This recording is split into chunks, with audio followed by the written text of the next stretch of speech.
Yo, what's going on, chat? Hope y'all are having a good one today. I remember to turn on my camera this time.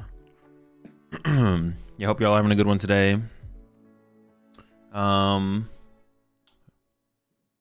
play some Gholdengo Iron Hands today. Maybe we'll play another deck at some point. I'm actually not sure, to be honest. Stream today is also sponsored by Ludio. Feel free to check them out now if you want. Put exclamation Ludio in chat. We'll be taking a look at their platform at the end of the stream today, around 7. We're also gonna be running a contest on their platform as well. They're kind of like a gaming demo type website, so one of the demos or snapshots we'll be playing through. We're gonna have a contest on. Whoever gets the highest score on the leaderboard will win a $50 gift card. So we'll be doing that at the end of the stream as well. But that's the plan for today. No tournament today. Gholdengo Jaltic. I'm really gonna lock in with this deck, and we're gonna try and push it to its limits. We'll see what we can do with it, and then I don't know. Well, maybe if I feel like I get to that point where I get bored of the deck, we'll maybe switch decks up after that. But that is the plan for today. And then coming up this week, tomorrow, I mentioned this. I talked about this a little bit. I mentioned this a little bit right before you get busy and other chairs. Why don't you put VODs on Twitch? Why don't I put VODs on Twitch? They're just harder to moderate and having to worry about with like potential maybe there's not really a good reason. Honestly, I can maybe bring them back to Twitch, to be honest. I can maybe bring them back to Twitch. I have them up on YouTube, but honestly, now that I'm thinking through it, there were moments. When ladder resets in 5 days before Black and White. Does Black Ball White Flare come out? Yes, Black Ball White Flare comes out on Thursday, the day the ladder resets. Have you seen the new mega cards leaked? I have, yeah. Bro, we get DMCA'd so hard, 0% of the video would have audio. Well, no, I have the audio. The VOD track for Twitch is different than the non-VOD track. Dan. That's not a problem. Like the music you hear on YouTube is what goes to the Twitch VOD. Honestly, I'm trying to think of like there was like reason like I wanted to. It's like the Twitch stuff is like they don't have like a system that like auto checks stuff, so it'll get dinged later. Like the potentially like copyright struck on Twitch is a lot higher. You basically can't get copyright struck on YouTube because of the systems they have in place to like protect themselves and protect their creators. So it's nothing to worry about on YouTube. If something happens, they just ding it and let you know, and then you have to deal with it. But on Twitch, it's a little bit different, honestly. But I think for right now, with everything that I have set up that would be going over there, I think it would probably be fine, to be honest. I can change it right now. I don't think there's a reason for me not to have it available. Yeah. I had some reasons in the past, but honestly, for the way I have everything set up right now, I don't think there's actually a real reason, to be honest. Any big changes to the meta after Black Ball White Flare? Who knows? That's not out yet. Bro, we get I was answering another question. No, maybe I wasn't. Any tournament today? No. If I'm ever playing a tournament, it'll be in my stream title.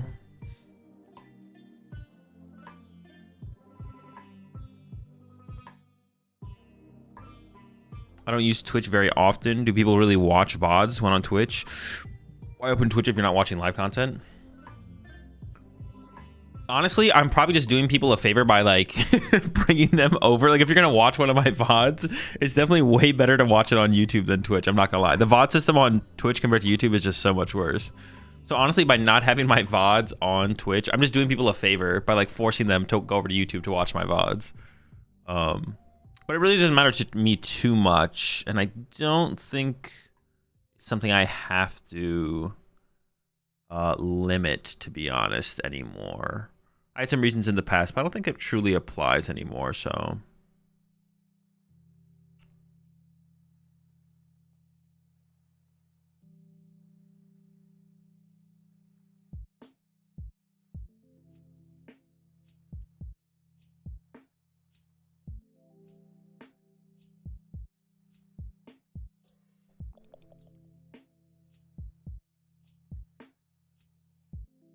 You maxing out locals championship points? No, I don't go to local tournaments at all.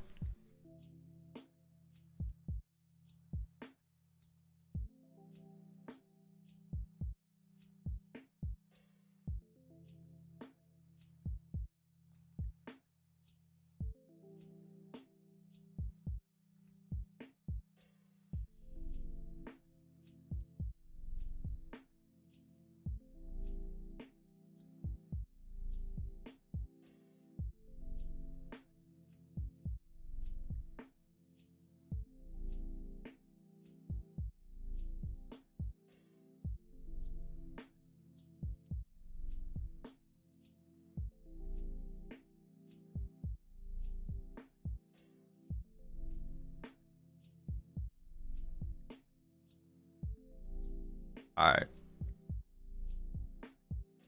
Are you playing any local tournaments today? Yeah, in like 30 minutes, I have to leave to go play in a league challenge. Is tomorrow whine constructively about PTCG Live Day? Oh, yeah, that's what I was saying. Yeah, the stream tomorrow. So, yeah, tomorrow the stream is going to be... the stream tomorrow is going to be... we're going to be creating a list of problems, issues, bugs, glitches, whatever. Everything that is wrong or could be improved about PTCG Live. We're going to create a list tomorrow. Is going to be the stream tomorrow. And then on Monday, we're going to play in the Smart Tournament, plus just play some PTCG Live. Tuesday, Wednesday, we're just going to make lists to play with on Thursday, just to have them ready to go to jump in and play some games. And then, yeah, that's going to be the plan.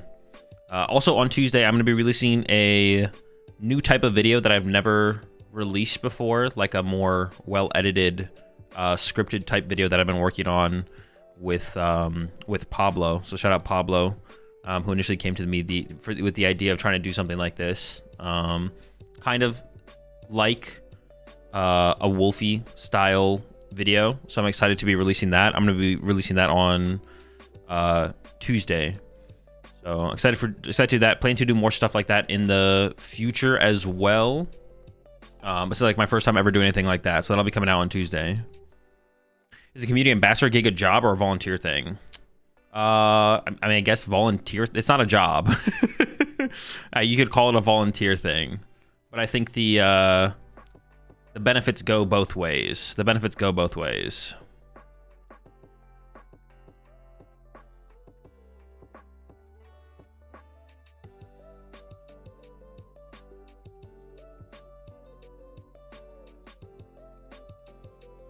How did Paul feel yesterday? I felt fine. Either playing that or Bolt in the next few tournaments. Yeah, I felt fine.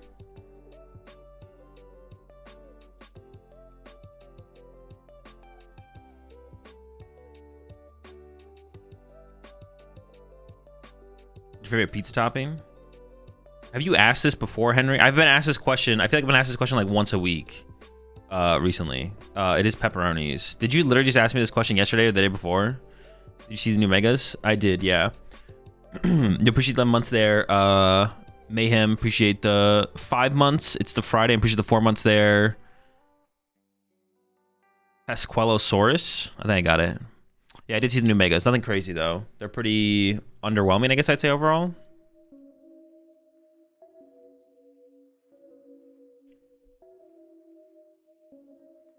Yeah, nothing crazy. I mean, the Mawile is kind of cool, but it's like nothing. Yeah, it's not like a huge game changer, I would say. Nothing is like a huge deal. Nothing is like a huge I don't know, like power level. I don't know. So it's none of the new megas are crazy.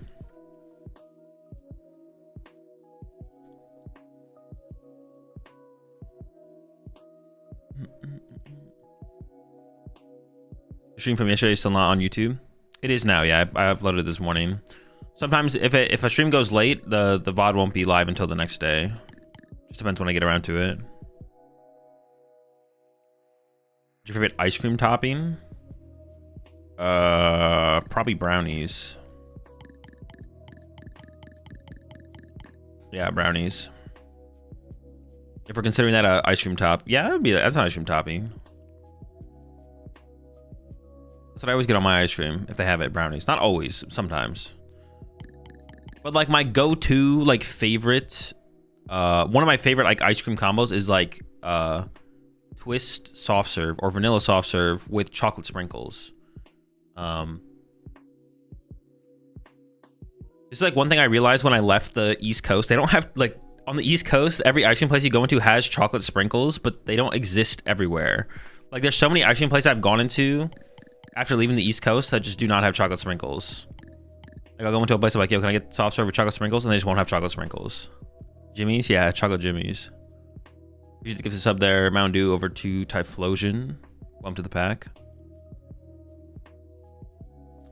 Would you rather go to the driving range to hit golf balls or go to the shooting range to shoot firearms? Probably firing range, but I've never been to a firing range before. How often do you do legs? Once a week. I wouldn't consider brownies a topping, more flavor, sort of like cookie dough. Yeah, but it's like you can get like, you could get like coffee ice cream with brownies on top. Use the primes up there. Jit AF. Would you rather have chocolate sprinkles or on a pizza or pepperoni on soft serve? Ooh. How could the Mega Venusaur be used? No clue. Haven't tried to make a list with it. I'd rather have chocolate sprinkles on a pizza or pepperoni on soft serve.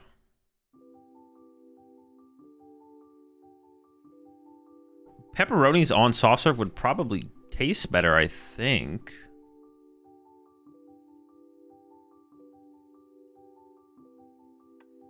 Like, texturally, they both sound terrible. Wait, but you could just have like a dessert pizza, right? What are you saying? Like, if you took a cheese pizza and added toppings, the topping is chocolate sprinkles. I think I'd rather have pepperoni on soft serve, to be honest. Yeah, I think so. If I had to pick between the two.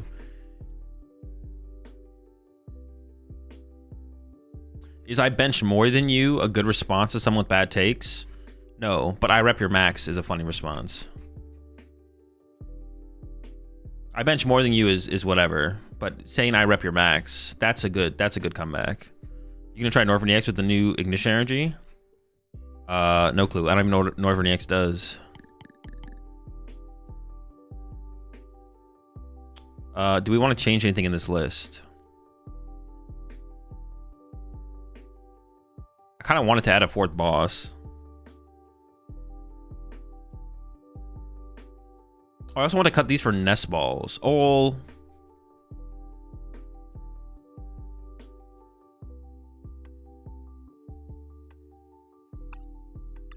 I did want to kind of cut these for nest balls. Hold up.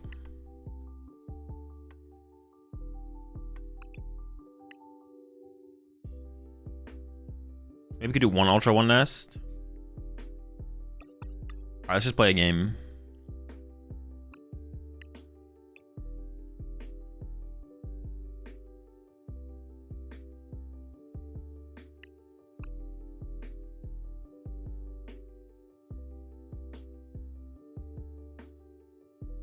I had one Piki for your Bolt and Eevee matchup. I don't think it changes much of those matchups, to be honest. Did you make a Woke Trio list with Ignition Energy and the supporter that looks for an evolution and energy? Yeah, we could do that. I mean, we're gonna work on deck lists on Tuesday and Wednesday. That's gonna be the deck list days. We're just gonna make a bunch of lists for a bunch of decks leading up to Thursday on Limitless.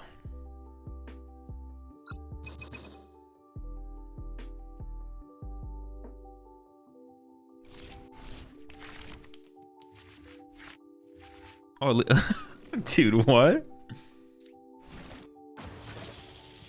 I need an energy top deck right here. Dude, that Buddy Poffin? All right. Oh, I fixed it. Just had to right click it.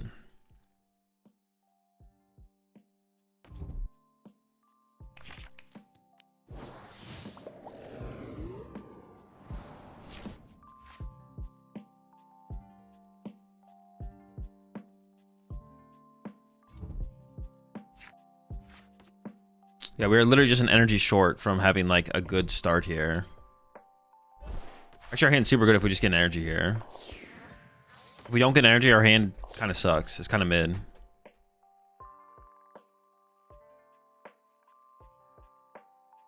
They should make artless cards. I'm trying to read. It's just blank except for the text. That'd be so boring to look at. What the heck is... Oh, it's Terrabox. Dude, I thought this was... I just assumed it was energy. Oh.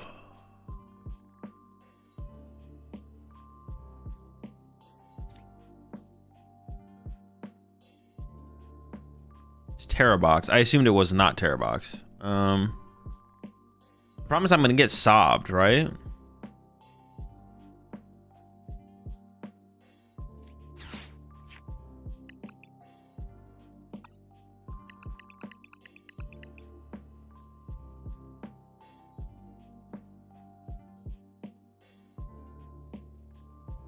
But they would have sobbed my Joltik anyways, which would have actually been pretty bad, even if I had gotten the Joltik set up.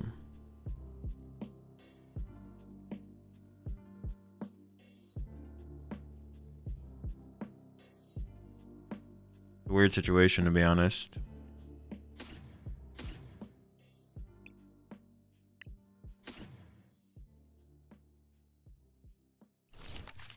Like, what am I even... I almost want to feed them prize cards, but...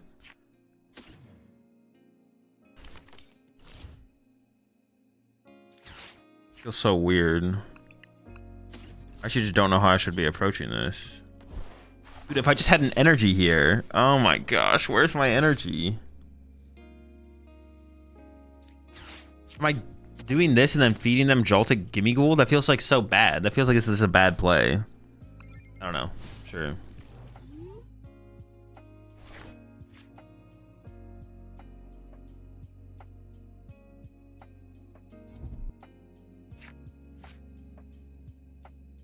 You listen to Eclipse's album? No, I have no idea who that is.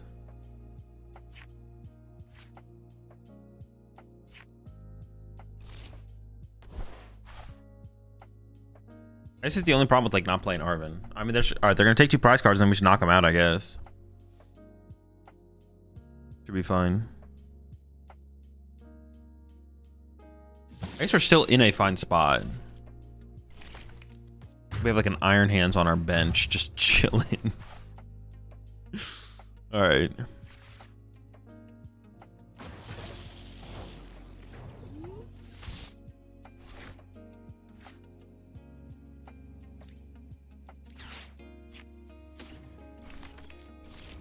Oh, I have no energy. I have no energy. Because I didn't pull off the Joltik play, I have no energy to work with. I'm not going to get the KO here. I actually only need 1 energy because I could Cypher Maniac for double. Dude, this is so... I don't need to concede. I could have got Joltik and loaded up Iron Hands this turn. That's what I should have done. Dude, I'm just throwing. Oh, I can KO their Hoot. Okay, okay, we can do that.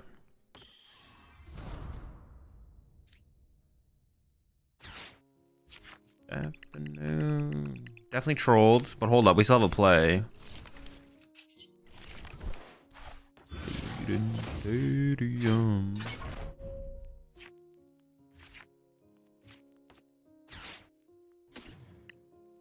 Afternoon. Yeah, I should have just Joltik to this turn, to be honest. I'm knocking out their only Hoot. That's not bad, right? It's pretty good still.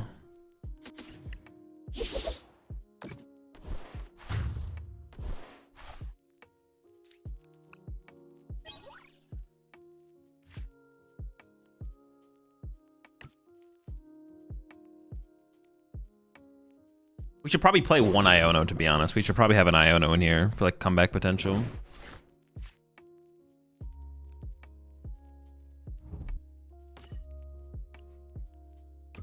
I'll put 1 Iono in here.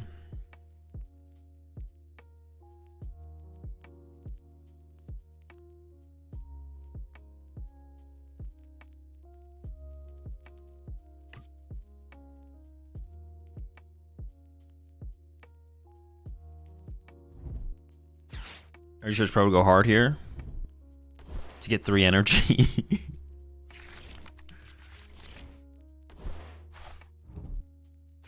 Let me get 3.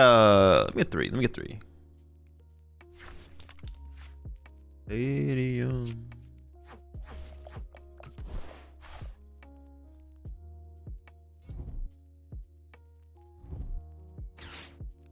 Oh, chill. What? Actually, this is fine. I don't really care if this is happening, right? They get a 1 prize knockout? They're literally drawing all of their energy.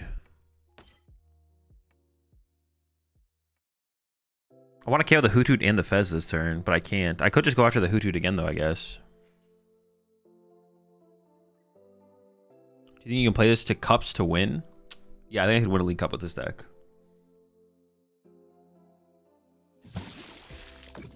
Oh, they're just going for the spread here. Okay.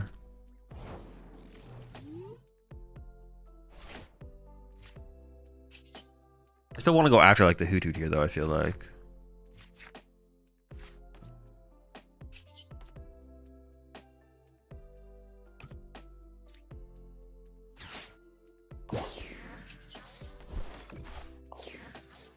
Stadium. Okay, we need to add an Iono to the deck for sure. We need that comeback potential at the end of games.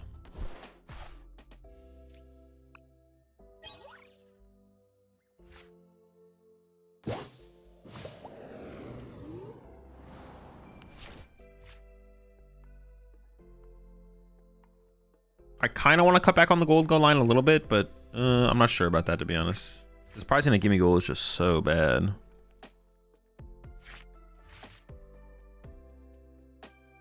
And not having a hand disruption card is like so bad. It's so bad. I cut to a 3/3. I think it's like doable. I don't know. Maybe we should try. Maybe we should try and play as little as possible. Yeah, we could try going after a 3/3.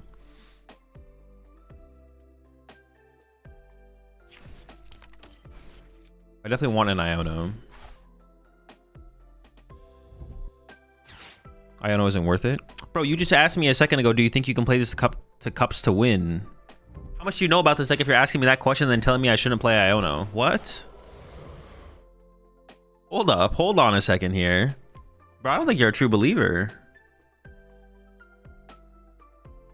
Well, I kind of just lose to Ursaluna Boss next turn. I played it a lot.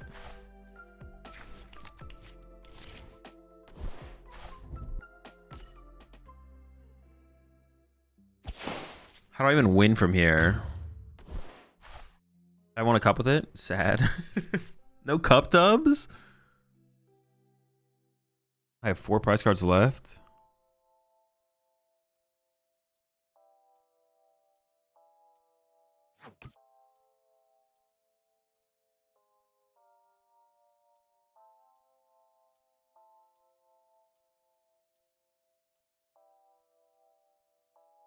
Yeah, I mean, I just lose to Boss or Ursaluna. If I had Iono here, Iono plus knockout, I'm feeling pretty comfortable, to be honest, but it's definitely still losable.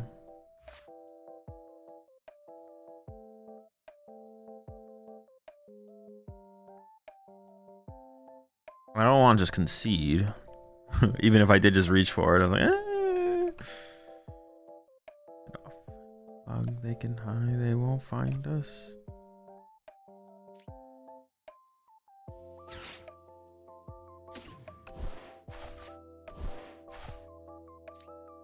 Prime KO Fez with fresh Gholdengo and Prey, I guess. I think it's the best play, but it's not very good still. Yo, appreciate the Prime sub there, kiddo. Welcome to the pack.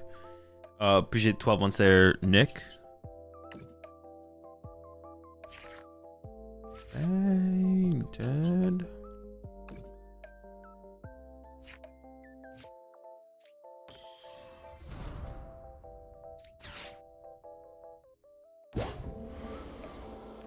What's the energy left? This is 4/5, so I need an energy off this.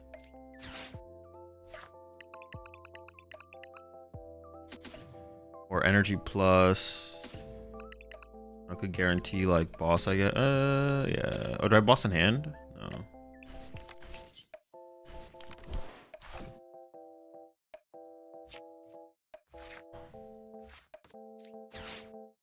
Oh wait, is there a metal energy in the discard pile? Okay, thank goodness. I mean, I think I'm losing anyways, but that would have been bad.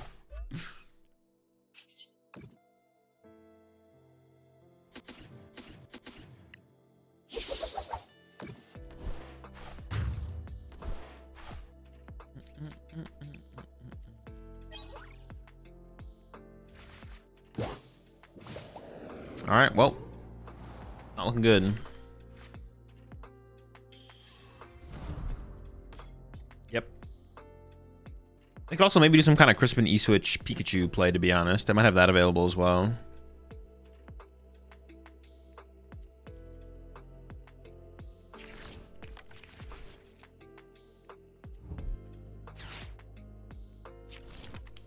Yeah.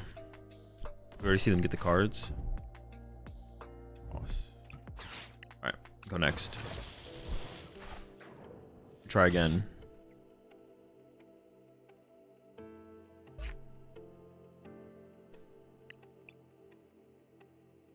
We get the deck lists, please. My deck lists are always in the Discord. Yeah, let's try lighter Gholdengo. Iono.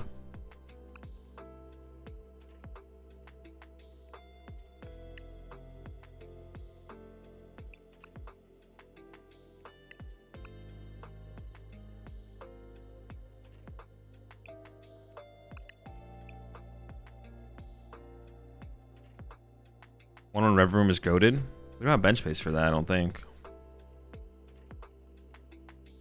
I will become you tonight.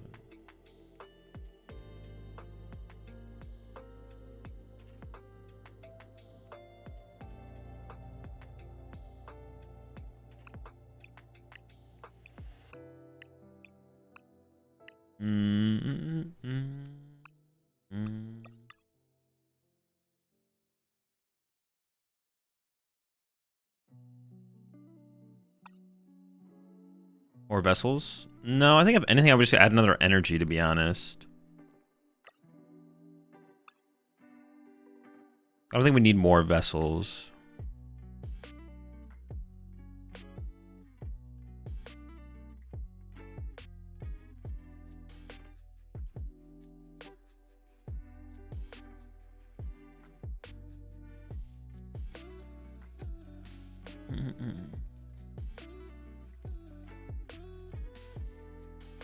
What do you check your price cards? I'm pretty sure there's a command, but I forgot it. Do command price tracker. Two spots open now. What's something that we're just not playing that we could be playing?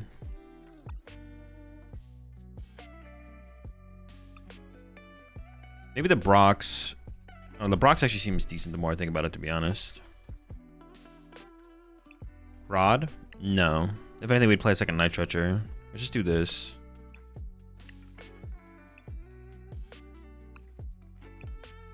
We might want that fourth boss, though. Being able to consistently boss with Iron Hands is like pretty important. Rescue board? No. If anything, we'd play a switch. We don't play Arvin, so rescue board doesn't make any sense.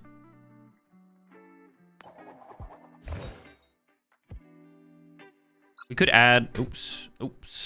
Not as planned. Future capsule? No, same thing as rescue board. We never play that.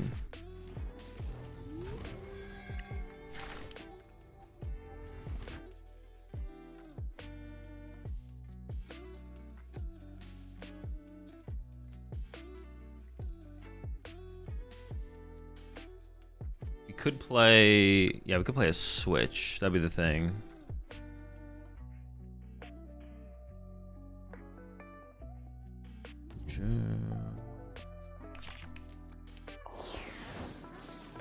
So I'm gonna start. My opening hand is so bad though.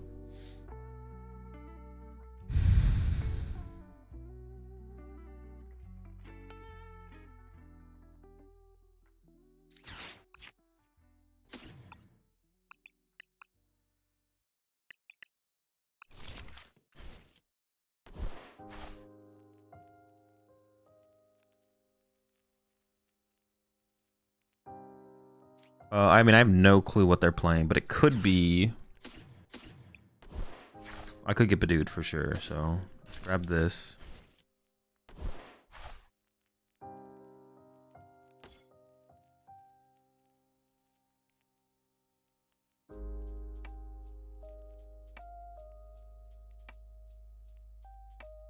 I guess we'll just do this for now and pass.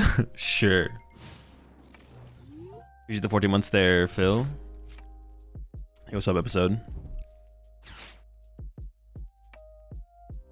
Is Gholdengo playable in this meta, or is it like niche? I mean, if it's not playable, it wouldn't be niche. The question you're wondering is Gholdengo good right now in the metagame? The answer is yeah, Gholdengo's fine. Things aren't good or niche. Well, the question maybe you're asking is actually, is Gholdengo good in this format? So then you're wondering, like, meta to meta, how good is Gholdengo? Gholdengo's been like consistently like a fine deck this whole format. Oh, I guess we hit a Joltik box here. I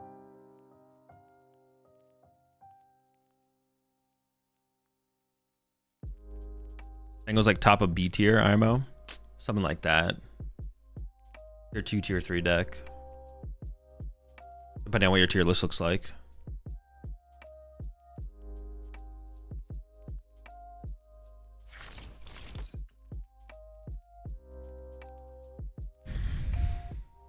Yeah, the way I categorize decks is like if it's a meta deck, it's good, bad, or fine, or it's not competitive. So it's just not a meta deck. So it's either if it is a meta deck, it's good, bad, or fine. If it's not a meta deck, then it's just uncompetitive. It's just like at that point, I don't like analyze decks. It just becomes uncompetitive. Yo, appreciate 67 months there, Mellow. Once something's uncompetitive, it's uncompetitive. Nothing else to really think about.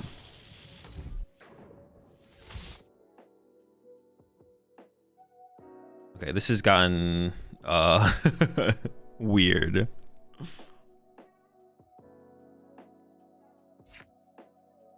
If I top deck here, we'll be fine. If I don't top deck, we're kind of in trouble.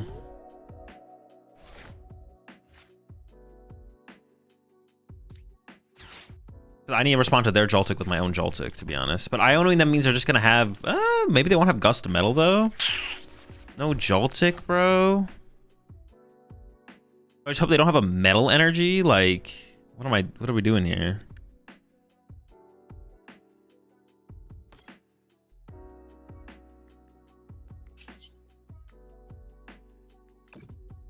It's not looking good, folks.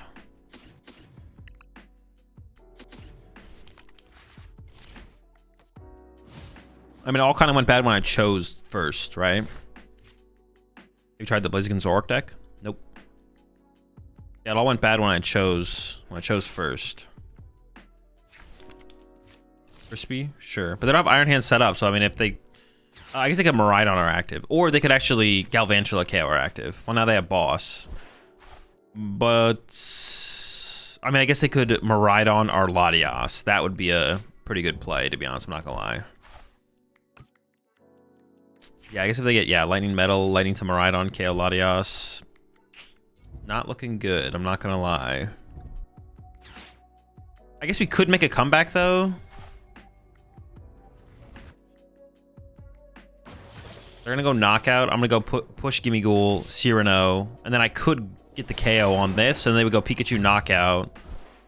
And then they'd be down to 2 prize cards. I guess it's still winnable at that point.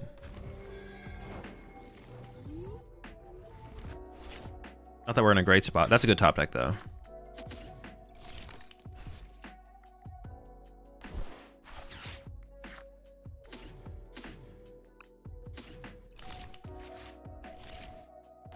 I do need to find the energy, of course, to take the KO here, which we might just whiff, and then it doesn't really matter.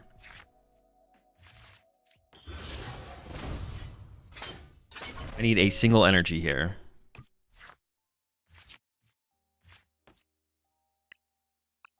We go next. What do you think of Toad School EX? It's fine. Can someone explain to me how we set the Iron Hands with Joltik?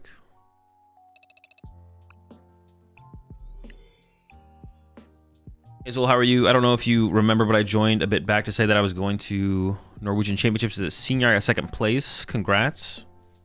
I always love the stream. I enjoyed the content. Congrats on the 2nd place. Subs my first league challenge as a judge were today. As today I went very well, and best of all, I managed to pull a Roaring Mooney X from the judge packs. Glad to hear it went well for sure. I know you were stressing a little bit about it yesterday, but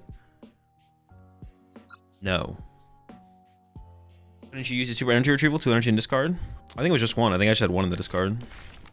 Maybe I misplayed there, but I'm pretty sure it was just 1. All right, we just need a top deck here. Did you try the No Draw Mana 10 Zoroark yet? No. Gholdengo with no Energy Surge Pro seems so inconvenient. I mean, we haven't... The point of the deck is to Joltik first, and then that is what gets our energy in play. If we don't pull off the Iron Hands part, then... it doesn't... Nothing else really matters. Like, we have to pull off the Joltik. Joltik to Iron Hands is how we get access to our energy. If we don't do that, we don't have access to energy. Yo, chill. What the heck? Are they cheating?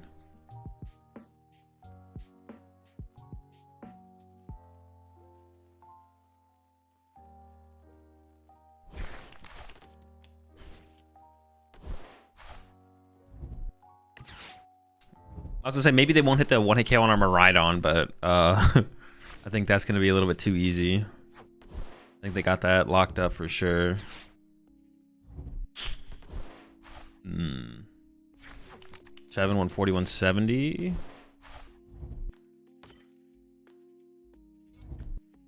It's not looking good. You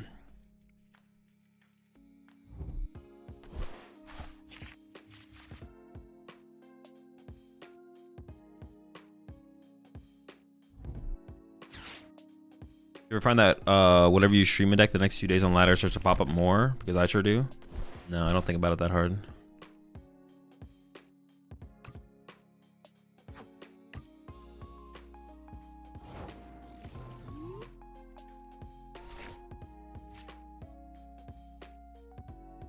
I guess you can just play through Gholdengo, I guess, here. Like, we can just do this.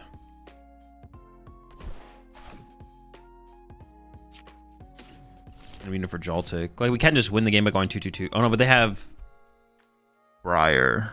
Ugh. Dude, whiffing just sucks. Yeah, whiffing sucks. Maybe they whiff Saraledge, though, and then we can Joltik next turn.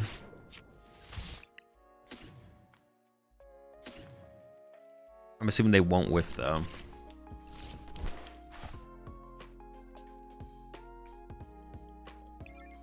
You make a deck list for any new archetypes you wanted to try? Nope. We're doing that on Tuesday and Wednesday.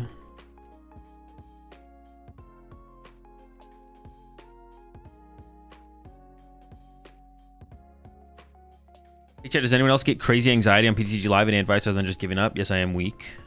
Honestly, that sounds like it used to be talked a lot back when I used to play League of Legends, and I had it a little bit back then as well. What do people call it? Ladder? Is it just ladder anxiety? What do people call it? I feel like the people gave it a term, but it basically was just like ladder anxiety. Solo queue something. So basically, people wouldn't want to queue up in queue anxiety, ranked anxiety. But I feel like people gave it a different name back then. But it's basically the same thing. But basically, you don't want to queue up, because if you queue up and then you lose rating. You can't gain rating if you don't queue up.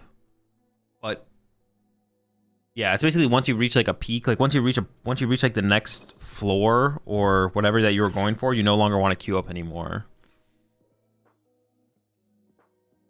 I don't remember the name that. Maybe it was just like ladder anxiety. Maybe that's what people just call it.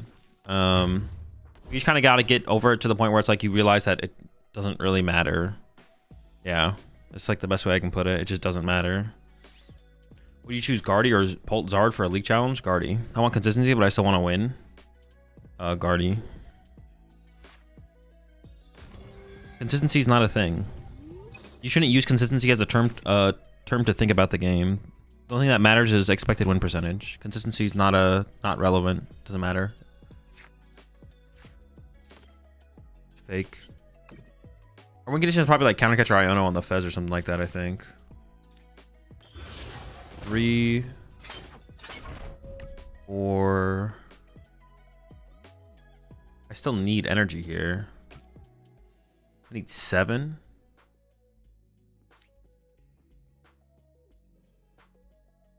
I've just got like Vessel dead card here. Vessel plus dead card. Dude, not getting off the Joltik is so bad. It's so bad. Holy smokes. Oh my gosh, I probably second Vessel. What if I just got 2 energy? That's just not enough. That's just not enough. Dude, I literally just can't KO this thing. So I can go Countercatcher.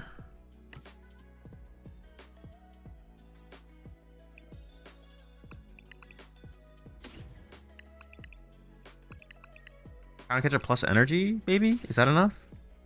I don't know. We're just going to go ahead and say it is, because I don't have anything else to do. Oh, I guess I can Vessel away the Superior, right?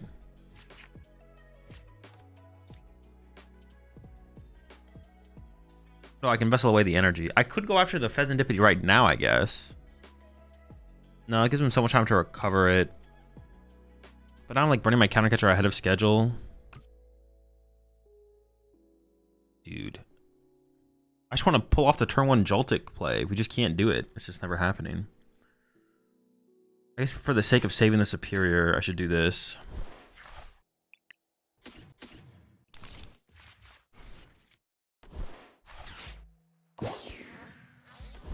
If we just don't get the Joltik off, it's so hard to pull things together.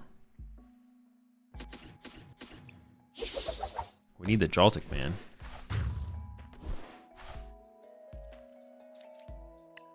Reminding yourself your rank doesn't reflect on you, and it's a game where you are trying to improve and losing happens and it's fine. It's tough because I get it too, but it really is about repeating yourself positive admirations about being a game to improve at. That's a good way to put it for sure, Mello. Honestly, probably me struggling with it in League back then is what leads to me not caring about, or caring so much less about so many things now, to be honest. I didn't get over it playing Pokemon. I got over it playing League of Legends. But I used to have the exact same kind of thing playing League, where like I wouldn't want to queue up the next game because I don't want to lose. And if I lose rating, I lose rank. Especially like after I just got to Plat or Diamond or whatever. I was like, well, I don't really want to play again anymore, but...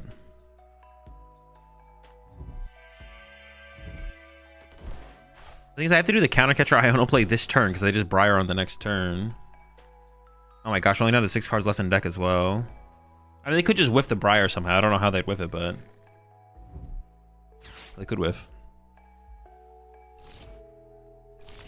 I mean, that's a good sign, right? They kind of like are making it harder to draw Briar, I guess. Boss isn't even that good here for them. I don't know why they're prioritizing Boss. Maybe having access to 1 later would make a difference, but...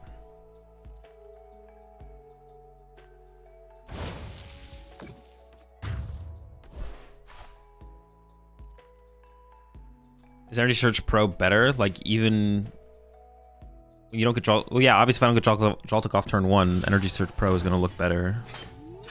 But that's not the point of the deck. I'm trying to make the point of the deck to get off the Joltik before we do anything else. 3, 13. I mean, if it's found Iono, no. I mean, I don't think it would make a difference. I mean, I can just KO the active here, right? I can just KO the active. I shouldn't concede yet. Do I even have a Gimme Ghoul left, though?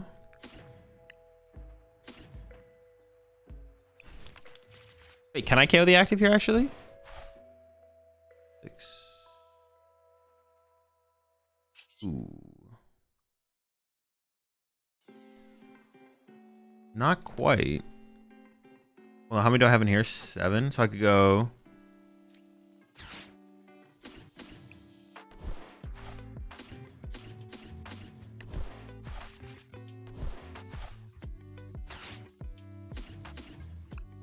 Okay, that works.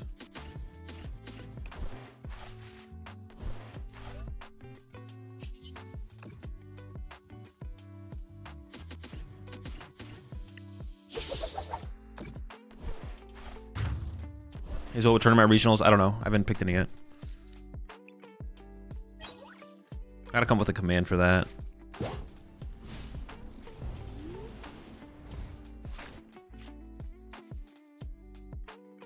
Exclamation point majors in the title, and then I would just say none as of right now or something.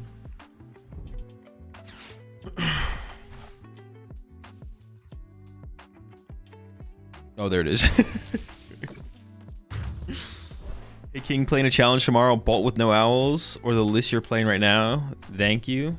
I mean, as of right now, I would say Bolt with no owls is probably the better of the 2 decks, but...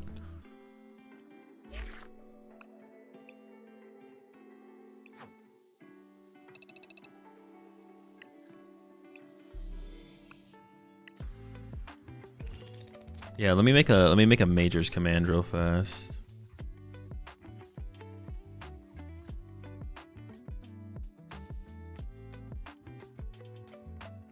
I'm gonna have to like answer 2 questions, and I'm gonna have to put exclamation point majors is gonna have to say none as of right now. Don't ask why, because if I put if I make the command majors, we're gonna click. You're gonna see that I'm gonna say none as of right now. And they'll be like, why aren't you going to any majors as of right now? None as of right now. Don't ask why.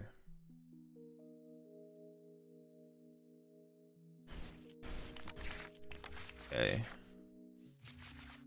Dude, just give me like give me the where's the Cyrano, bro?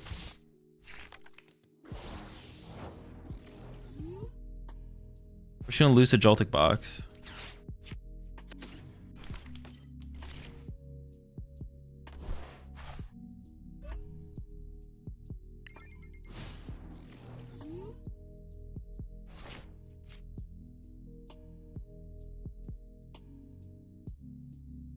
Installed.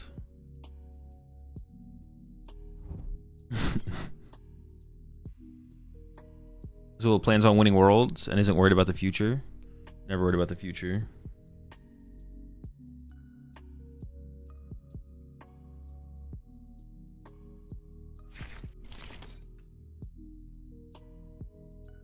As the ambassador, can you attempt to get real expanded PTCG live? I mean, I can pass it along as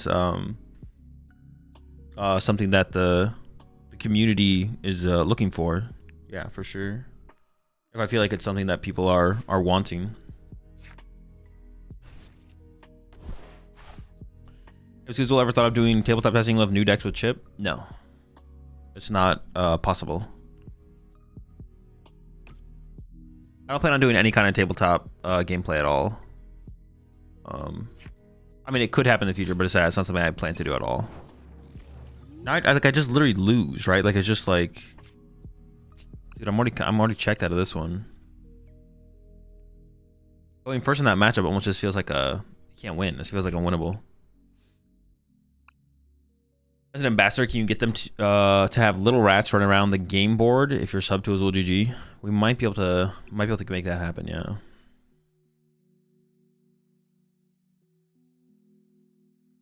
Please don't tell them to waste their time and expand it compared to everything else. I do think they need to fix they need to fix a lot more of the functionality of PTCG Live before they should worry about expanded. If it's like if that's the manpower difference, they should get to the game to a point where it feels stable and enjoyable and very enjoyable to play before we worry about alternate formats. I feel like.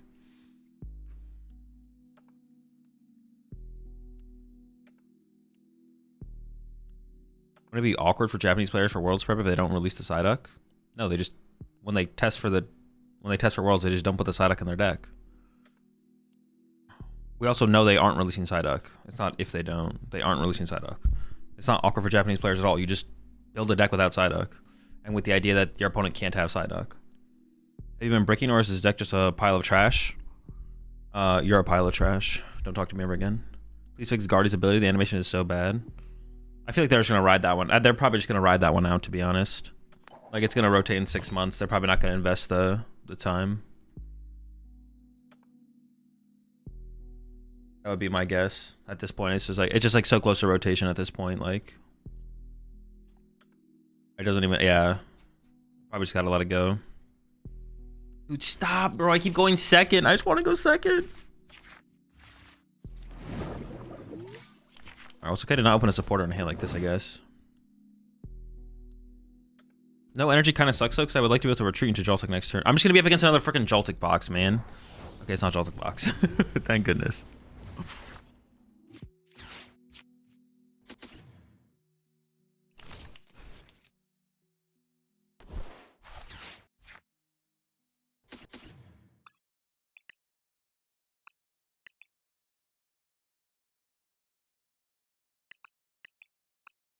We're hoping to draw into a Cyrano to actually pull off the Joltik play.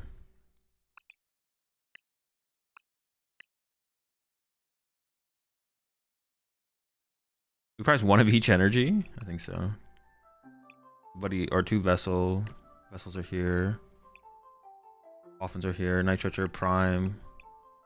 Superior in hand. 2 Ultra Ball in deck. 4 Pokegear. Dude, so many Astro supporters. Give me some of these supporters, man. There's a boss. Okay.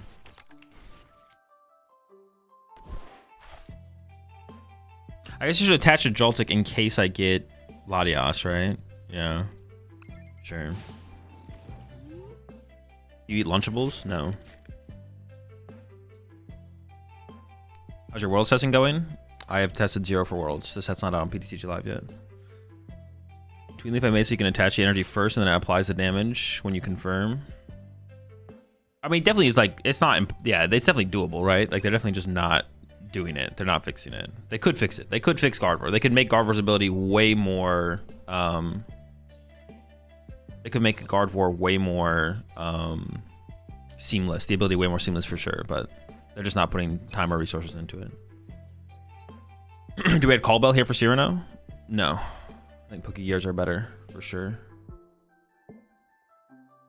We're not calling... I mean, I guess you had Callbells on top of Pokegears, but I think I would just always add more Brocks, to be honest. I think more Brock scouting would be better than ever adding Callbell. Brock scouting basically does enough most of the time. It does like the same thing we would want most of the time. So it's like good enough.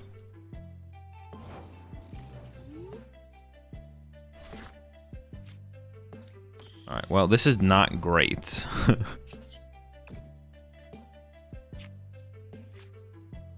Come on, please just give me an out here. Somehow give me an out. Please give me an out. Give me an out. Give me an out.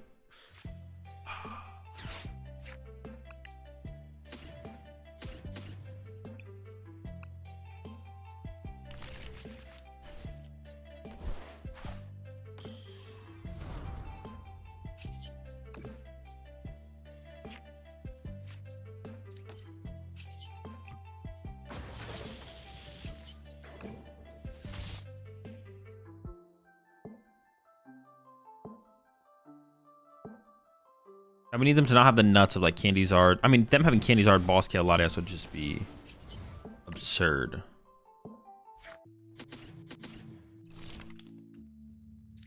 Oh my gosh. All right, what are we doing? All right, there we go. Let's get him on there.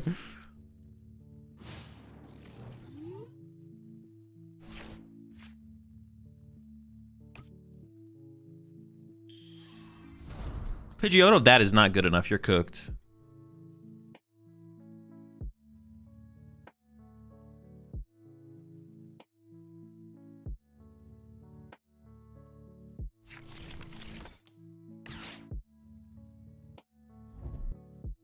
Oh, I thought, dude, I was like, they're cooked. We're just gonna kill the lone Charmander, but they got the Brock Scouting, so they got.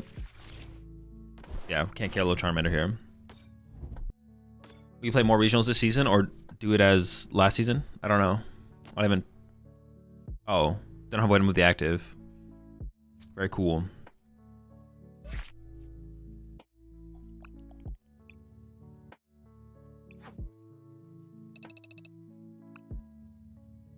Yeah, I don't know. I picked 0 events to go to so far this year. But if you just use the bundle's ability to retreat? No, it has to be on the bench. Like, I guess it didn't matter, but curious. No, it definitely did matter. Putting Latias in play in that situation is terrible. I lose a bench space. But you can't use Iron Bundle in the active. But no, literally, if I could, that was a terrible misplay if I did that. Losing a bench space and then putting a 2-price Pokemon in play is awful. So call me out for my misplays if I make it. But yeah, I can't use bundle in the active. It has to be on the bench. How did your last match in the tourney go last night? I fell asleep. Did you make cut? No, no cut. I keep opening this guy. What the heck? We need this to be a Cyrano. We need Cyrano here.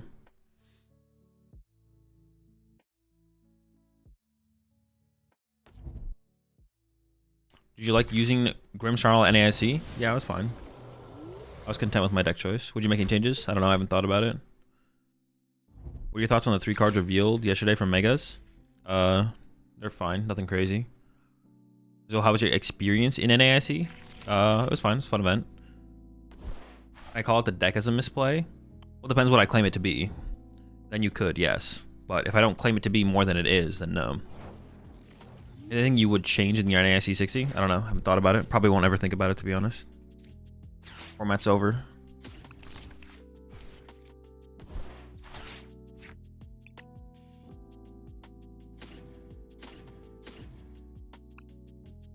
What kind of has to be this? No gimmies sucks. Latias, Iron Hands.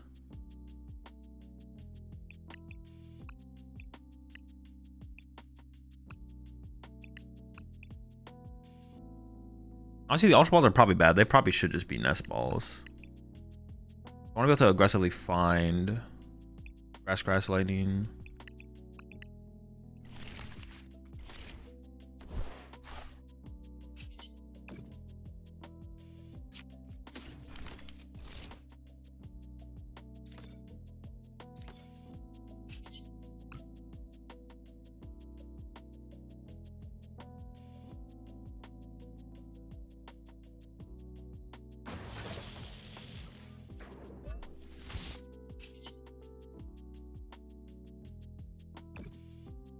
I guess.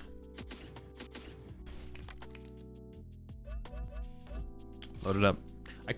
I was thinking, what if I loaded up Miraidon? But that's like bad, right? Because then what if they just retreat Fez?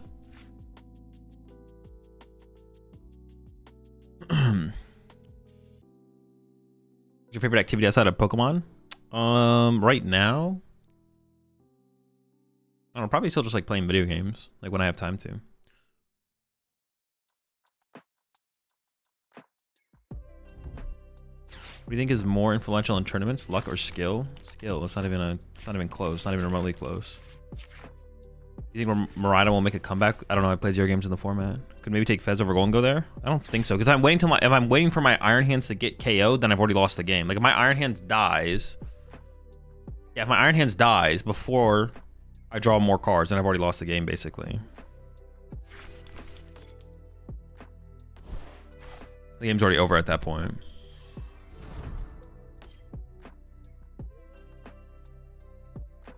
What is this, 60? 60 cards in my Discord if you want to see it. What's more influential in tournaments, punching or kicking your opponent? You probably have a higher hit accuracy with punches, so probably punching, I would say. The 2-month break killed my interest in this format entirely, and I don't even go to any majors yet. Kind of same, to be honest. It definitely makes things feel slow. Things are definitely super slow, for sure. I'm with you. I'm with you.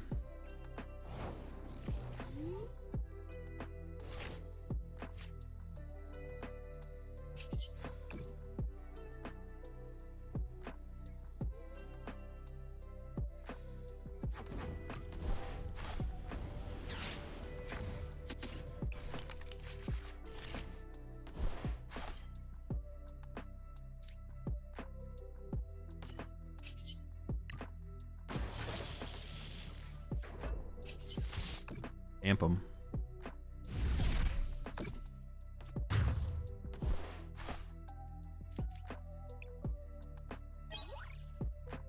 It's pretty weak. I think I want to try this build without the... I want to try the Arven build, to be honest. Cyrano is cool. I don't hate the Cyrano build, but... You give us any sneak peeks for who you're going to have on the pod? Super excited. 1600 yellow mid. Who cares? It doesn't matter. If you're thinking about that, you've already lost the mental battle.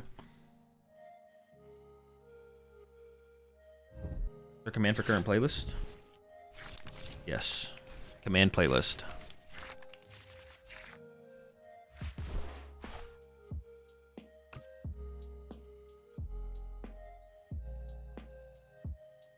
Maybe they whiff? Maybe when they attack, they'll KO my Joltik for me.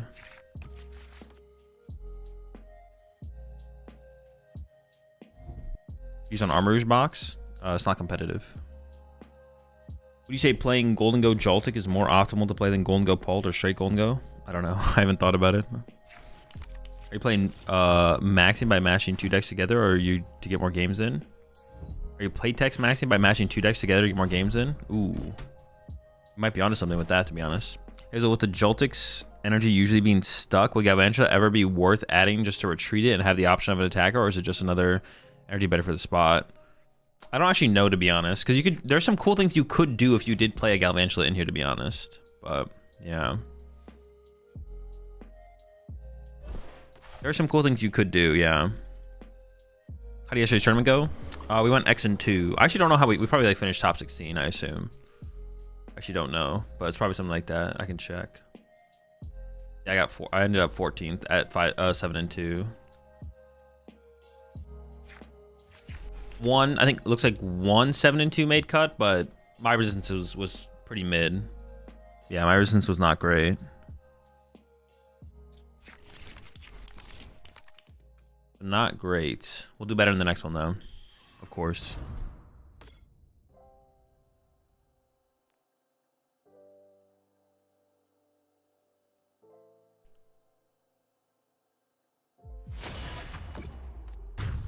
You think it's better players in the 1800s, right? Or is it mostly just deck dependent? No, everything is skill dependent in the Pokemon TCG. Everything is skill dependent.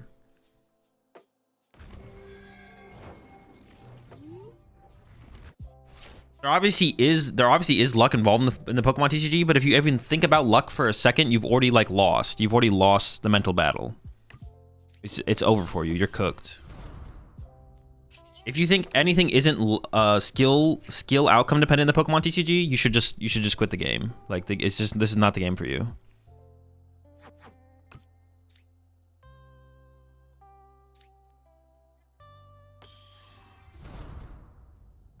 Four, five, six. I mean, I guess we have the knockout. To be honest, we do have it.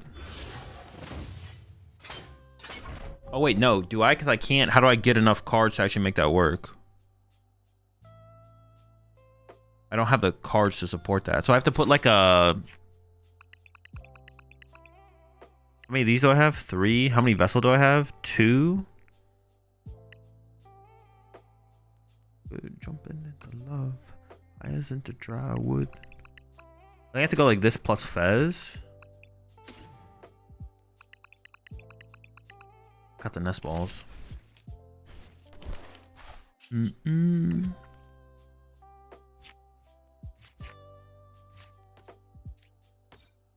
I could just draw 2 energy off this.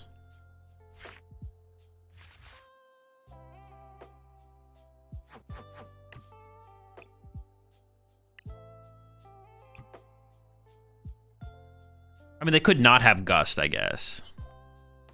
This is so bad. They could not have Gust, right? So I guess it technically is still winnable.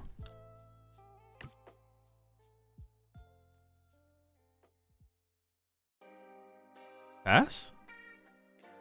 Is the Galvantula in this deck? No, I don't have the Galvantula in here.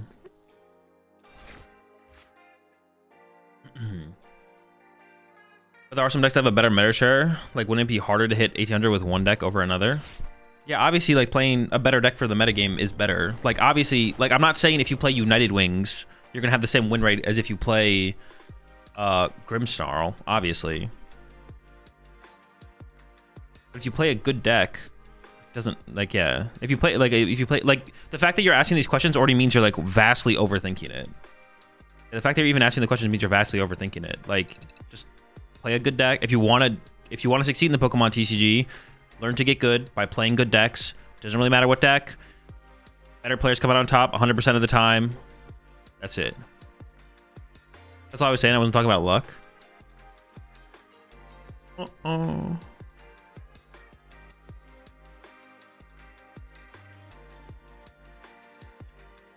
Sure. You have KO with just superior plus energy? 4, 5, 6. No, I was one short, right? Wait, what did I misplay? I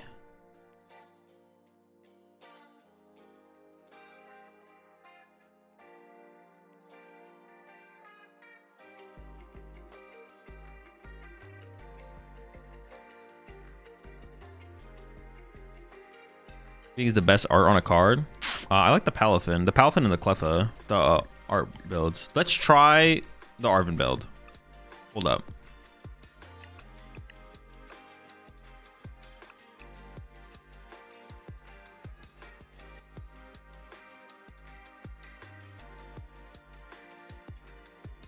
Plane skill and deck building skill. Possibly plane skill is better developed. Plane skill. Your deck building skill is dependent on your playing skill. Okay, so I still want to keep it basically the same. Prime catcher, counter catcher. Maybe go down to 2 boss. Ride on Joltix, Iron Hands. But keep the Iron Bundle. Best deck builder, the best players are the best deck builders. It's all the same thing. The best Pokemon TCG players, not only is their in-game play the best, but their deck building is the best as well. There's like slight degrees to it, but it's basically the same thing.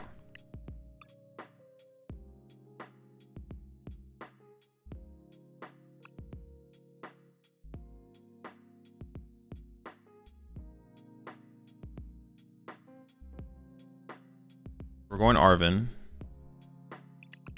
Now we need like a lot of Nest Ball. And then we still need some Ultra Balls, I guess, because we have to find our Gholdengo somehow, right? What else am I missing?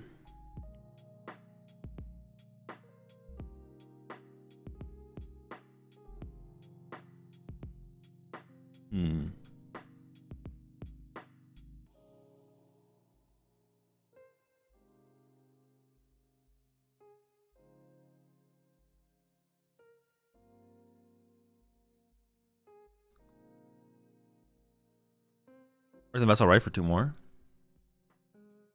Well, no. There's the vessel wouldn't have worked there because then they didn't have cards to use the Energy Search Pro with. That was the problem, I think. Maybe I did have the KO and I actually just miscounted, to be honest. It is possible. Energy plus Energy Search Pro. If I had 2 energy in hand, maybe, yeah. It is possible. I just threw.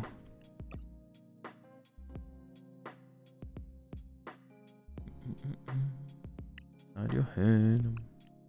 Rever Room? No, Rever Room's terrible if we're not playing TM Evo.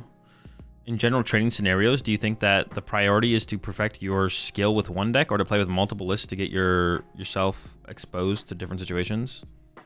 Just kind of like a time thing.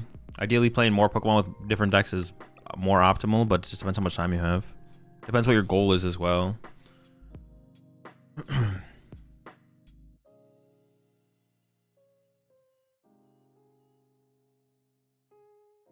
You didn't have enough to discard for Superior. Okay, that's what I thought. I thought I did the math correctly. You'd have to discard 1 energy and go back to 6. Okay, yeah, that's what I thought. I thought I did the math right.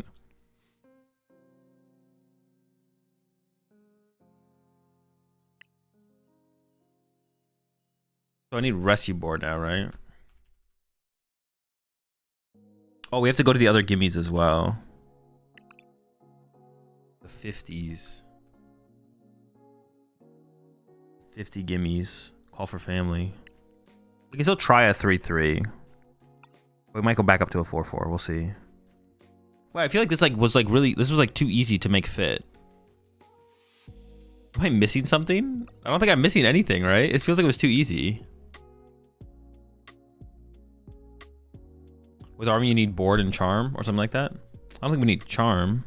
Why the 50 gimmies? Because it has 1 retreat cost, so we can Rescue Board it. But the other one has 2 retreat costs because we want to get into Joltik turn 1.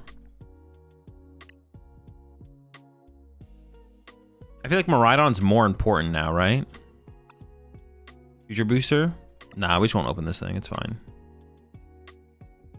So we need 1 Nest Ball would get Iron Hands plus this. Yeah, we can maybe still get away with 1 Miraidon, to be honest. We can still maybe get away with 1. Picking a basket for sure? Nah. No basket.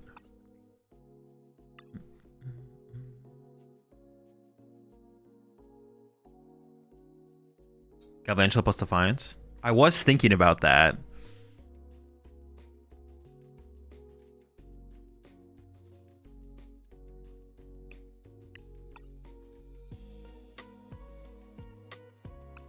To help our Raging Bolt matchup. All right, let's try it. Let's try the Galvantula plus Defiance. I'm down.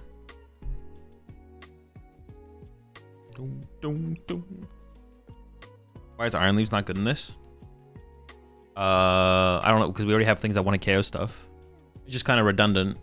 Like if I want to KO Charizard, I can just use Gholdengo. I do have the Galvantula in here now, though. But the Galvantula is specifically as a tech for Raging Bolt.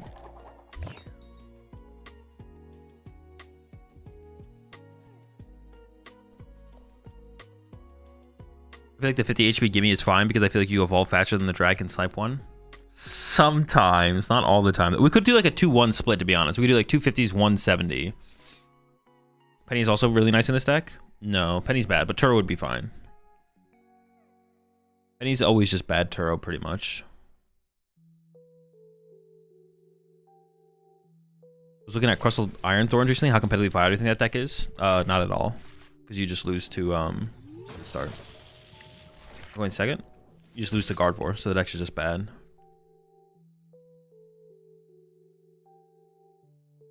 Yeah, we should do a 2-1 split on the gimmies, actually. We should do 172 50s.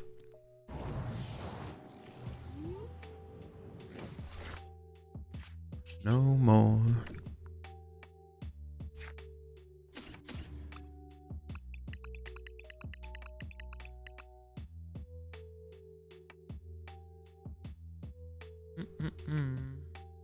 Oh, the Iron Bundle.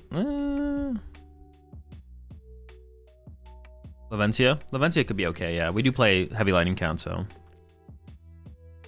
Is Paul Dusk good for a challenge this week? Any good deck is fine for a challenge. There's no such, yeah, so any good deck is fine.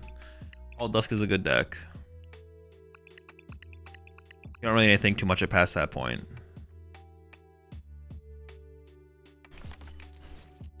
Oh, putting this guy on the bench is kind of sketchy, though. They could boss it. Oh, shoot. Yeah, I definitely just messed up. I definitely should not put this guy in play. Oh boy. All right. Well, hopefully they don't have boss. Please don't have boss. Please, please, please, please, please.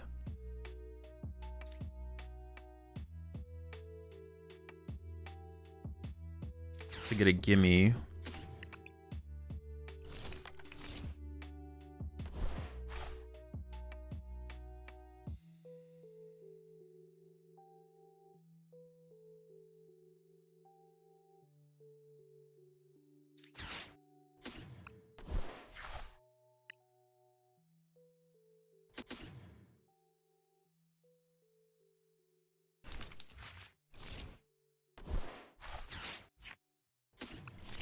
I'm assuming I'm getting Badooed.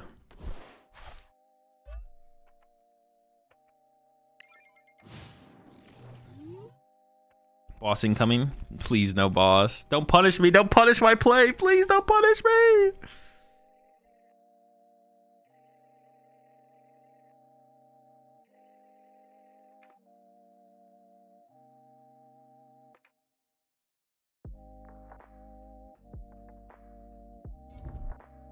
Honestly, what about... Should this deck play for Gholdengo? Because we just want to naturally draw into Gholdengo, right? Build of Dragon Ball is best right now? No clue. I think EV boxes in this meta?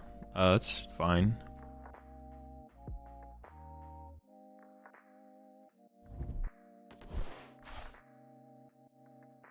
Actually...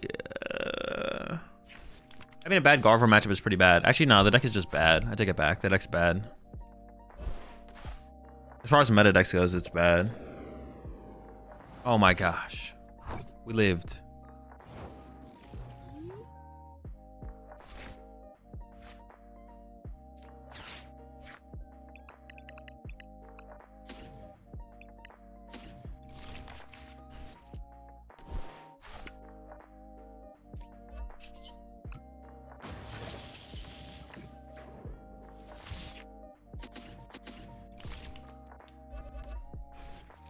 The whole squad's mobile.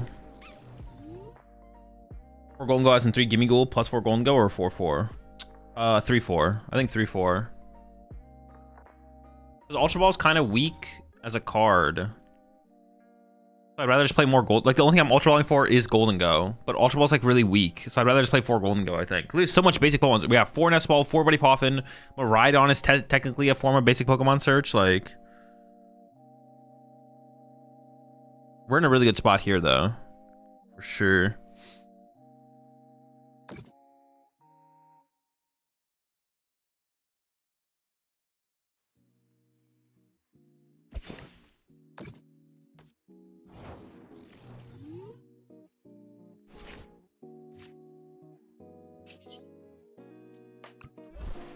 I don't think I actually play anything. I think I just amp. That's it. We're chilling.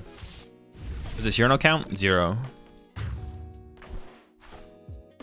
Urano got cooked. Yeah, so I think we cut Ultra Ball for a Golden Go. But we still probably play 1 Ultra Ball. Probably.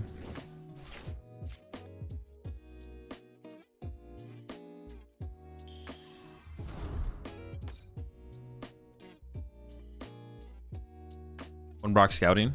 No. L. Black Ball, White Flare coming out next ranked reset? Yes. Comes out on Thursday.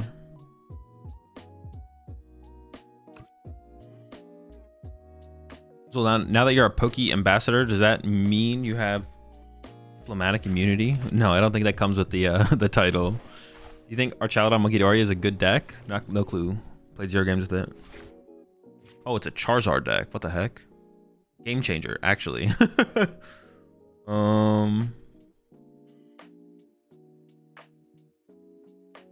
Hailing the Dracloak is good.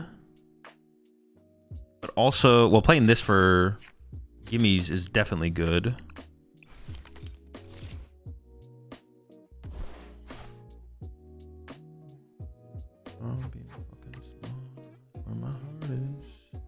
We have no draw power setup. Attaching to Joltik would be cool.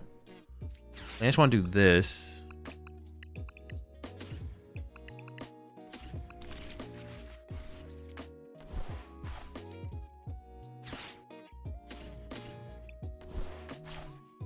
I just want to draw a card, you know? I just want to...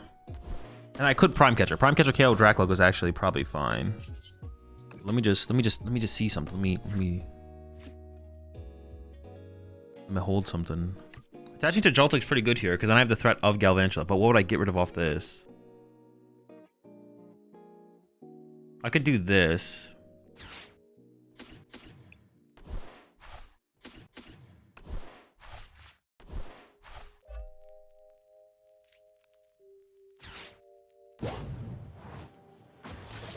For their board state, this doesn't feel like an overextension. Because like they just have nothing. Like these two cards are like big for them.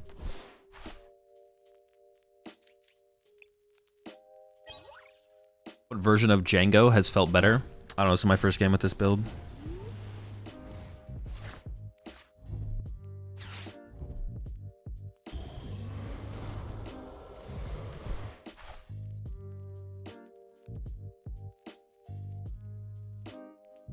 We just wait for Genesect on Friday and we're cooking with Dingus.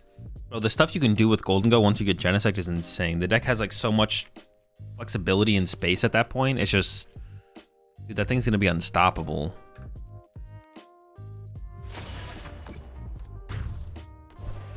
Django. End date now.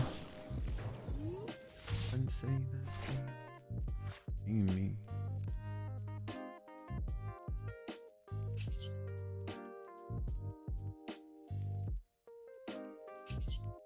I actually don't remember if my Galvantula's in the deck, to be honest.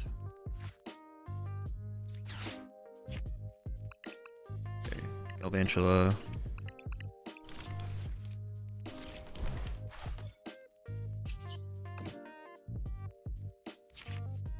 Oh my! Get the squad online. Oh wait, I just win.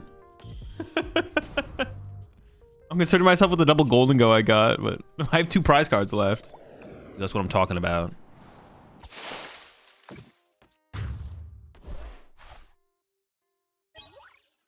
Hate Ultra Ball and Dango for the last year, and Gen opens up so much. It really does, yeah.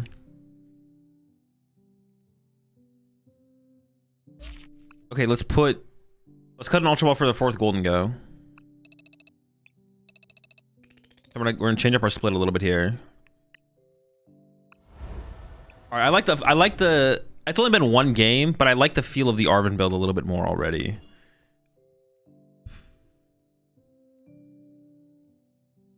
-1, +1, -1.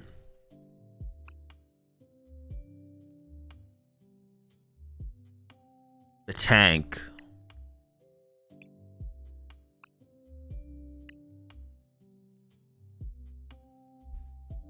And we still might go up to like a 4/4. We still might add a 4th Gimme Goal in the deck, to be honest. Release 1 Ultra Ball for the 7. Yeah, we're keeping 1 Ultra Ball because we need a way to find Galvantula off Arven. What's the superior energy ritual count? 4.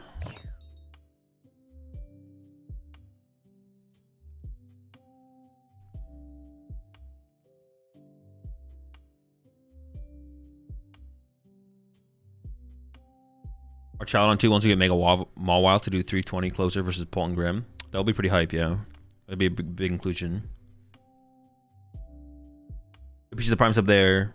Easy flow. Welcome to the Rat Pack.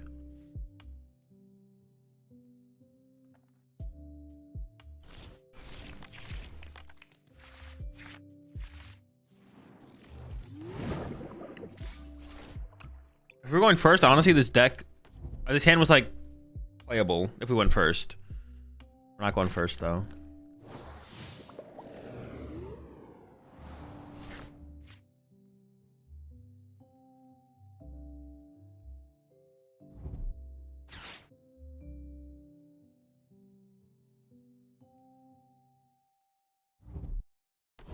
We're just packing it up.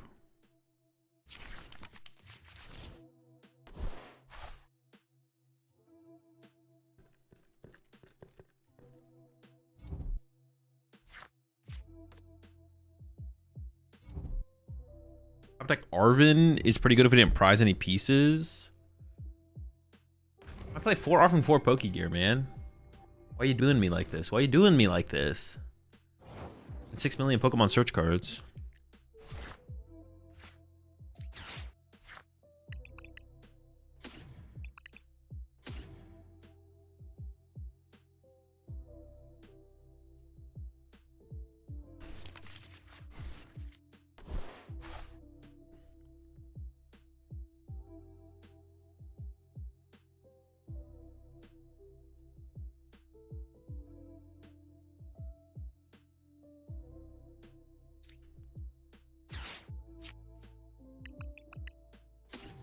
A little bit of company.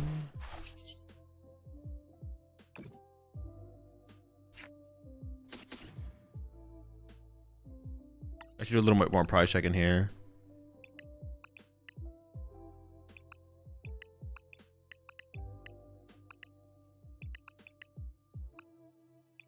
Counter catcher's prize. We have our prime.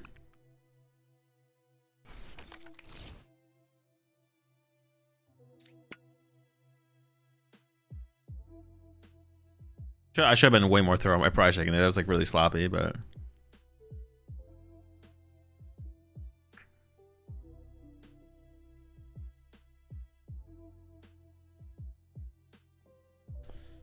I almost feel like I need to wait for my Iron Hands.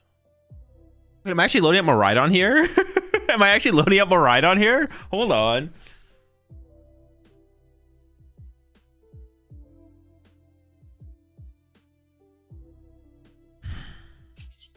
Why did I even get the... Then I should have even gotten Iron Hands.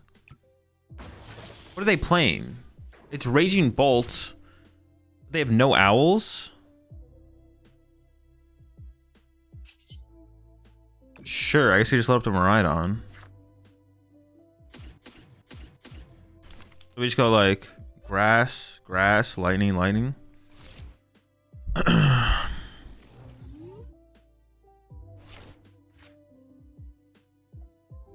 Is this energy just gonna get stuck on my Iron Hands now, though? This might just get stuck, to be honest. Getting an energy attachment turn 1 would have been really nice to actually set it up. Wow, see, then I could just be like a turn away. See, there's the Owl. I knew he was gonna make his way into play here. I was kind of assuming that they were gonna get a knockout here, so I didn't. I want to save the Ultra Ball to actually combo with Fez, but maybe I misplayed with that, to be honest. See how it goes. Honestly, this energy on the Iron Hands seems like a misplay. But I can just Jolting Charge again next turn, to be honest. And then load up the hands and the Miraidon fully. And then we're kind of just like playing like a lightning deck at that point. I mean, we'll see where it goes. I don't know where it's going to go from here. It's a weird game so far.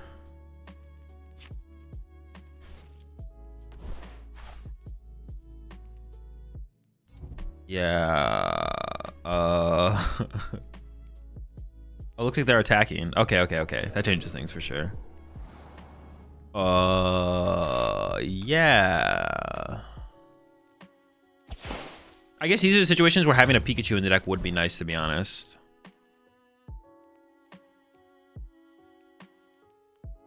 But playing Pikachu in the deck is weird. Like, prizing Iron Hands just sucks. I want to play around Iron Hands more aggressively, I feel like.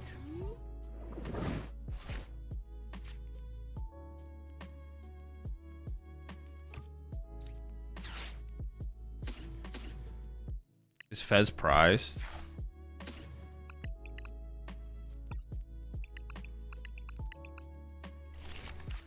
This energy on this Iron Hands is so awkward now, though. I probably shouldn't have put it there.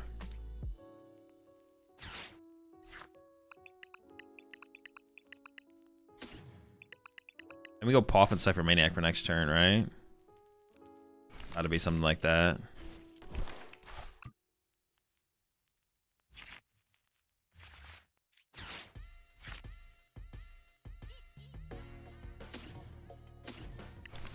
Probably like this. Oh, dude, why did I put this much energy on the Iron Hands? I can't even use this thing. Oh wait, no, that's not true. I could go Lightning plus Defiance KO Mew. Oh, I can use it actually. If they put Mew in play, I can KO Mew. Okay, we can get value out of it. We can get value out of it. So what would you choose? Dragapult or Dragapult Dusknoir? Straight Pult.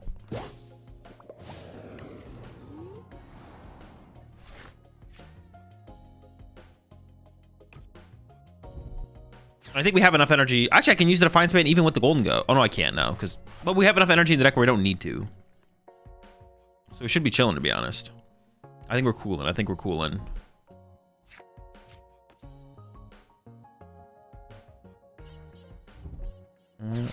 Smile again.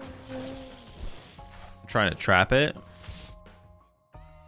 This gives me the turn to get the extra energy on this, to be honest. Because I play the switch, right? Wait, are they KOing this? I don't actually know how much damage they're doing. Oh. Why wouldn't you KO my Miraidon? What? How is the Iron Hands a bigger threat than my Miraidon? What the heck? Why are you throwing? That's just some insane trolling. You gotta... What are we doing here? What's going on? What's happening?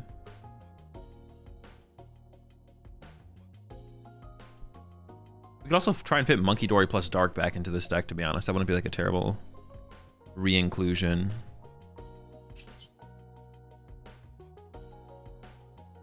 Let's flip first.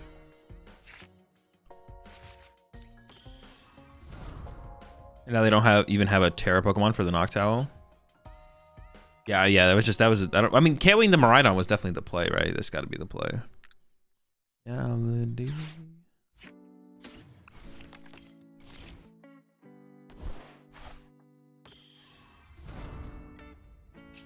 or are they going to be able to do like the Terrapagos Briar play at the end here that people have been playing? Maybe they have that. Maybe they have the Terrapagos Briar combo. Maybe they're just sitting on it.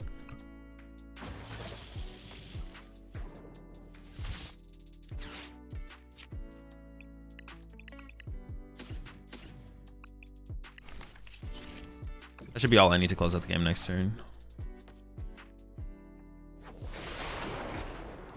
Yeah, I mean, I guess I could have that.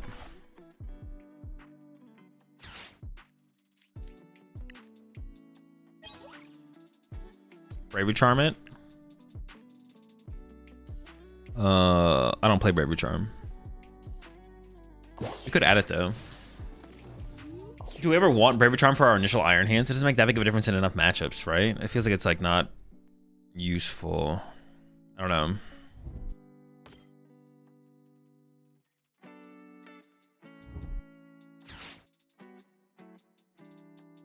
I don't think so anyways.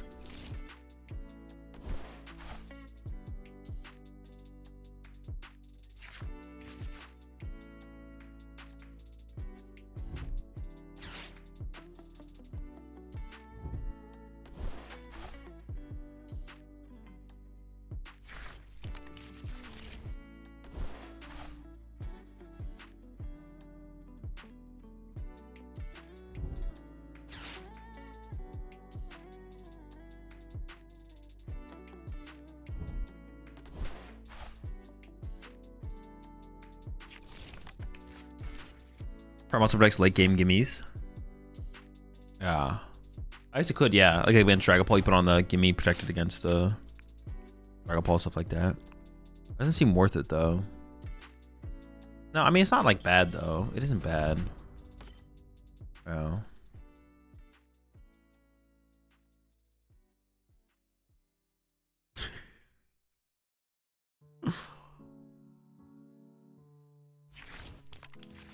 Certain reason why you're running 50 HP gimme ghouls. They have 1 retreat cost, so we can rest your board turn 1 into the Joltik. You like with this build, you have to play the 50 HP gimmies. You don't really have a choice.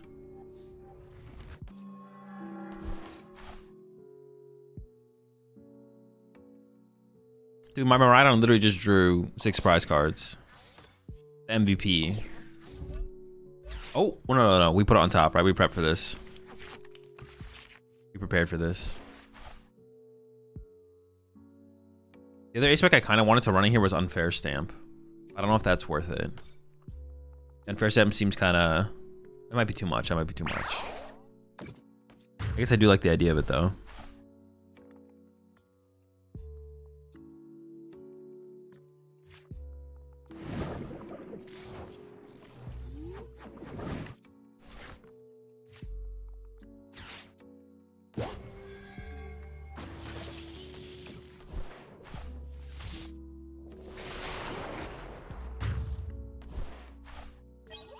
Why do we play 50 HP gimmies? Because they have 1 or 2 costs. They can be resi boarded. Hazel, how's your overall enjoyment of this deck? I don't know. I'm still playing it. Ooh, Giratina.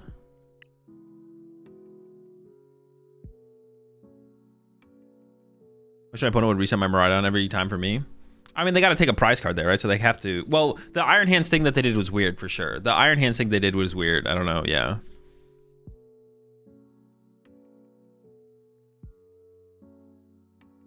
Iron Hands thing was definitely weird.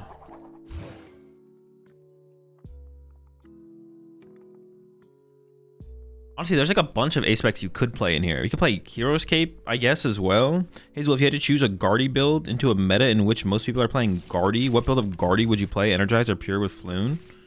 Probably Pure with Floon, like,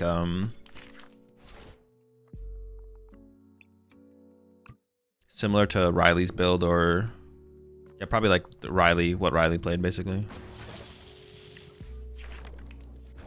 I don't truly understand all the values of playing the build that Bradner played. Oh, they're gonna be slapping. Nope, not today. Slapping D's.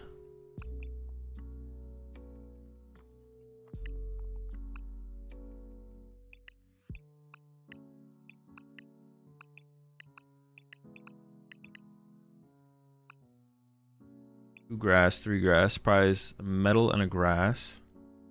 Rusty board's here. Defines Bandits here. 1 vessel's here, so we prize. What was the hand? Gholdengo, Boss, Superior.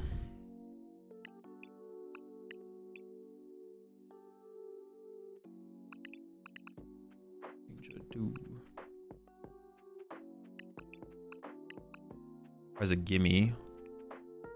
A fitty gimme. Yeah, we can't get slapped here. We can't get slapped, so we gotta play around the slap.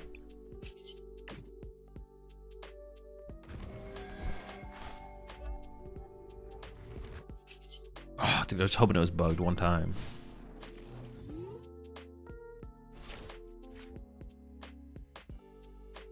All right, now we need to draw, but we need to draw into an Iron Hand. I mean, we have a lot of outs to the Iron Hands, so I'm not like that worried about it, but we don't have it, so we need to find it.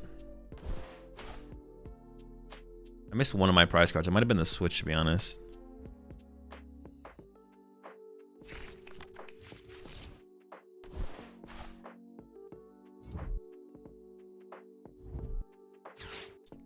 Sure. Your Team Diva to worry about. Okay. Bravery Charm's down as well. That's nice. I guess this is a match where the Bravery Charm could be nice, to be honest.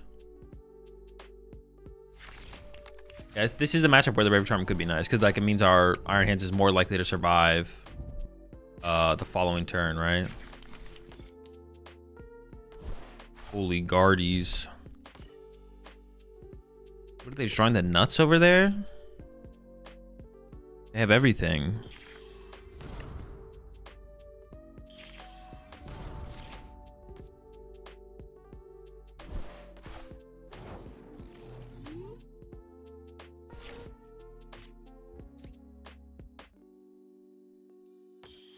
I'm not sure which one's better to evolve here, to be honest. All right, please. I need something off this coin bonus.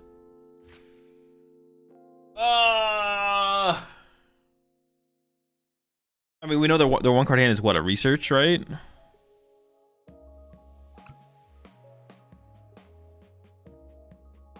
Not looking good, folks. Not looking good.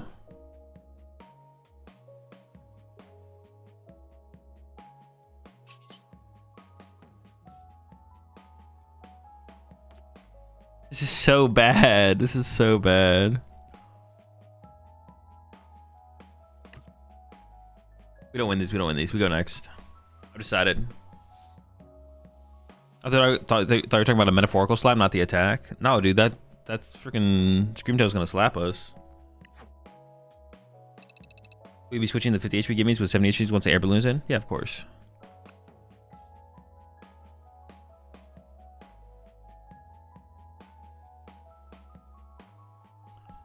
Have you done much testing for Worlds? Nope. 0 testing for Worlds.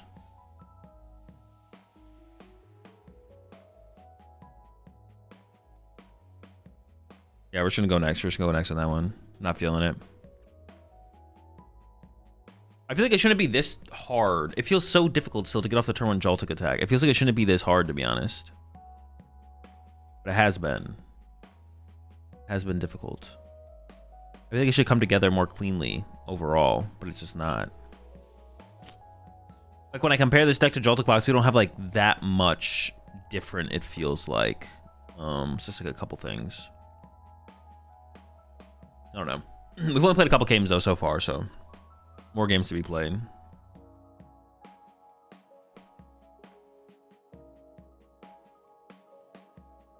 Add Crispin? No. No, we're not playing Crispin. The point of the deck is to turn 1 Joltik to Iron Hands, or turn 2 if we go first, and then attack with Gholdengo after that. We don't need... We're not playing Crispin, no. There's like basically 0 synergy with Crispin in this deck. Oh my gosh, I didn't even... What am I clicking for? Oh, the flip. Dude, I just like started clicking. Crispin can help with that turn 1 though? Not really, no. A Call Bell would be better than a Crispin. No. Are you going to Disneyland? Probably not.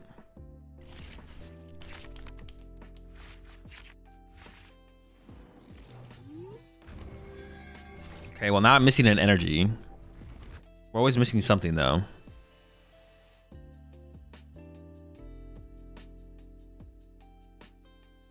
Well, actually, we could Arven for... If we topic, like, Iron Hands, so we could Arven for the energy, actually.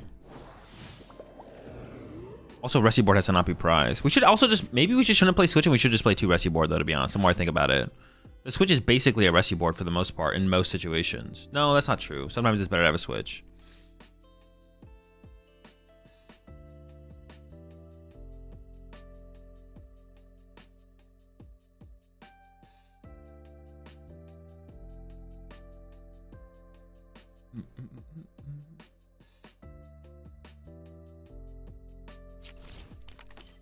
What if there's no Arven or Latias? Yeah, but Call Bell will just find Arven.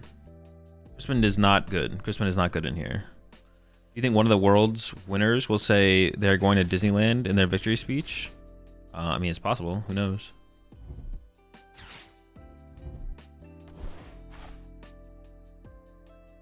Just air balloon? Soon. Although I guess we have Prime Catcher, so maybe we don't need to play the Switch. Maybe I can cut the Switch for second Rescue Board, to be honest. Maybe I will do that, actually. Maybe I will make that change. Because we do have Prime Catcher. We could Prime Catcher. Even though it feels bad to Prime Catcher, we can do it. Alright, come on. Let me top deck one time. Please give me something here. Are they trying to Baby Bolt? They probably are, right? The 50 HP gaming goals are actually pretty bad against Baby Bolt, to be honest. Your victory speech, will you give a shout out to chat? Sure, yeah. I'll give a shout out to the chat. If I remember. Pretty bad, man.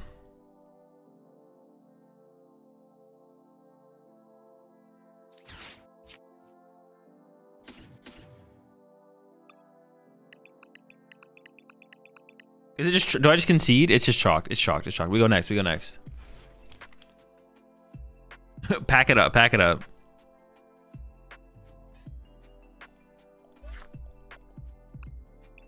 No, I'm not going to think too much about that one. But I think we can cut the Switch for second Rescue Board to like minimize...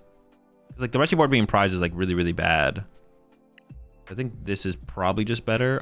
You know, I'm just putting this guy in there. Gotta find a spot for him though.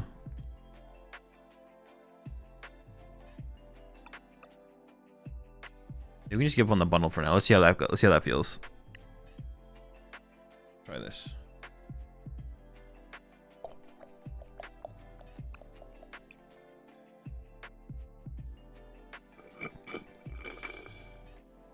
If we keep scooping quickly, it makes it look like we win more often. True. Defiance Band really needed. It's a tech along. If I'm gonna play the Galvantula, I'm gonna play the Defiance Band. If I cut the Galvantula, I'm down to cut Defiance Band, to be honest. I mean, we could do those, make those cuts to just try and make the deck more consistent, to be honest. I don't know whether I mean, maybe we do eventually get to Call Bells, to be honest. That might be a change we actually get to. Or like second Miraidon would be a not a bad addition as well, because it's like effectively like +1 Nest Ball. But better even.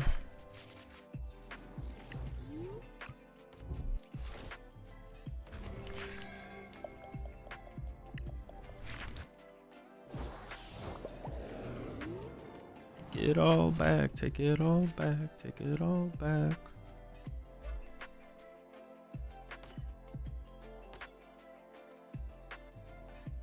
Alright, let's see how their first turn goes. Do you think a deck playing Dragapult, Zard, and Dusknoir could work?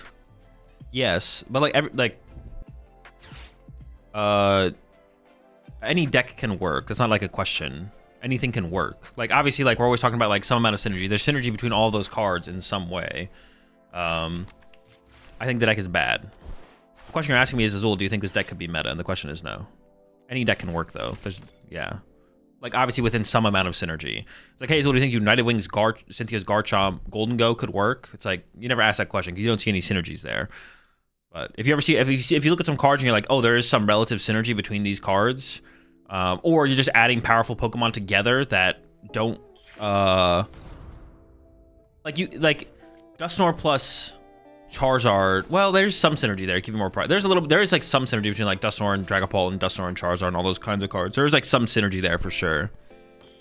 But that's not the question. I mean, I'm assuming the question is not that, because the answer is always yes to that question. If there's any amount of synergy, or another way you could even think about it would maybe be like there's not anti-synergy. That's maybe another way to think about it, to be honest. It's like, does this... I am getting attacked by Garchomp next turn. Well, I can evolve the bench one here to see if we get access to a Joltik. And if we do, then we go into the Iron Hands. If not, then we do something else. Yeah, it's gonna be like the question, like if you see anti-synergy, right? Like if you put Cynthia's Garchomp and Gholdengo and what was the other card I mentioned? United Wings. Yeah, there's like anti-synergy there almost, right? But yeah,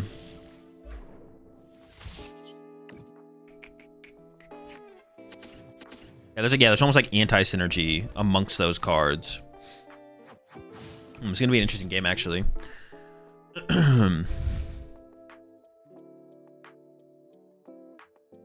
What was I saying?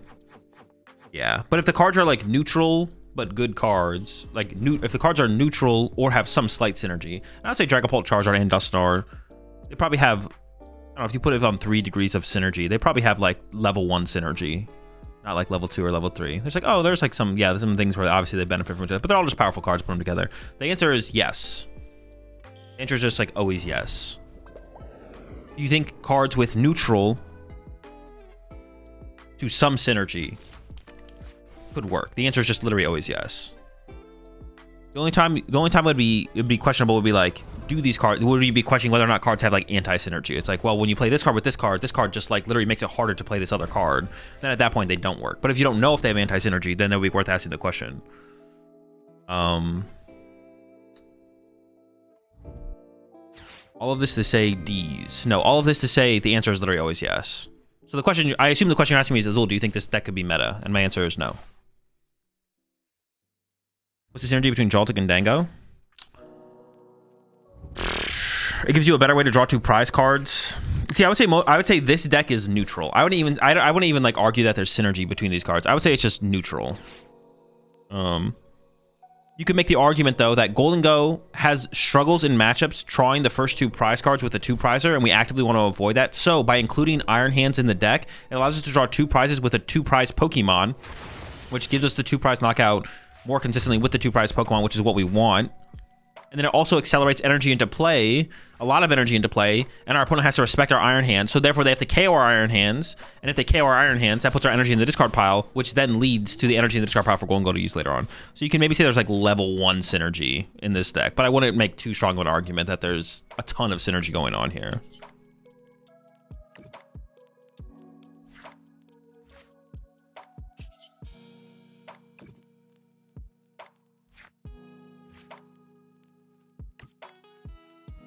Just counter catcher, I guess.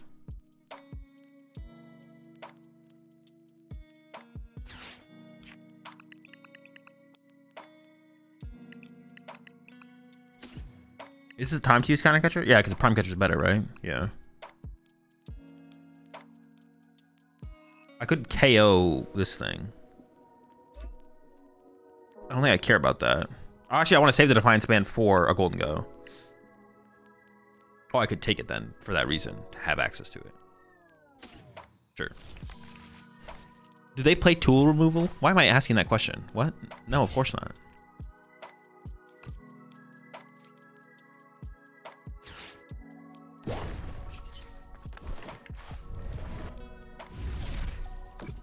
Dragapult Nor, Dragapult Zard both work as decks, so if you combine them, you would get all the benefits.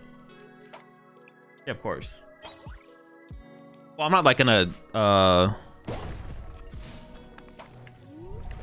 yeah, I'm just telling you I think the deck would be bad. Yeah, that's all I'm saying. I think it would just be bad. Watch out for the Ruffian. Oh, shoot, true. Why would you play Petrol if you already play 4 Arven? They already played 4 Arven, so they're playing a Petrol on top of the Arvens, probably. Or they could be playing a Petrol-based build, I guess. Oh, that hurts. Yikes. That's pretty cringe.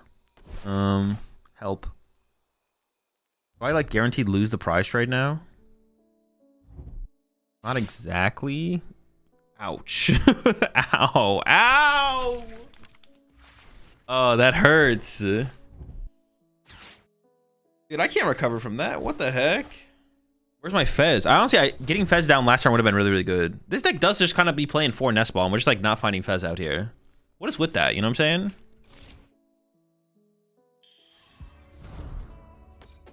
I think I'm getting scammed here. I could just Prime Catcher KO this guy off the bench. Okay, they didn't get another energy in play this turn, which is big. So it's definitely still winnable. I would like to KO this Gabite this turn. We'll see. I mean, KOing the active would also be pretty cool, but less likely.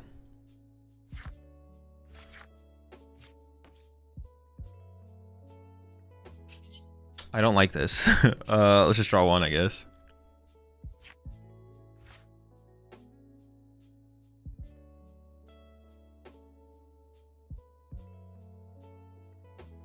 Dude, that unfair stamp hits so hard, man.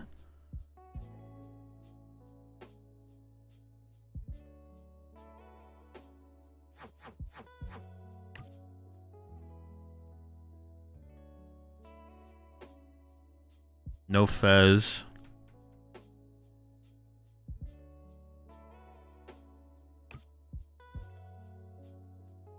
Dude, I really want it. Why can't I just draw into a Nest Ball here? I just want my Fez. I just want to draw more cards. Can't draw a freaking Fez, man. I could just boss Roserite and pass, and it might lead to them not being able to get a KO on this next turn. How many energy are in here? 6. I just have no pieces right now.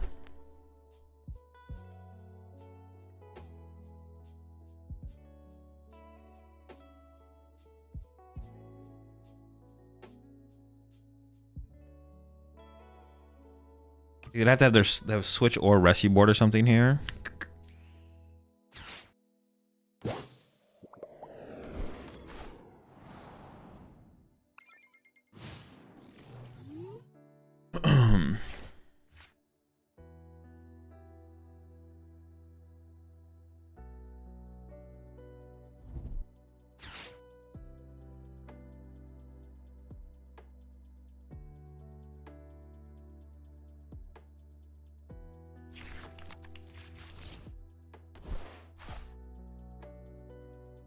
Okay, and I'll fix the bot real fast. Give me a second. The song bot.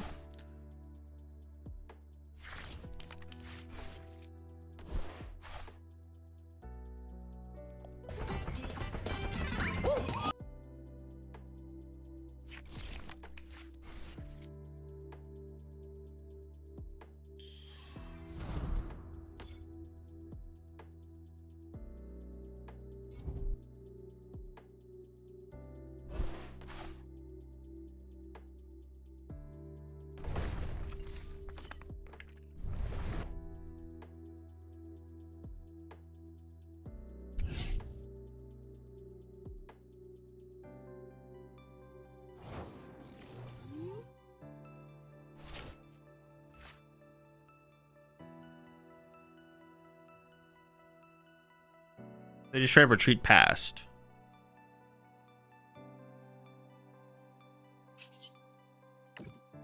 Okay. Fez, you're a little bit late there, buddy.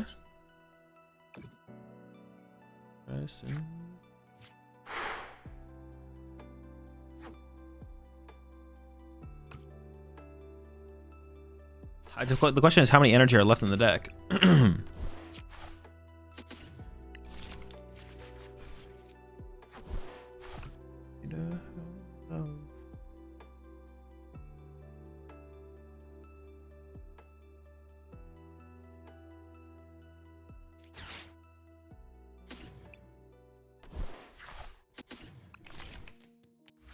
Nine. Wait, how many do I need to KO this? 9. Oh my.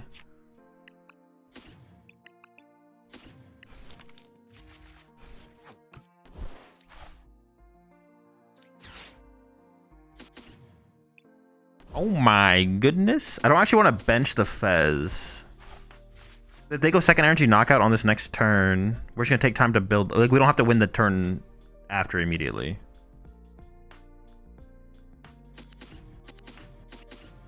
Holy. I still have 3 superior left, though. We're chilling. I need more Gholdengos, though, bro. What is this? I'm starved of Gholdengos out here. Where the goes at? Can you play some Guardian matches so we can watch and learn? No.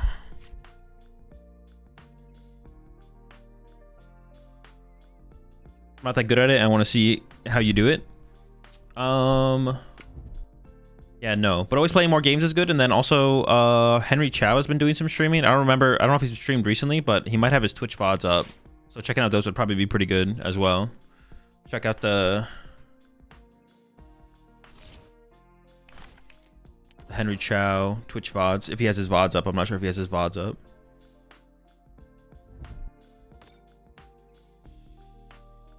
All right, they're gonna knock this guy out, but then they can't. If I don't bench Fez, yeah, I'm just not gonna bench Fez.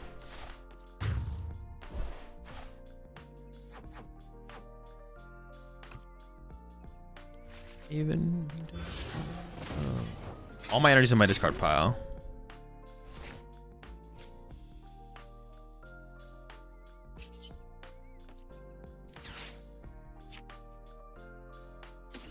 Oh, they have 1 prize card? Huh. I didn't realize they had 1 prize card. What the heck? That changes things. Oh, no. Do I just have to go for the win? All right, we should go for the win. We should go for the win.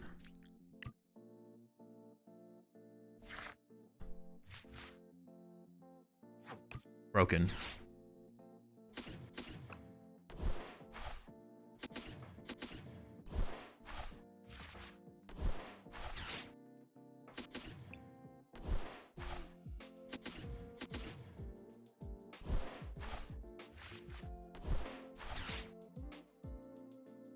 For some reason, I thought they had 2 prize cards left. So I was like, oh, we can just chill. I mean, if I evolved both Gimme Ghouls to Gholdengos, we could have chilled, but maybe I should just go off this turn because this is the last turn I'll have for Fez. So maybe I should have played this turn assuming I was just gonna go all in. To be honest. Yeah, I guess that maybe is correct to just have played more aggressive. All right, broken.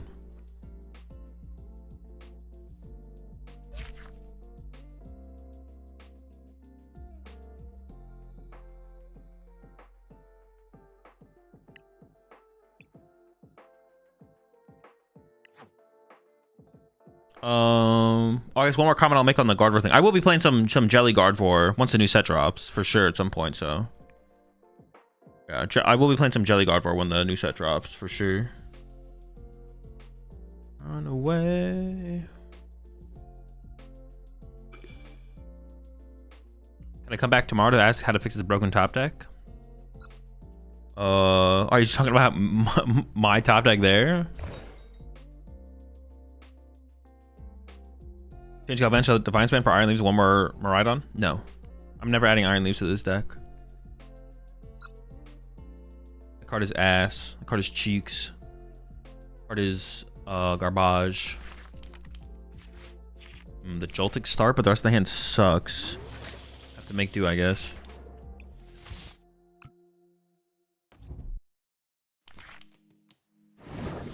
Yo, appreciate that 40 months there, Rojo HS.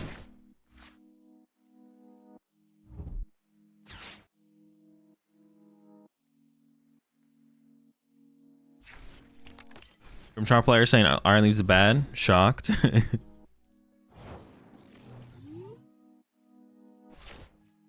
But the Ultra Ball can't even get me anything.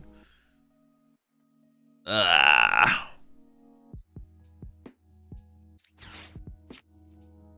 guess anything yet.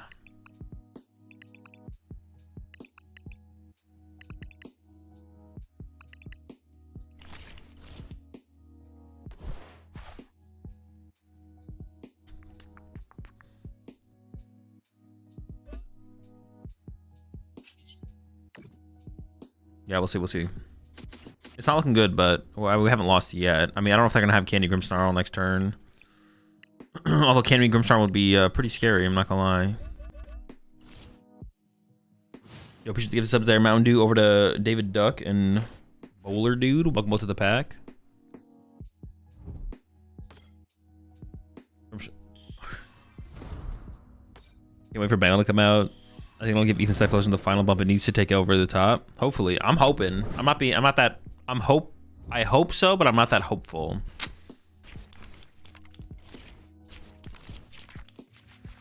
I feel like they should have put that Frostlass on the bottom of the deck and then Team Evo'd out this one.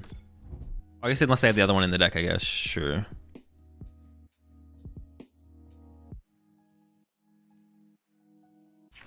Have you listened to Eden's new single? I have not, no.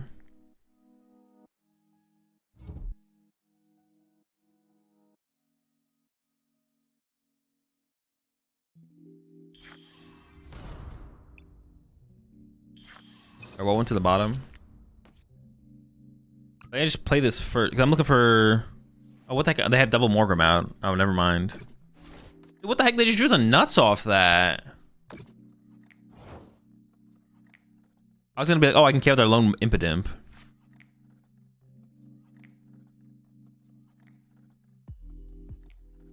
My gimme goals are gonna get cooked because they all have 50 HP. I'm getting cooked off this bench.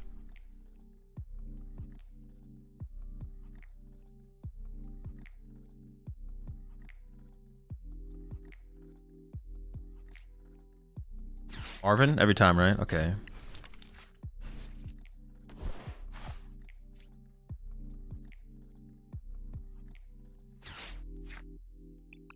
I can get Galvantula here. I think that's the play. Ultra Ball away.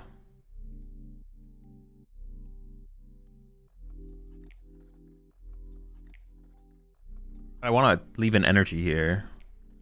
So should it be like get Resi board? And then...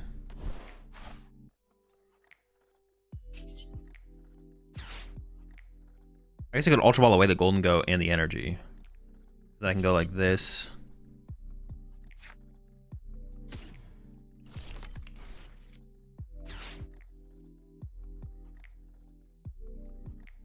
No, I keep the Gholdengo, right? So I can get rid of these two.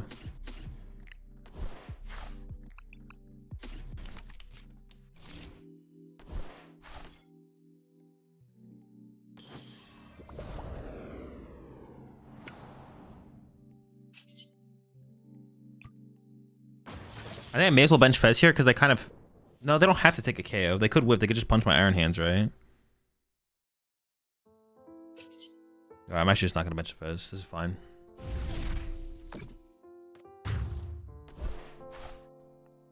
Maybe it should be a 2-2 gimme goal split, to be honest. Yeah, maybe. Possible.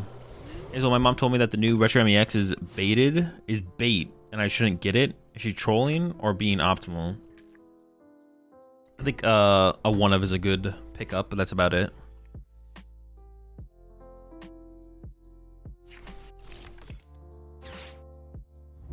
We should give a sub there to Mountain Dew over to Low Elo Boy.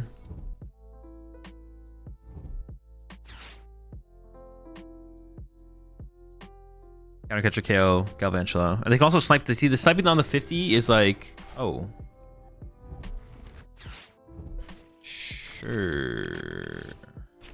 Oh, they're gonna KO both gimmies. I mean, it doesn't seem terrible, I guess. Sure. One is double Frostlass, correct? Against matchups you want double Frostlass. No, I'm not going to list all of them. I'm not going to list all the situations where you want double Frostlass. It's correct to put double... But this is my answer for all these questions. I feel like you've asked me these questions before, Low Yellow Boy. The answer is when it's correct. And I could sit here for the next... I don't even know how much time it would be to explain all the situations where you want double Frostlass, but yeah, I'm not going to do that. That's why whenever anyone asks me about like a matchup, like Azul, how do you play against Gardevoir against Dragapult? It's like, I don't know, make the good plays. Like, I'm not going to fully break down situations live on stream when anyone will ask me the question about it. Good luck. Wouldn't that be a good video idea? I mean, yeah, for people who want to make it. I don't really want to make that kind of content, though. I have no interest in making that kind of content.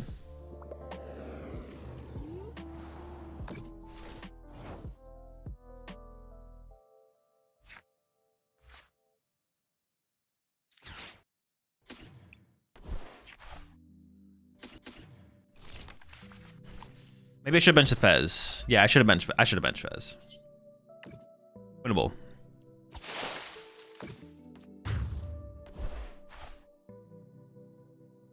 Why did eventually get pinged? I'm pretty sure it did. What? They can... No, I don't think they can KO both Pokemon here. I don't think they can KO the Galvantula and the Iron Hands. I'm pretty sure they can.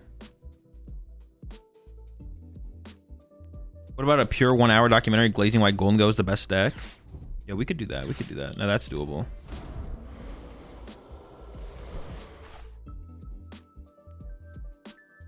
Honestly, maybe the Galvantula is worth keeping, but maybe I should play a Bravery Charm instead of the Defiance Band. I could get down with that, to be honest. I could be down with that.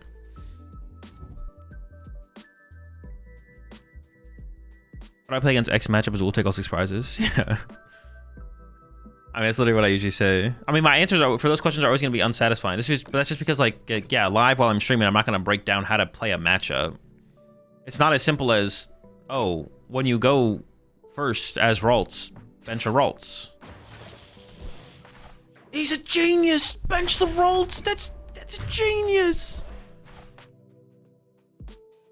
Why, though? Because you want Kirlia turn 2. Oh my gosh! It makes so much sense! Yeah, it's like it's not that simple. Yeah, I'm not gonna dive into it like while I'm chilling streaming. We've done it again. Iron Bundle would have been good there. Yeah, I'm not sure about the bundle, to be honest. I mean, I wouldn't cut any of my current gust effects for it, but I kind of like the idea of the Bravery Charm because the 50 HP gimme goals are like super fragile in the late game, so having a way to like protect them a little bit would be nice. I guess we're just not teching for Raging Bolt then. I like the idea of the text for the Raging Bolt as well. Oof. Can we play both? I like the idea of 2 rescue board because pricing this actually just sounds kind of miserable, to be honest. Pricing that does sound kind of miserable.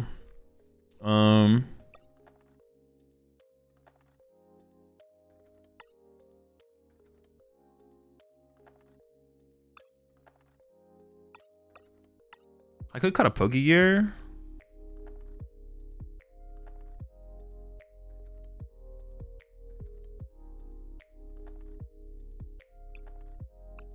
What was I trying to add? A Brave?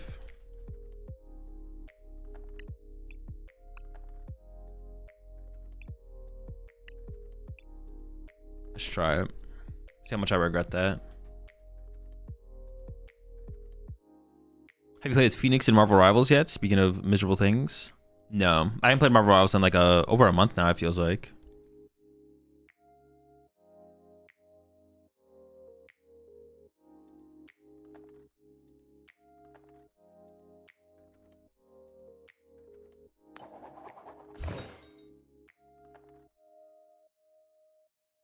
Yeah, we might regret the Pokegear cut though. Pokegear's kind of good in this deck. I can't really think of like anything else to cut there if I'm trying to fit the Bravery Charm. I do like the idea of the Bravery Charm. I might, like I said, I could just cut the Defiance Band though. Defiance Band is like, I mean, it can come up in other matchups as well. We saw it come up against the Garchomp matchup. So, all right, we are very close. I'm literally about to... I'm going to predict that off the mulligan or the draw for turn, I draw the Bravery Charm. And it would have been a Pokegear. That would save me here, but I'm not going to get it.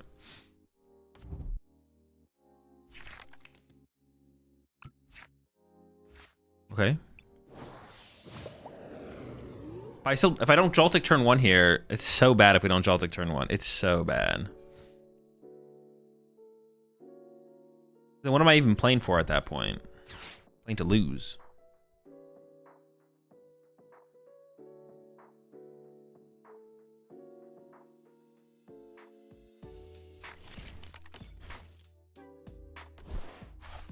Azul Variety Streamer. I mean, no plans right now. I'll probably play Hollow Knight 2 when that comes out on stream, but that's like the only game that I'm really looking forward to playing right now, to be honest.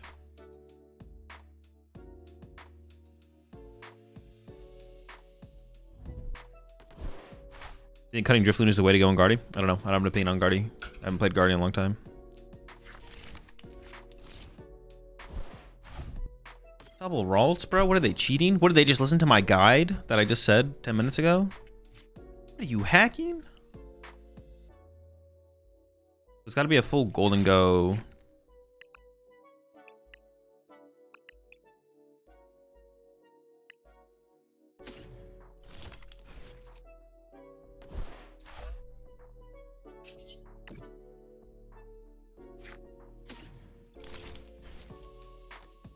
Alright, got the Gimmies online. We're chilling.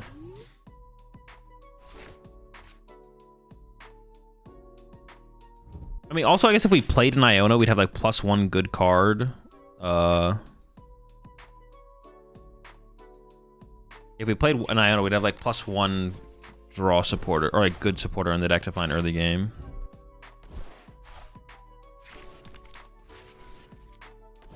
I think it was better than hands into Guardy. What do you mean? No. If we could get hands online here, we would.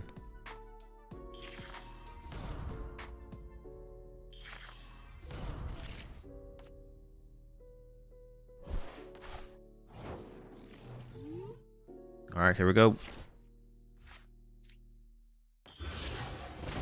Getting the Shaman is kind of an L, but playing boss here also seems kind of like an O. Getting another Gholdengo online, though, is kind of a dub.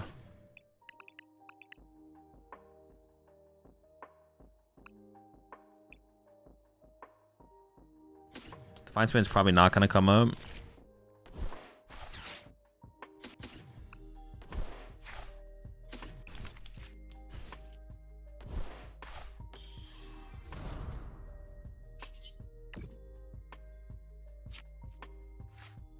Can't even get anything off this.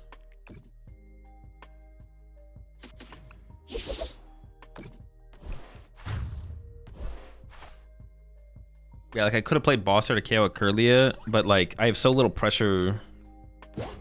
Yeah, I don't know. Add Latias maybe. We could add Latias back to the deck to increase our odds of getting off the turn 1. I don't hate the idea of that. I guess we could cut the rescue board.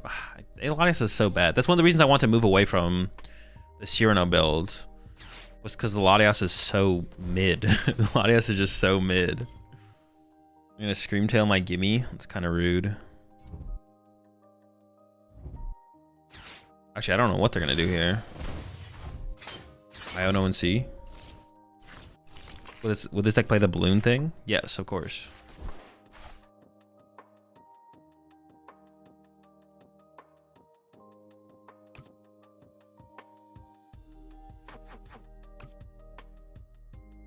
Maybe they whiff Guardy?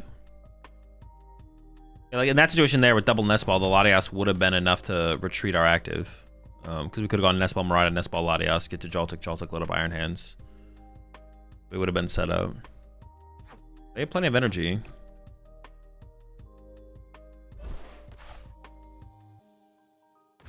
Go for a Screamtail attack? Sure. I mean, this thing dying is honestly kind of annoying. That is annoying for sure. But we can get another Gimme Goal on our bench next turn or something like that.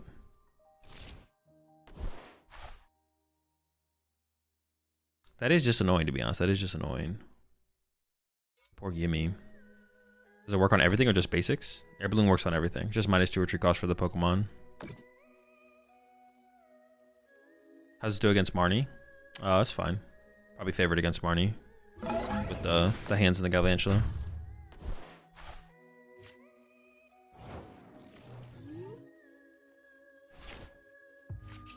This one first.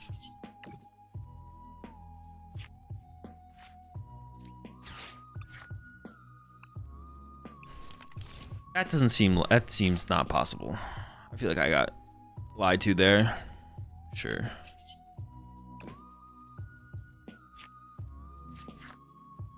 That's more like it. Okay, so maybe I don't want to put Fez in play here. Maybe I shouldn't put Fez in play here. I could see that actually being true.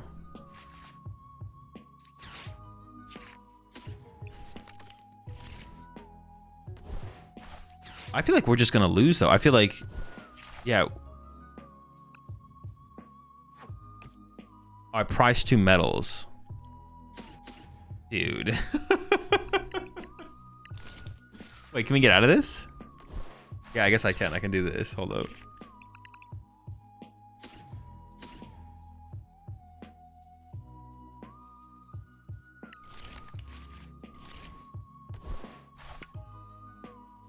At first I didn't realize what was missing. I was like, wait, what? How's that even possible?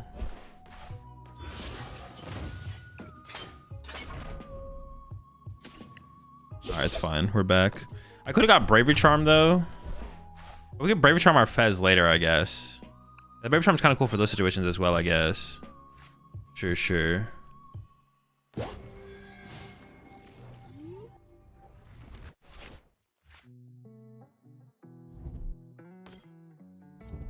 It's like they knew too. They kind of get your Dango with no energy there instantly. Yeah, I mean, it's always the correct play there, right? But were they hacking? Probably. Are they hacking cheaters? Most definitely.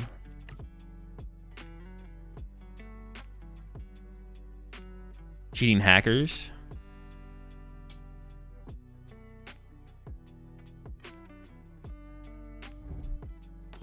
Most definitely. Oh, the Mew for 1?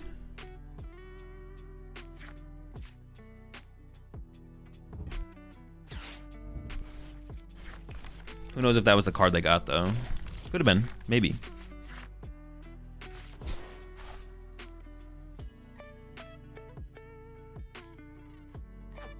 I have 5 energy and a Vessel left.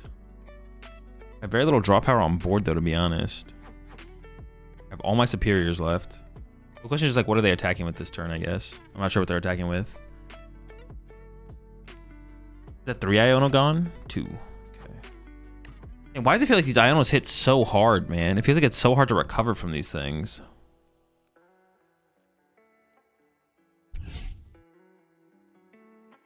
Is it a Mind Bend angle? That'd be really good for me if they go for Mind Bend, to be honest. I have the Rescue Board in hand. Oh no, but I have prize, dude, no! Wait, did I get a medal off my prize cards? I can't even retreat into the other Gholdengo to use that golden. Oh no, but I can retreat the medal off it. No, I can. I was trolling. Don't talk to me. Is this a Devo build though? Do they have a Devo? Hopefully they don't play TM Devo. I think I would lose to a TM Devo. Like Mind Bend plus DM Devo's a lot. Also, I do need to draw Superior Energy Retrieval here. Hold up. What was on the bottom of the deck? Superior and an Arven? And, oh, Nitrogen would work too. So I think I shuffled the deck first here.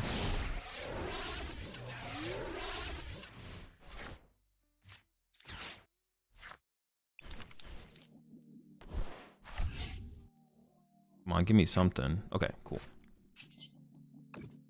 1 bonus.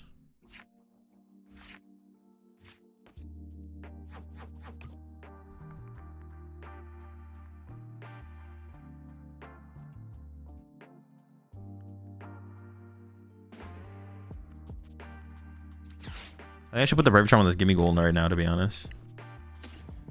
Land. Where to start? I would love to get another Gholdengo in play, but it's just not possible.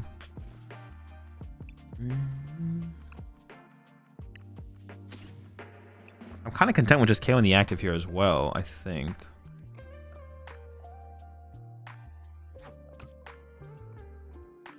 I mean, I could KO the Guardy for 2, though. I could Prime Catcher KO the Guardy for 2, actually. Maybe that is just the play. Do I just get aggressive here?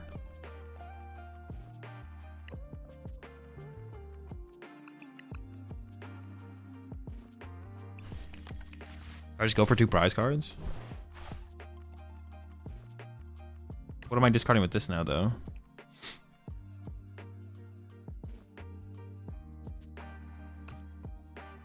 Or I could leave the Guardy. If I actually KOing Guardy almost seems weaker, to be honest.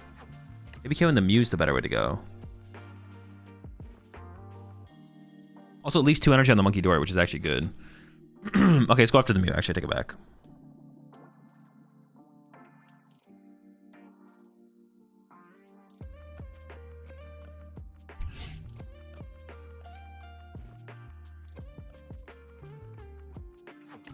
Dun, dun, dun, dun, dun, dun, dun.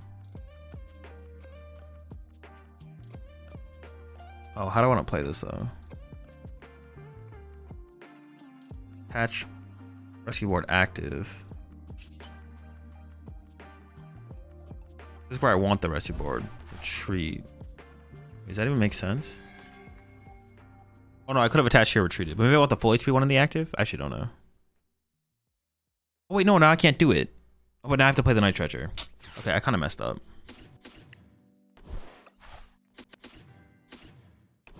I messed up. I messed up.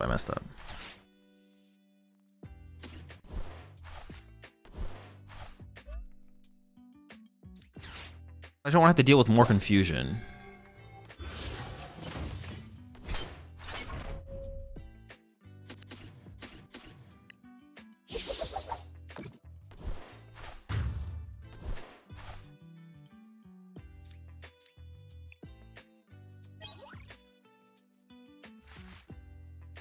So my last prize cards are like a metal and something.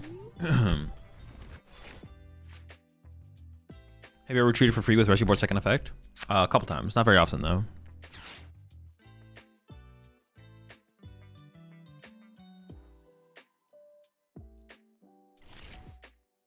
Switch back.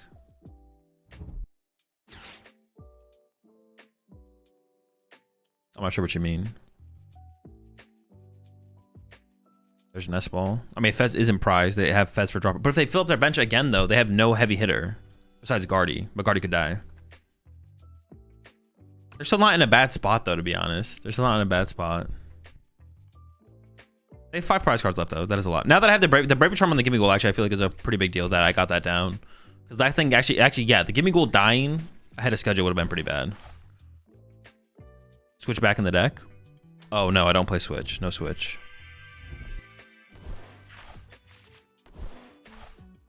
There's 2 rescue boards.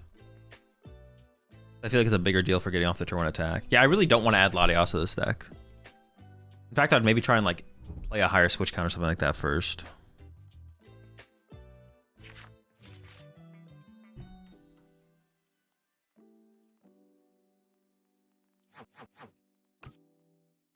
Are you playing in a tournament today, or did I miss it? No, I'm not. If I ever play in a tournament, it'll be in my stream title, or it'll be above my head, like right there. The tournament widget will be live.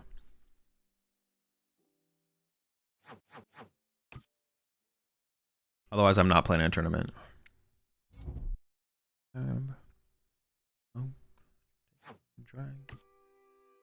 I'm feeling pretty good about this situation, but yeah, nothing's guaranteed yet.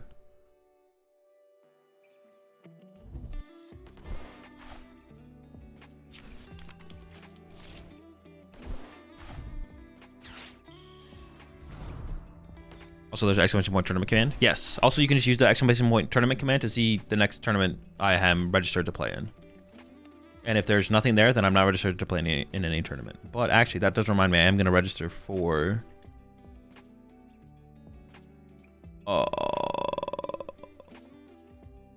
where's the tournament? When is the late night tournament on? July 16th? Oh, we might play in the late night as well, actually. So I'll register for the late night. Then I was going to register for the...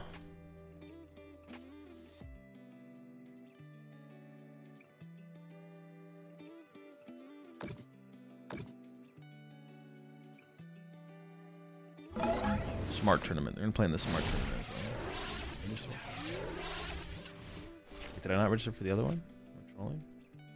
Oh no, it's just like showing on next. Okay. Out with the kiss, I did end up like this. It was only a kiss.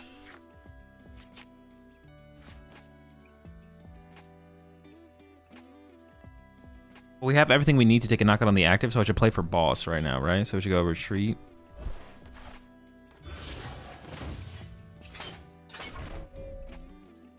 Well, hang on. I would want to set up another Gholdengo if I did whiff. That's like actually a thing here. So I could check this first.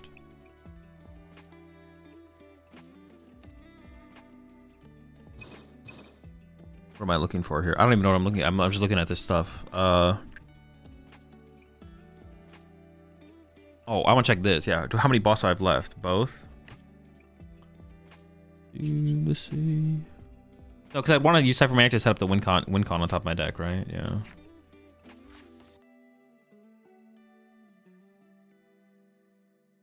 Oh, wait, I don't win with boss. I'm an energy short. Okay, never mind. Yeah, I'm an energy short. Energy short.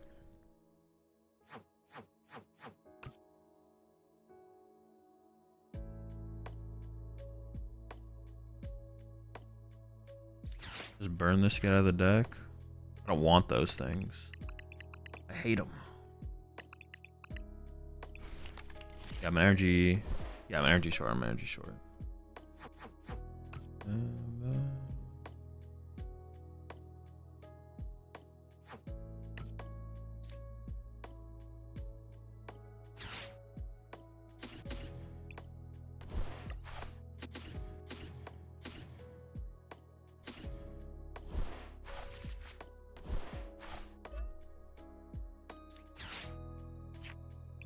I think if I just put Boss Superior on top, I'm not going to overthink it. We're just going to do that, and then we're just going to swing. Boss Superior seems like the play for sure, though. True. Did you ever test the top 8 Zoroark deck from NASC? No. So the synergy here is you can use Joltik early for Iron Hands. Once it dies, you use Superior Energy Shield for Biggie Dango one-shot. Yeah, just hands into Dango. Although I wouldn't argue there's like an extreme amount of synergy between the cards. But yeah.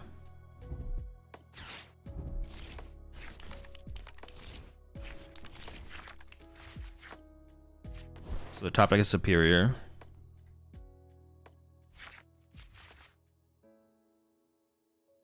Oh, I didn't even realize that Air Balloon is crazy in Gholdengo just for simply draw power. You push up a Gholdengo, you draw 2 cards, you retreat to another Gholdengo, you draw 2 cards. I didn't even realize that. The heck? I'm not saying 3 Air Balloon. A lot of the lists I've seen from Japan are playing like 3 Air Balloon. That seems like a little overkill, but hey, I kind of get it. I kind of get it a little bit more now. A little bit more validity there for sure.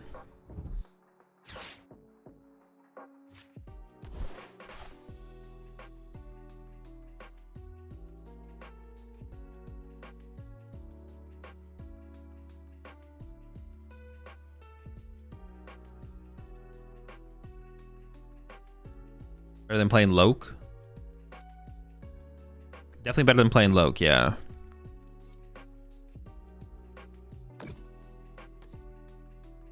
We need a Chi and Power redemption attempt. I don't know. I mean, Chi and Power might be like an okay deck to play, but I don't know how you ever beat Jealous and Guardy. Like, you should get cooked by Jealous and Guardy real bad. It's absolutely farmed. Like, it should not even be close.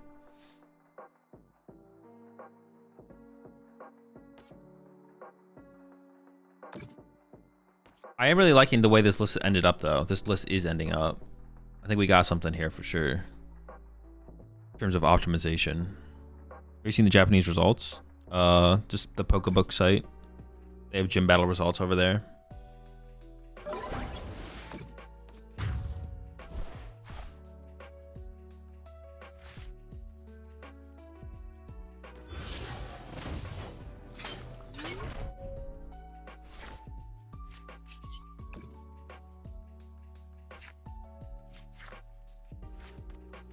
A little bit late, but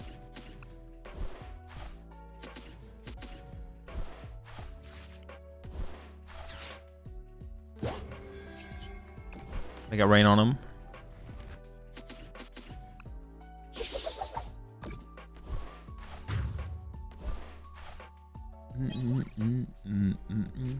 You convinced me to place out my challenge tomorrow, King. I mean, I wouldn't.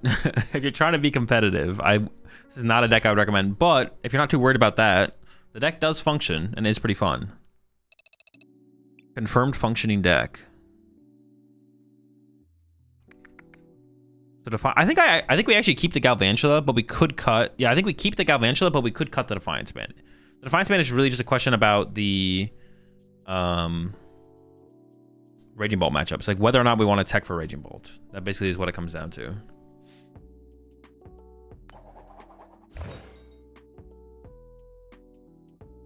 You want to go first? No.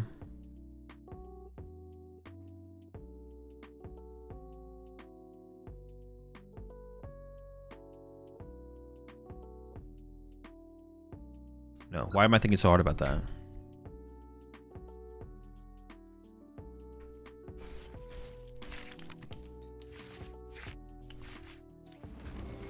Yeah, why was I thinking so hard about that? The answer is no.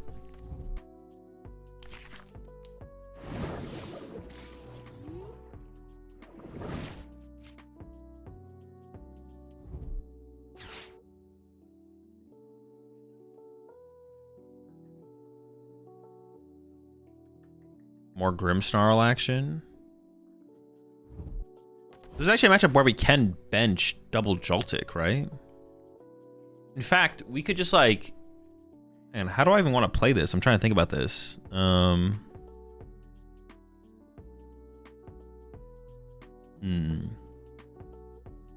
Dango is a Brickfest? No. I kind of want to save Nest Ball for... How are we playing this? When are you doing a dude stream? No clue. I'll come up with a schedule for post. What's a black and white set? Actually, I might not do any kind of dude stream until after Worlds, to be honest. We'll see. No, I'll probably do like one or two. Well, no, I might not do any kind of dude stream until after Worlds, to be honest. I'm not sure.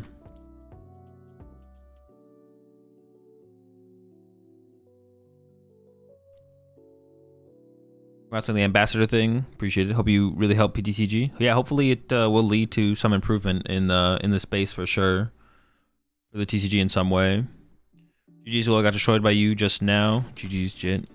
If you could unravel the perfect 60, I think Dingus can win Worlds with Genesect. Sure. What's Dude Stream? That's where I play decks that the YouTube members and Twitch subs submit in the Discord. We might do what is today? Then it's the 18th is when the set drops, and then no, I probably won't do any dude streams before Worlds, to be honest. We'll do some after Worlds though. The way I'm thinking about this right now is like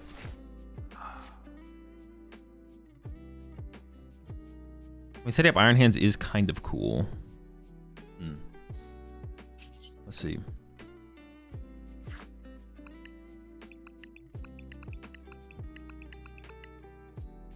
I'm not sure it's worth it, I guess. It seems worth it. Problem is all my draw power is coming currently through Fez. But I can't... No, I guess I could. I can arm from a Miraidon specifically, right? Actually, I guess it maybe just kind of comes down to if Miraidon's in here.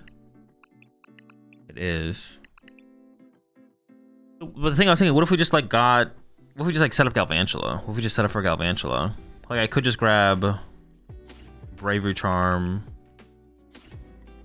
Coffin, bench Galvantula, attach Galvantula, pass. Put a Bravery Charm on it. Give me goal. Let's go with the other play. Wait, do we know they have Secret Box in hand? Alright, I'm already locked in on this. I should check my prize cards more thoroughly.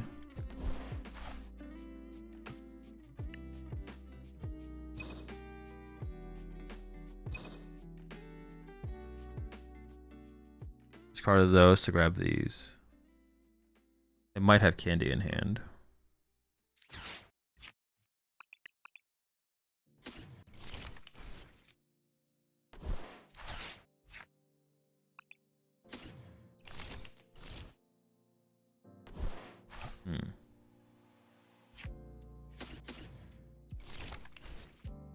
I know I'm getting Iono'd, I guess.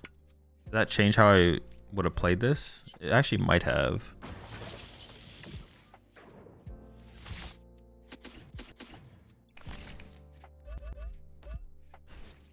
Alright, we'll see how things go.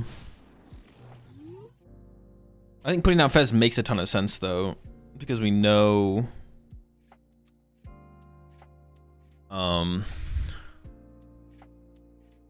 Well, if they're going to attack, they're attacking into Joltik. But KOing Joltik's like actually pretty good for them.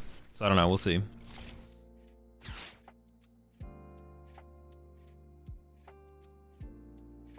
Is Gholdengo a good opportunity to set up double Frostlass for Grim? Yeah, it's a matchup where you want to set up double Frostlass, for sure.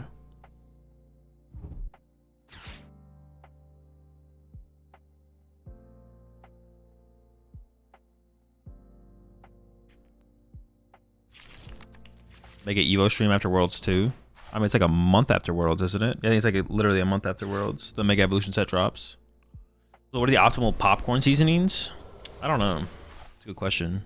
I've gotten like some of those, like the ones you can get in like the little sprinkle jar or whatever before. They're like, all right. Be okay. Optimal though? Not sure.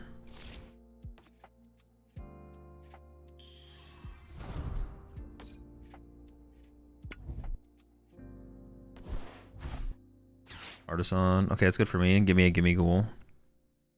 They could grab Iron Bundle here. And then I don't even know what I'd push up if they did. Iron Bundle's a pretty good grab here if they play it. I don't know if they play it though. You like spicy food? Yeah. This dangle is good. It's fine.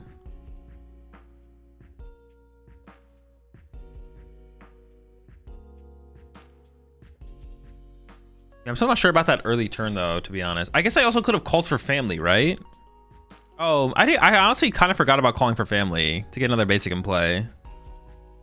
Honestly, it was probably the better play to just like Bravery Charm the Joltik on the bench. That was probably the better play, I think. Like thinking about it now a little bit harder. For sure. Oh, he's Evo'd?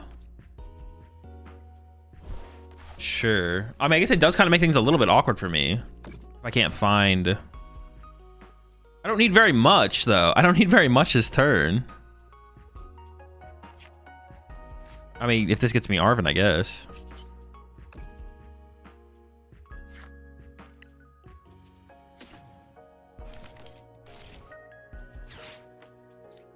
Or boss. Gotta be an Arven, though.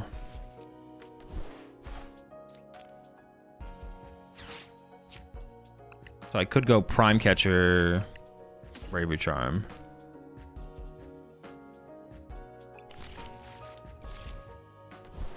Go Bravery. I could have also just got Ultra Ball and gone Joltik Knockout. Now I'm kind of thinking that was the better play, to be honest. Just go Ultra Ball, get Galvantula, Galvantula KO. That was probably the better play. Because this is awkward because my hand doesn't do anything next turn. Like, my hand has nothing. If I don't top deck or any of the prize cards, which I could, but I don't have it right now.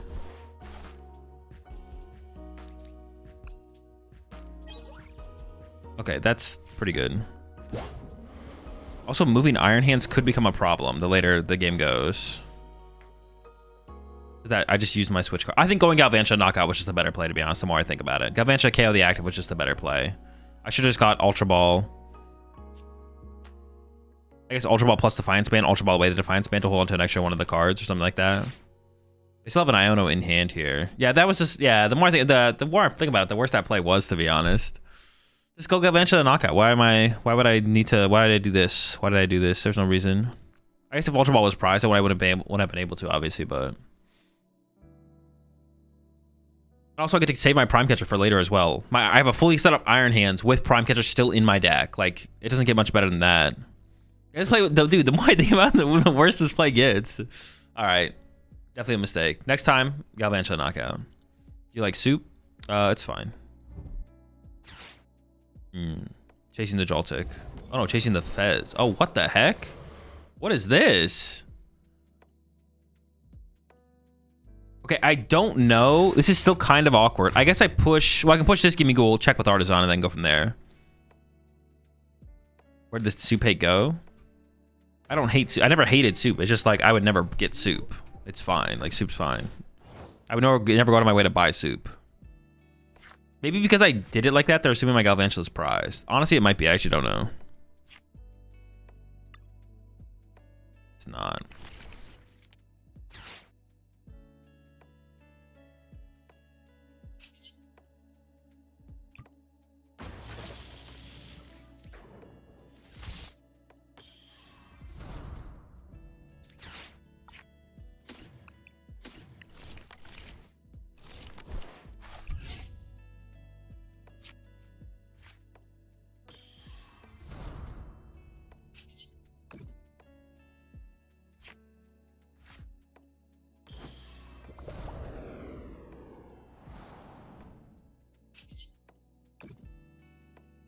I maybe should bench the Gimme Ghoul there. I actually am not sure, to be honest.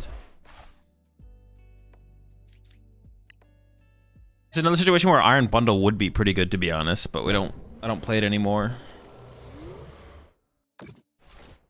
Maybe cut the Defiance ban for Iron Bundle. Why don't you draw first before retreat? Because then I want to be able to retreat. Gholdengo has 2 retreat costs. Gimme Ghoul's got 1 retreat cost. Are you sleeping on soup? Dude, I've been alive for 31 years. I'm not sleeping on soup. I've had plenty of soup. Soup is mid. Like...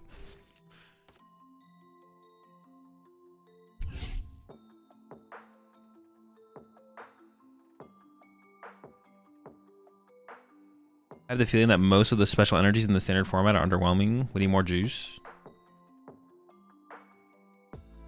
Sure.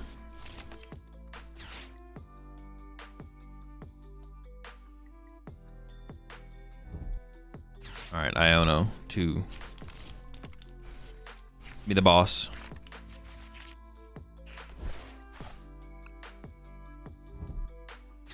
We could get it still.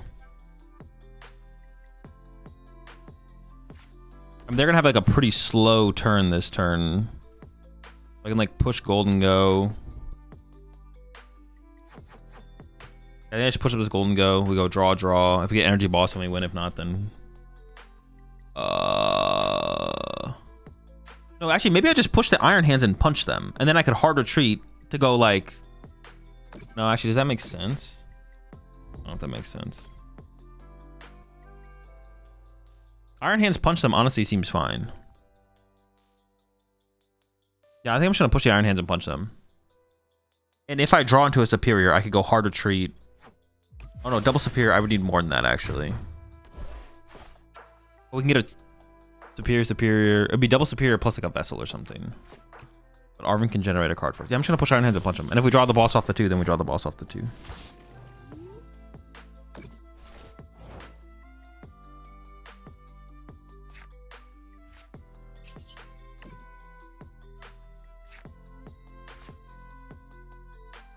Iron Hands punch loses if you don't draw a boss.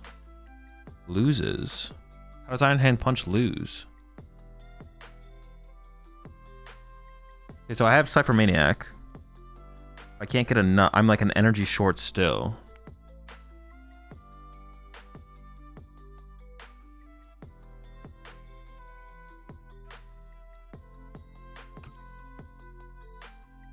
Just draw 1 and check, I guess. Night Stretcher. Oh.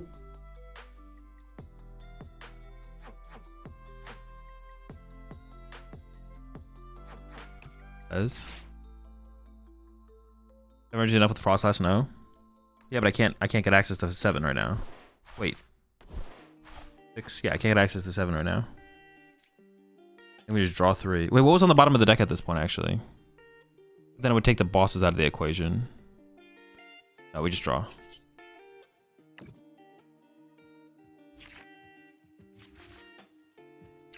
Still not enough. Oh, I got boss. Sure. Got him.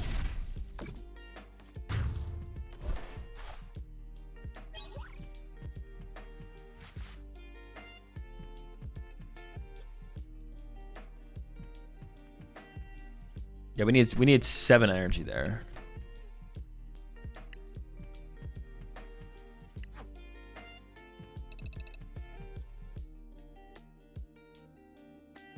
All right. Someone mentioned a deck earlier that I actually want to try, to be honest, but I don't remember what it was. Hard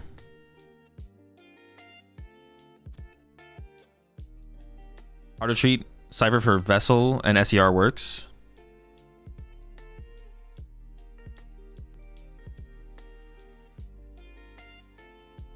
Vessel SER. No, it's only 6 energy.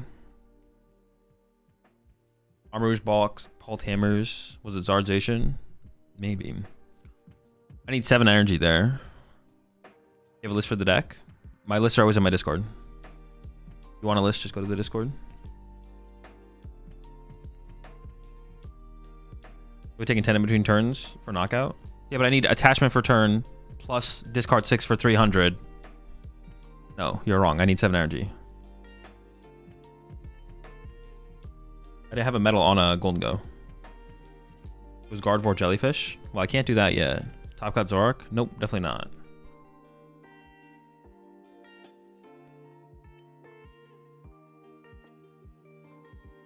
United Wings one time. When the new set drops. Quad Iron Bundle deck? Oh, now we're cooking. Oh, Armor Rouge? Honestly, I'm kind of coming around the deck a little bit.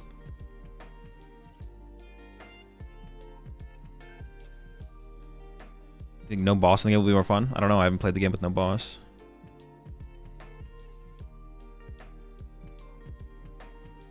You only need 6 energy because lost. Oh my gosh. Oliver, all right. No, I can't do this, man. I can't do this. You know what? You need 6 energy. Next time you go up against a Grimmsnarl player, you should get 6 energy in your hand, attach your metal for turn, and then discard the others against the Grimmsnarl. What's the Defiance banning for again? For Raging Bolt. So it turns Galvantula into being able to KO like Ogrepons and Latias and stuff like that. Pheasantipity, yeah. I was using Blaziken and Cynthia's. It's bad.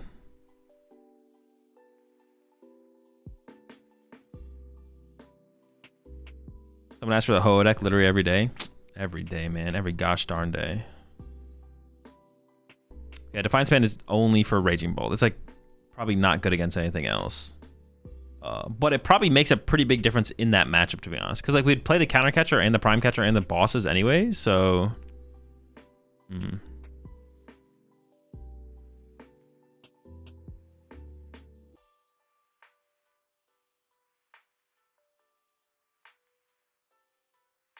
Why is it bad though? Everyone says it is bad, but nobody gives a reason. I mean, because there's like not like a going in depth in a reason as to why a Pokemon deck is bad. Wait, what deck? What are we talking about specifically? Like, I don't even know how you'd explain why a deck is bad in the Pokemon TCG. Like, obviously, like when people like understand the game to a point, they can have a realization that like Misty's Gyarados.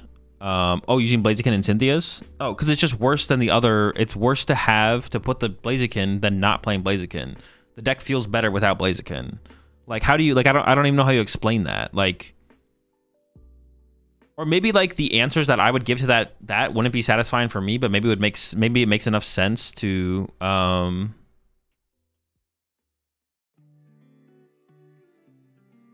yeah, the deck is just better without Blaziken. Like, but I don't know how to explain it past that. Like,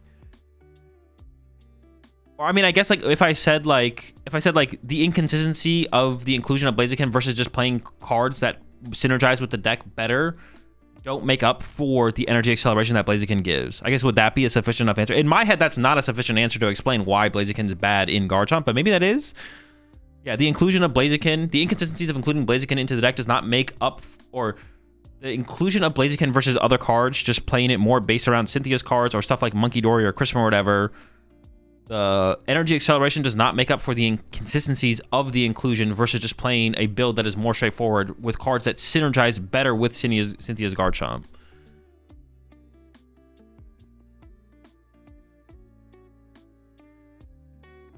That'd be the only way to explain it. The way I think about decks is like, oh, this feels like X feels worse than Y, so Y is better.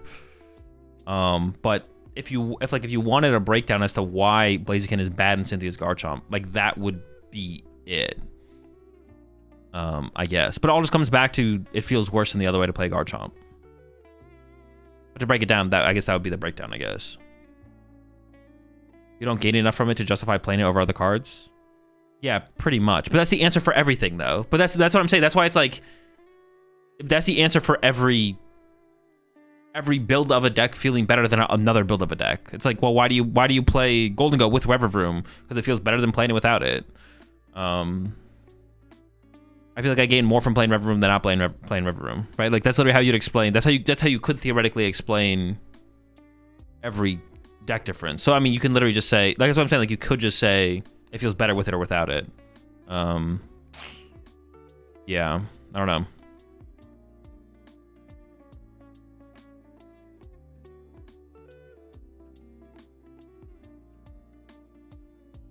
I mean, it is better than I've heard, and it makes somewhat sense. Yeah, there is like all right, so this is the way to like think about that, Nate. There is theoretical synergy with Blaziken and Garchomp, right? Because like, oh, Blaziken has no energy acceleration, and using its second attack is really good because it one KO stuff.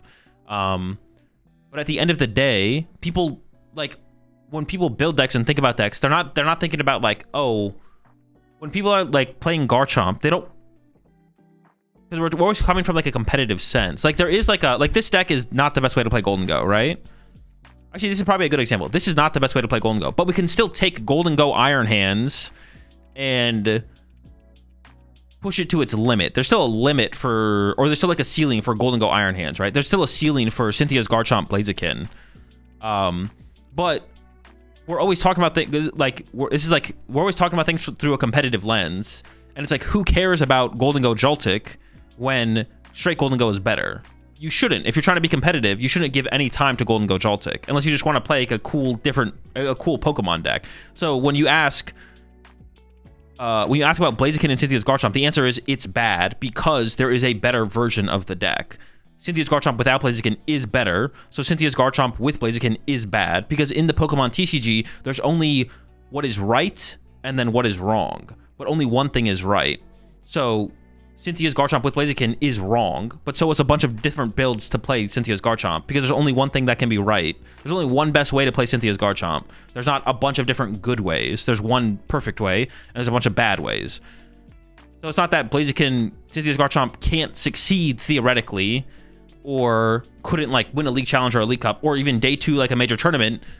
But the answer, but it's bad. But it's also just bad because there's a better version of the deck. Because once again, we're like looking at the game through a competitive lens. We're not just trying to find a bunch of good Pokemon decks. We're trying to find the best Pokemon decks, the best way to play potentially good decks. 2 things can't be right. Yeah, exactly. There can't be 2 perfect Garchomp lists. So it's not that you can't have fun with Cynthia's Garchomp with Blaziken and enjoy it, and that there is a ceiling for every deck. Like there's an optimal 60 for Cynthia's Garchomp Blaziken. There's a perfect way to play it, perfect way to build it. You can pick it up, test it, push it to its limits, but at the end of the day, it's always worse than just not playing the Blaziken, right? So it's just what you want to do with your time. And depending on how competitive you want to be, like if you want to be like, you're like, I'm trying to be as competitive as possible with Cynthia's Garchomp, the best way to play it is probably not Blaziken. But you could also be, I'm trying to be as competitive as possible with Cynthia's Garchomp with Blaziken. You can like put that, you can add that to the whatever you're trying to do in the game, and then play that deck and push that deck to its limit.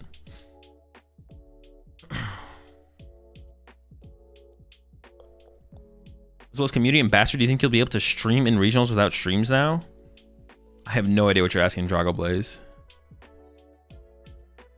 There could be different lists for different situations, no? Yes, but nothing I said contradicts that. There's always an optimal 60 for every single metagame. Yeah, nothing I said contradicts that. Like, the metagame today, the 60 cards you can play in Cynthia's Garchomp today for the metagame might be different tomorrow for the metagame. But there's always an optimal 60. Next week it could be different. The week after that it could be different. The week after that it could be different. It doesn't matter. It depends what the metagame is. There's not different lists for different situations. Well, I mean, that's what you mean. You're saying there's different lists for different situations. Lists continuously change with the metagame. As the meta shifts, the perfect 60 cards for any archetype also shifts. But I don't think the Cynthia's Garchomp list, like, you only have so much time in the day if you're trying to be competitive.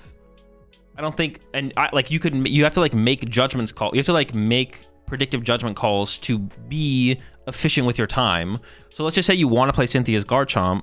It's pretty easy to make the prediction. I don't think the Blaziken version of this deck will ever be the best way to play the deck in any meta shift for any of the tournaments I plan to go to between now and the next set release. So within that format. So with that in mind, we just completely ignore Garchomp Blaziken as an option and just focus on Garchomp non-Blaziken for the tournaments we plan to go to. And then we work on that 60 cards throughout the time we're playing that deck.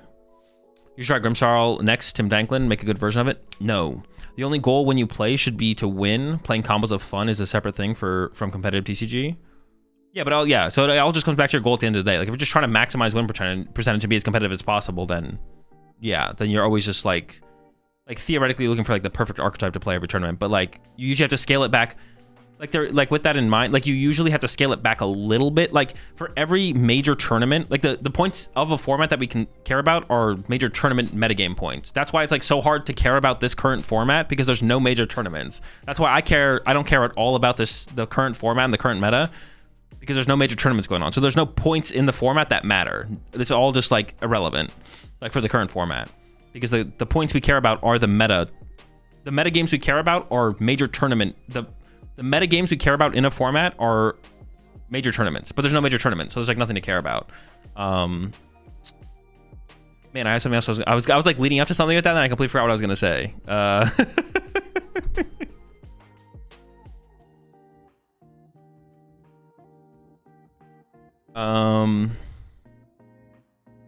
Oh yeah, so like theoretically for each of those metas, which is the major tournament, there's like a perfect 60 cards you could play. It could be Gardevoir, it could be Dragapult, it could be Zoroark, like it could be any of these things based on what the meta is, and what the better players are choosing to, like the distribution of skill level of players and what they're choosing to play. But you usually have to take it back a couple steps from that.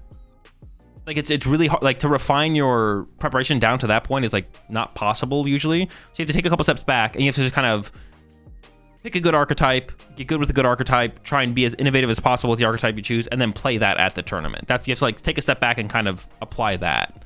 You have to take a couple steps back. You're not trying to find the perfect 60 cards for the tournament. Just trying to find a good deck that you think will be a decent play, and then try and get as close as you can to the perfect 60 for that archetype, and play that archetype and play that 60 cards well at the tournament should be the goal. We're not focused on the exact perfect 60 cards, but we're just trying to play a good archetype well.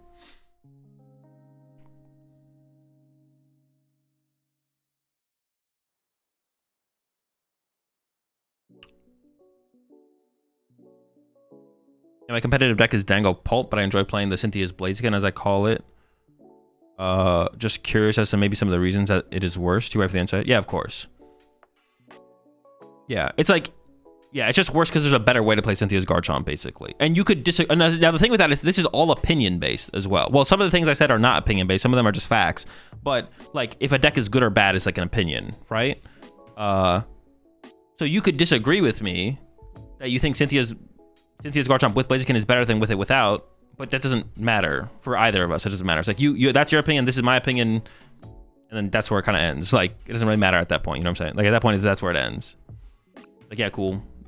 You like it, I don't like it. One of us is right, for sure, and one of us could change our opinion as well. But we're where we are both at currently in our experience in the format. You think X, I think Y, or could. I don't know what you think, but. Does this work with simple decks like Dango too? It applies to everything in every deck in the Pokemon TCG. I think it's easier to see this looking to other decks. No one is looking at multiple ways to play Gardevoir because it already has a solid way to be built. We're still looking for the Garchomp 60. I mean, maybe, but we see people innovate with Gardevoir all the time. So I would argue that's not true. Well, that it can't be done better. But a lot of times decks like Garchomp don't get as refined or as universally like agreed upon as the best way to play it. It's because usually it's a worse deck or not really a viable competitive deck. Therefore, it doesn't really matter. Like I would say Garchomp is just not, I would argue that Garchomp is just not viable, but like I would argue Garchomp is just not competitive as a whole.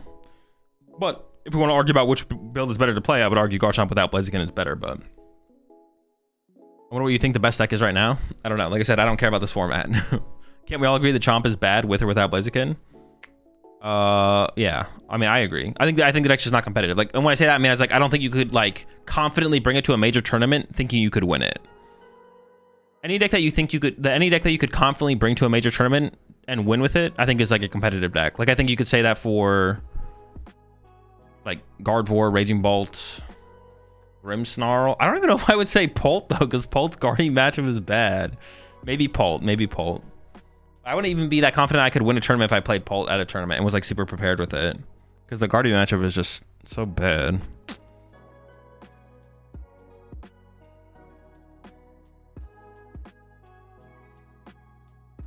I feel lots of people want to find the secret best way to play a deck. Yeah, of course, because that's what, like, if you're being competitive, that's what you want to do.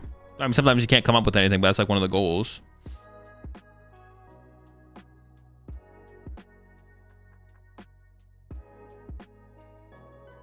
I mean, you can make a case to tech your deck versus your local tournaments to counter them. Yeah, of course. But that's like, yeah, a different kind of metagaming. Yeah, but you can like tech for your local meta different than you would for a regional for sure. All right, we need a new deck to play. We need a new deck to play.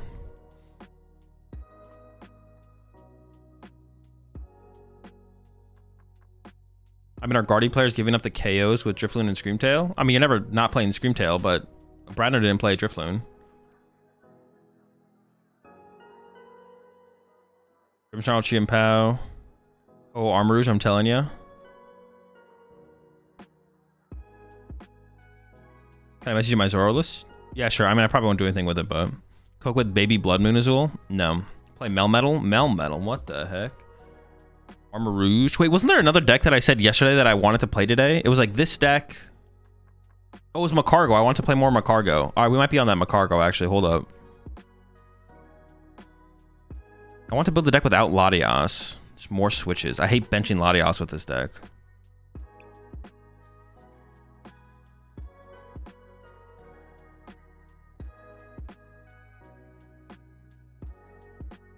You play the T-Char deck yet?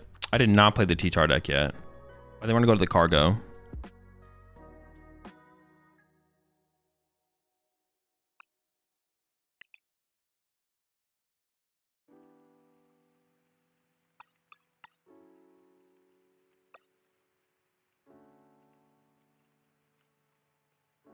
I've seen a lot of people play Prime Catcher in this deck, but I don't feel the max. Maybe, I mean, not playing Max Rod would be nice. Can you show your Grimmsnarl list so I can take a photo? No, I don't have one. I haven't worked on Grimmsnarl in a while. You think Magcargo would be better with Emboar? No, this is the best way to play Magcargo for sure. Emboar's a scam.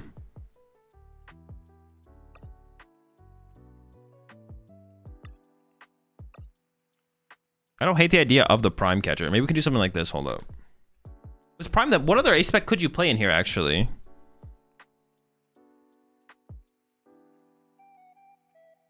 Just got home for the cup. What's your overall thought on the Gholdengo? It's a fun deck, but I don't think it's competitive.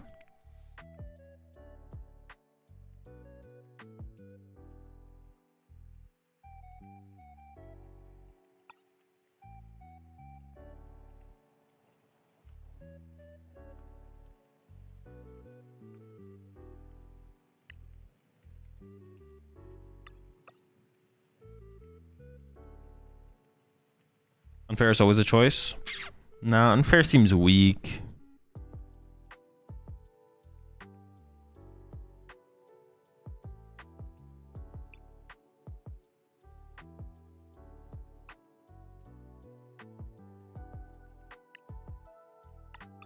I have to put a. I don't have an ace spec in here currently. We'd have to add an ace spec. I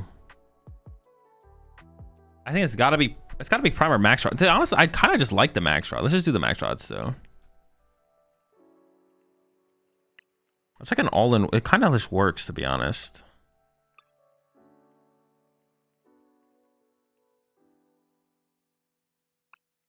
Maybe I can get away with 3-switch. Let's try 3-switch. I'm honestly down to try 2 energy retrieval, 1 Max Rod.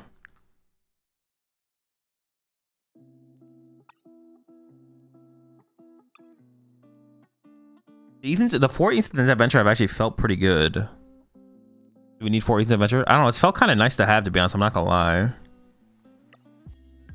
So I'm back to 4 Ho-Oh, because on the board we need 2 pretty often. Yeah, I think this is just correct. 4-4 split. I'm down with the 3 Magcargo though. We just want to be able to like chain the slugs.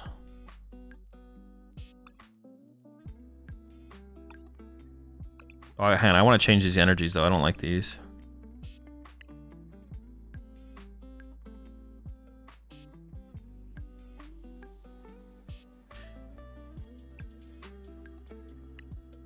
All right, we'll talk about this more tomorrow. I was like thinking like, all right, if we have this, all right, for the sake of, hold on, if we have this, okay, it just needs to be based on the import, to be honest. It needs to be import based. I think if there was just a favorite system, that would fix everything, right? Like if you could just favorite a card, that would literally fix everything for the deck builder. In terms of importing, making it easy to find the card you want to put in your deck. There just needs to be a favorite system, right? Because that would fix importing. When you deck build, it would, like instead of like me looking for the energy I want, it would just put it at the front. Yeah.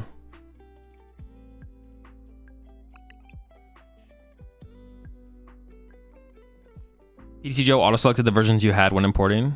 That was nice as well.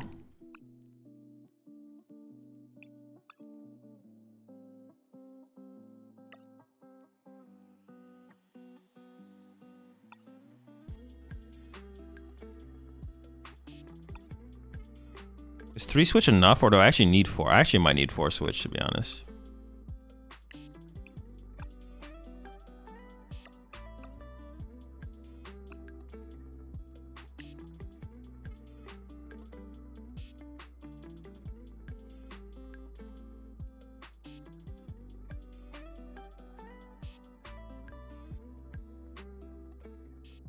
Also, when you pick a Pokemon, its evolution line doesn't show up like in live.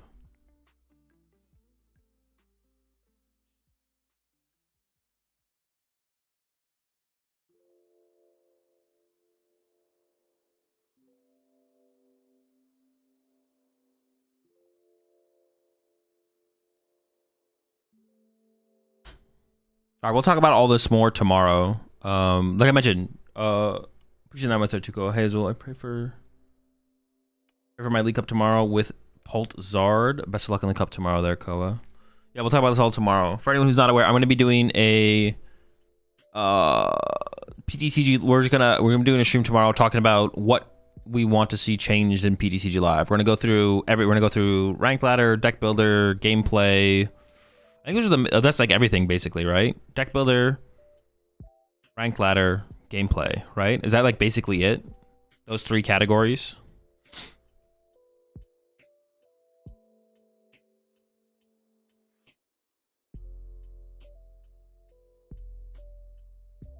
Yeah. So if you guys have any gripes with PTCG Live and things you want to see changed, come to the stream tomorrow, and we're going to make a massive list that I'm then going to pass along through the community ambassador program.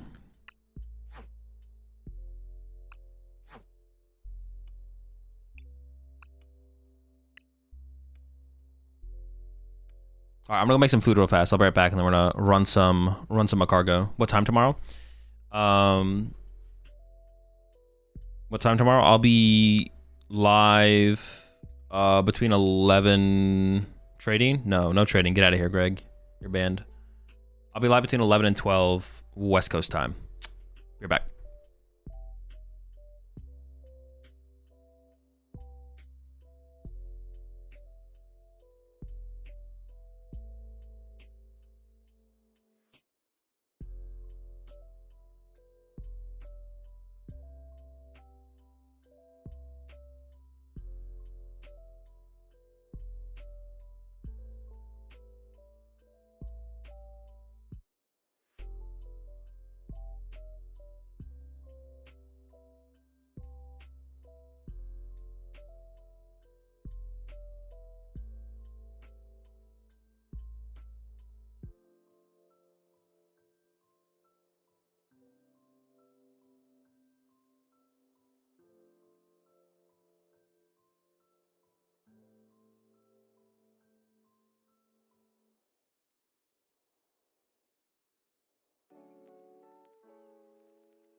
All right, chat. Magcargo.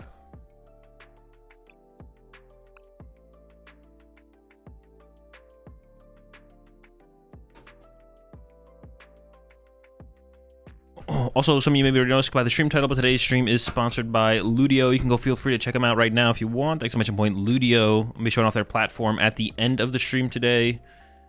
And we're running a like a game demo type platform where you can play video games in browser or demo games in browser. And we're going to be running a contest over there at the end of the stream as well for a $50 gift card. Do you want to go first? I think I have been choosing second with this deck, right? We have been choosing second. Let's go second.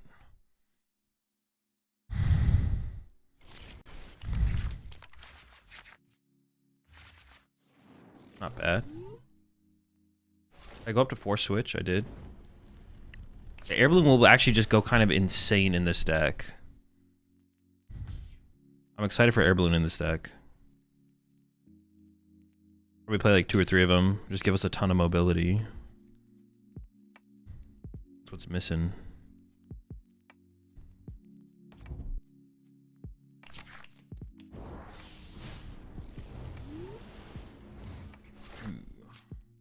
Everything's gonna be huge for a lot of decks. That's true. It's just gonna be kind of good across the board. Big deal across the board. Very true. Big true.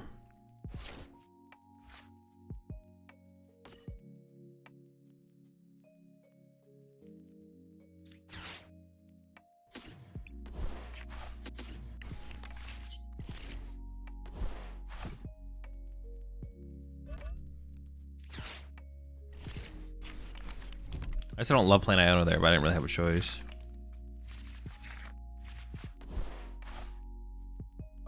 Sure. It's a lot of ho-ohs.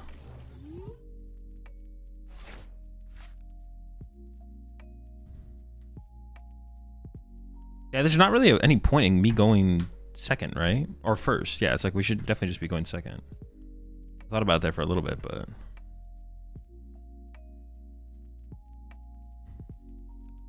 I'm definitely ready for the new set. There's so much stuff to try. So many things, so many activities, you know?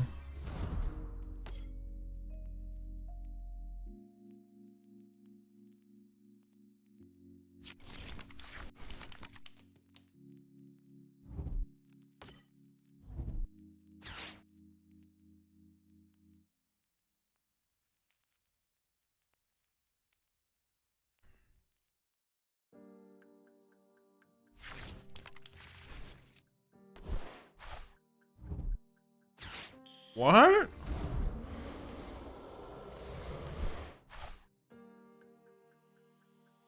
What a sack.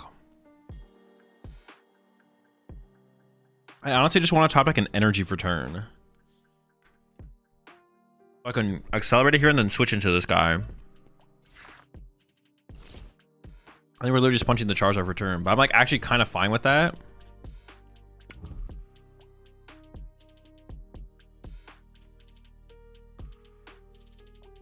It's kind of interesting that they're basically just fully invalidating Rusty board. Okay, so what deck is this? Oh, Magcargo. Huh. What if I go draw a prize card?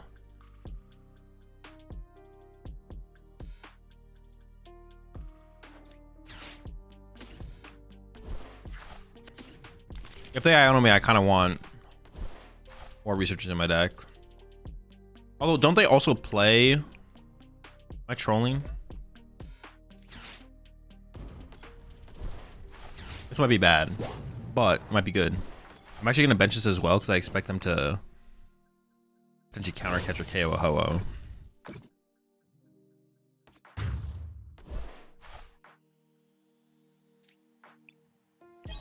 They play on Fair Stamp, right?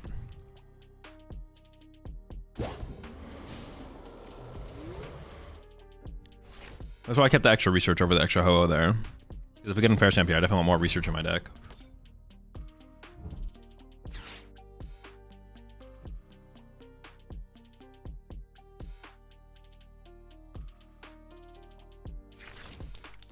I guess, would you really unfair stamp me if I have a 3-card hand, though? Probably not.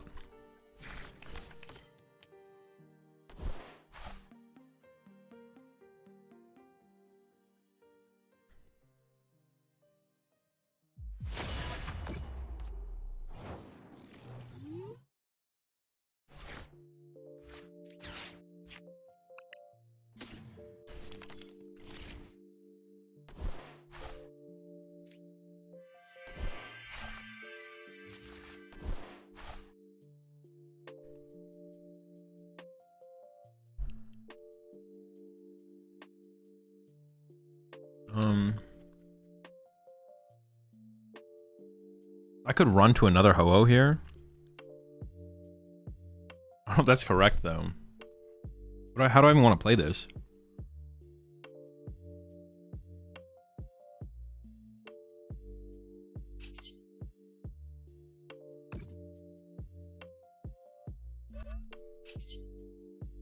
Maybe just like this is fine, to be honest. I feel like I'm okay with this, like giving them the prize lead here. Like, I think we'll be able to regain the prize lead.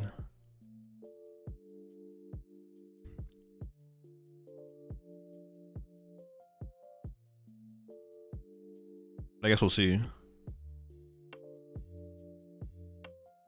But I could have ran to a third Ho-Oh. Dude, running to a third Ho-Oh seems so crazy, though. Yeah, I could have ran to a third Ho-Oh there. Problem is they rip another monkey. They probably only play one. It's not really a concern. Also, it wouldn't even KO my active Ho-Oh.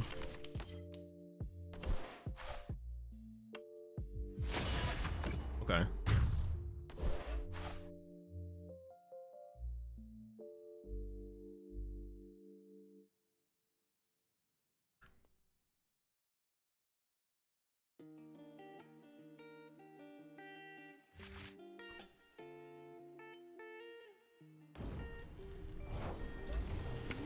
I think I am just going to KO with Magcargo here.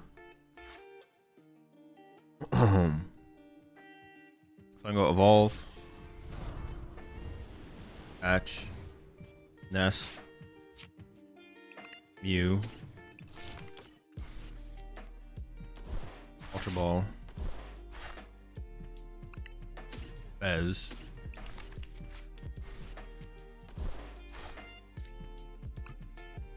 Draw 3, draw 3.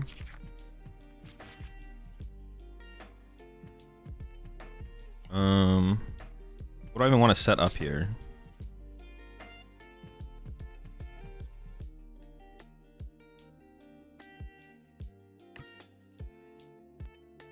I could just go this. I don't want to pincer this turn. I want to pincer next turn. Draw 3. I don't really want to draw those cards off Fez, though. I think there's better cards to draw.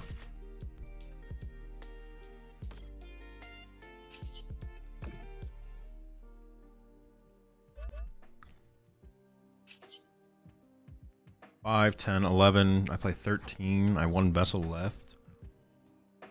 Wouldn't this energy in play actually matter that much? I don't think so. I think I'd rather leave it as an energy.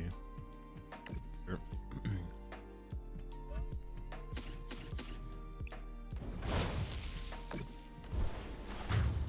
Set up Ho-Oh? I don't think so. I think setting up the Slugma makes more sense. The Slugma can get through any, like if they go Charizard knockout active here, then we're gonna respond with Pinsir, probably. And then Magcargo can KO anything at that point.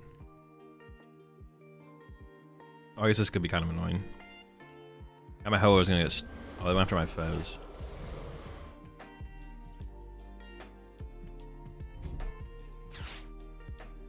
That's why we need air balloons. Actually, air balloons would be so sick in this deck.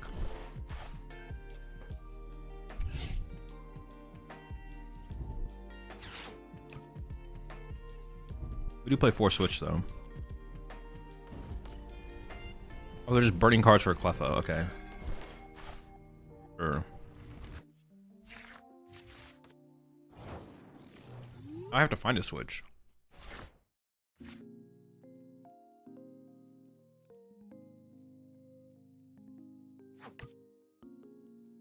I can go evolve. Actually, if I don't switch out of this right now, we're kind of in trouble.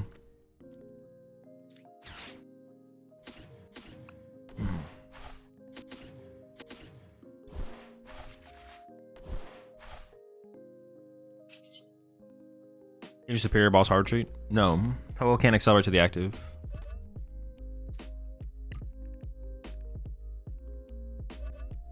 Where's the deck list for this deck? In the Discord. All my deck lists are always in my Discord.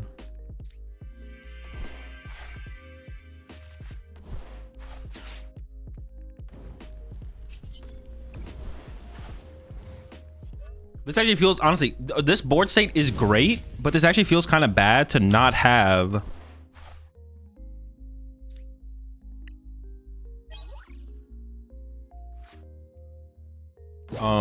air balloons, man, or not have Latios on our board. I guess I don't know. Yeah,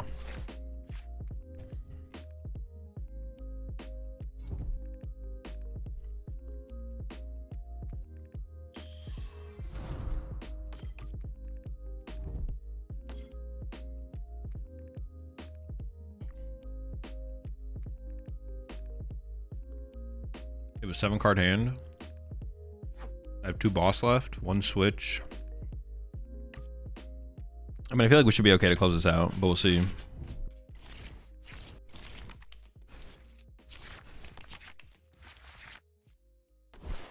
Very good draw.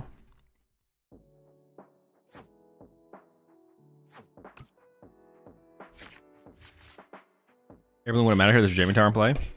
Oh, true. I guess, yeah. The jamming tower would take away our air balloon. Very good point. Very true.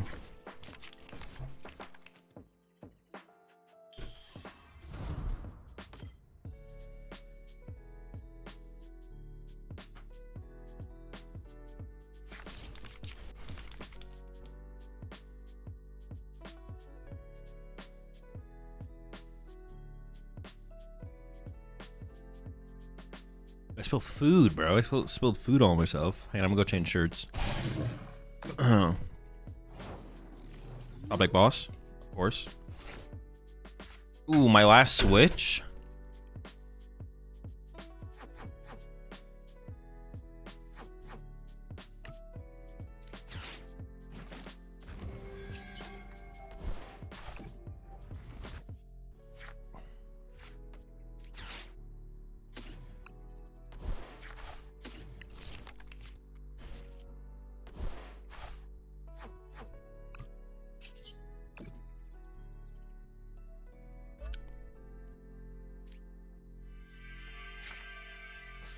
Dude, wait, what? Where's my stuff left? That's actually really, really bad.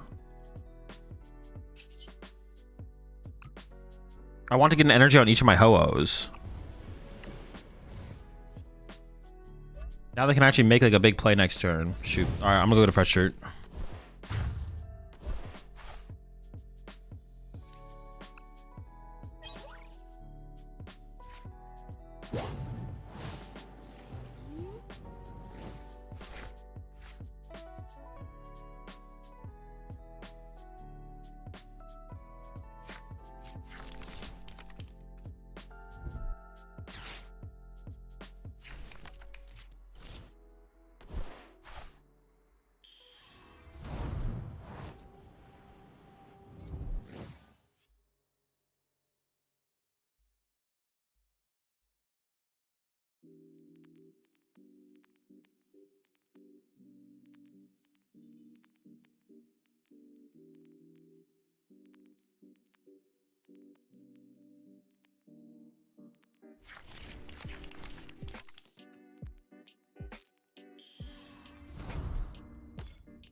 All right.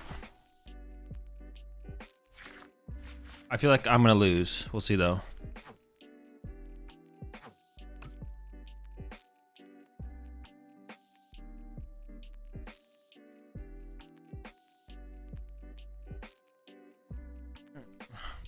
So how the hell do these top players open consistently almost every single game? They don't. Is there a stacking tactic in Pokemon TCG? No, because if so, I don't see these considered boards IRL. I mean, I don't know. You're not watching enough Pokemon. Also, the better players do more with less, so it's just you playing worse than them.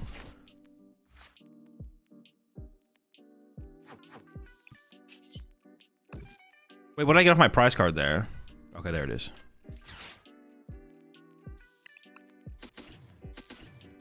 Yeah, the better players just know how to do more with less.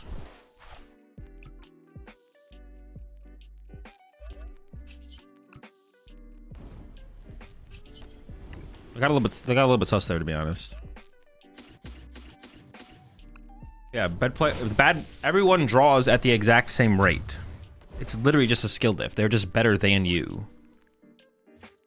Which is what you want. Otherwise, you would just go play checkers.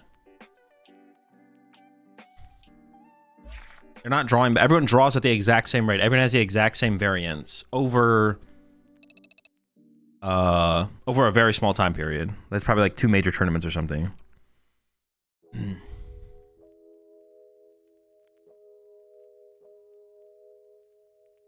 Like over 2 major tournaments, the variance curve will like basically even out.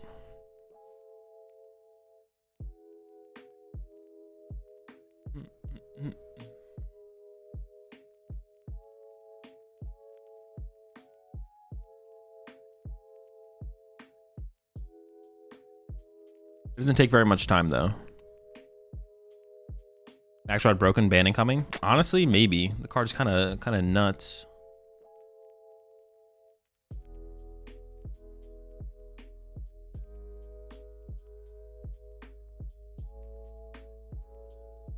Was that what you meant earlier when you said there's no such thing as consistency in decks? It's all about the player uses the cards most efficiently? No.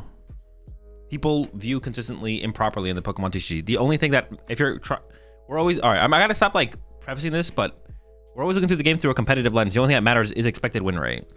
Now, some decks are more consistent than others at playing games of Pokemon, but it doesn't mean they have a higher or lower win rate. Just because a deck bricks more often, like opening hand is just dead more often than another deck, doesn't mean its win rate is lower than, like deck A, opening hand could be dead more often than deck B's, but deck A could have the higher win rate. The only thing you actually care about if you're being competitive is win rate. So the idea of consistency doesn't matter. It just doesn't matter. The only thing that matters is win rate. Consistency doesn't matter, although consistency is a factor of potential win rate.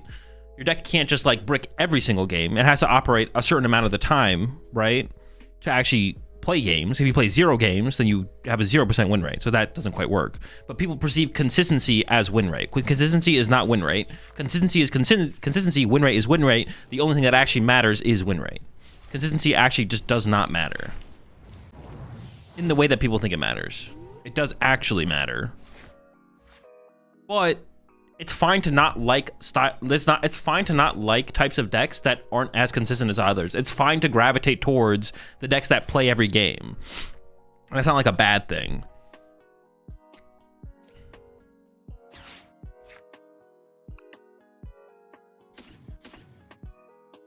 It's not a bad thing to gravitate towards those decks.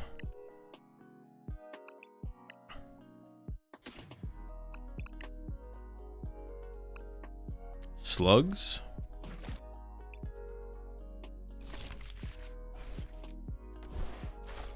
All right.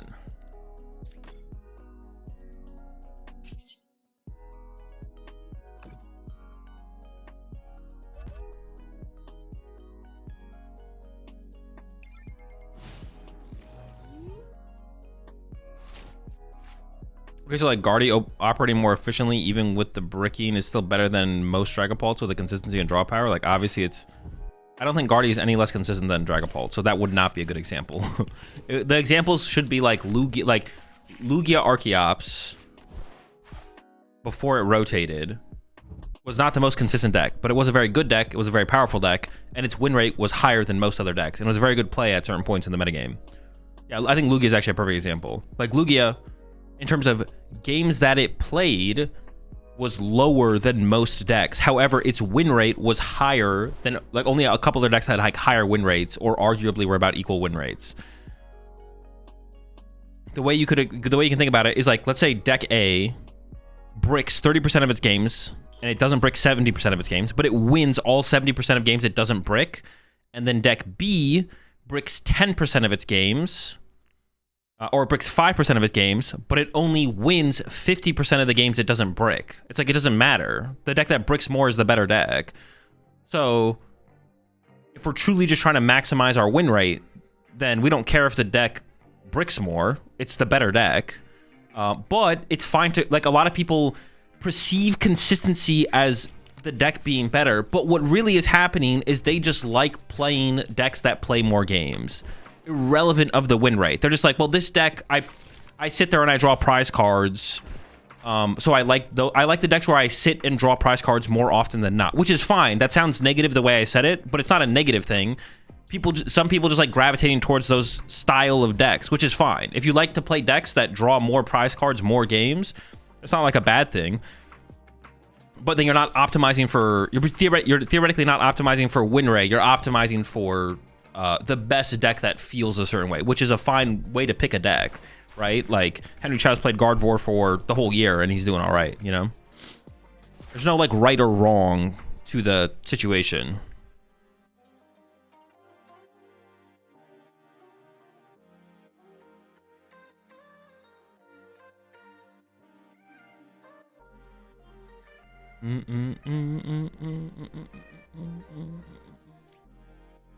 All right, so I'm gonna go like this.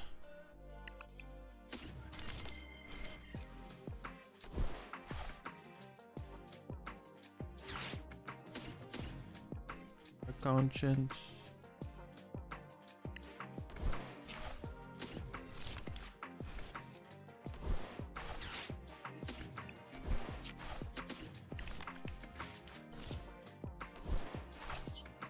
Oh shoot, I messed up. The Ultra Ball was supposed to get a Magcargo. All right, I messed up. The Ultra Ball was supposed to get a Magcargo there. Oops. It's all right, we'll draw him anyways. Don't mind if I do. Magcargo's on deck.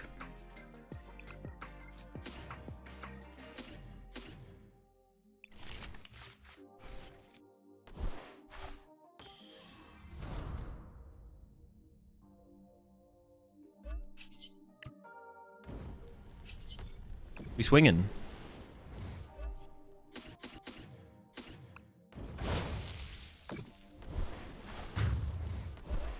Check him, client.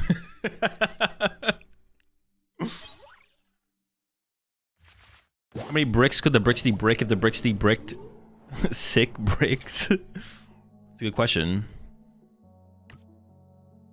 But yeah, what was the question that like most of the best players prefer consistent decks because they know they can win the game if they play the game?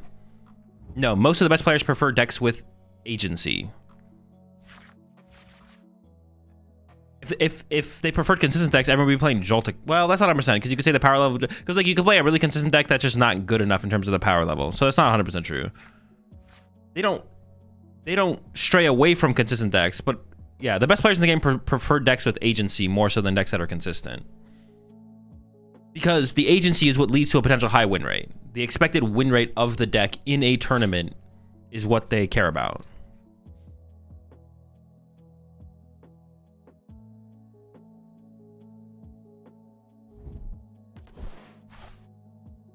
Yeah, so basically the way you want to think about it is like you can have a deck. Let's say you just make a base 60 cards of the deck, and you're like, okay, this deck isn't winning enough games. There's three things that you could fix. One would be teching the deck for specific popular matchups. Or it doesn't have to be popular. Taking the deck for specific matchups, that would increase its win rate. Making the deck more consistent, or making the deck more powerful. And by powerful, it would be like, oh, this deck doesn't play any counter catcher. But now if I add a counter catcher, that's like a power card, right? Or if you add like, let's say you have like a 60th slot. If you add a counter catcher, that's like a power card, right? That's not gonna, it could increase your win, but the thing is, it doesn't increase like your neutral consistency to add a counter catcher. But adding a research probably would increase your neutral consistency, right? But we don't care about making the deck more powerful or making the deck more consistent. Those things, we don't care about that. We care about increasing the deck's win rate. Now, doing one of those things will increase the deck's win rate. Adding a tech card for a specific matchup, adding a neutral consistency card, or adding like a power card, like a counter catcher. The tech card could be like, so yeah, we have a 60th slot in our deck available. We could add, I don't know, what's like a tech card? We could add a TM Devo to tech for a matchup. We could add a research, or we could add a counter catcher. We could add one of those 3 cards. That's actually really annoying that they did this. We can still deal with it, but it's really annoying. Because I can set up the Magcargo. The Magcargo has free retreat here.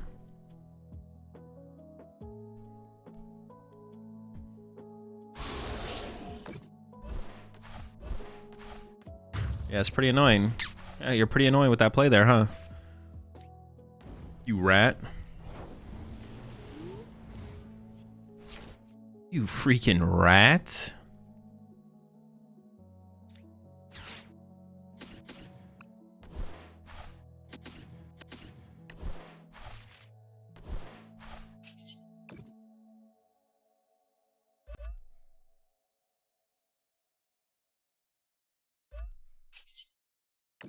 I think I put the energy on this Slugma to make this Slugma the potential pivot now. And I'll finish my analogy here in just a second. That's not very good. But this will probably put them on odd prize cards now, right?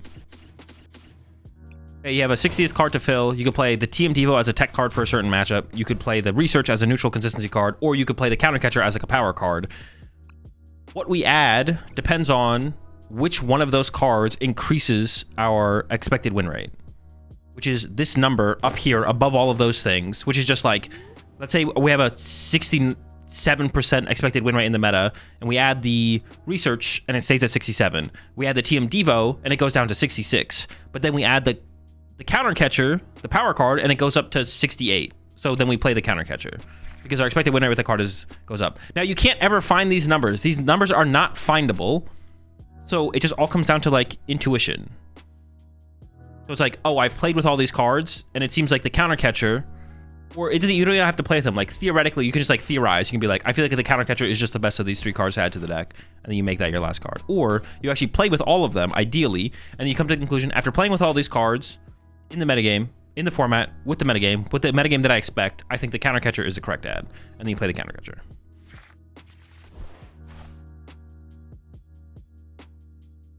So if I drop like an energy or a switch here, I win.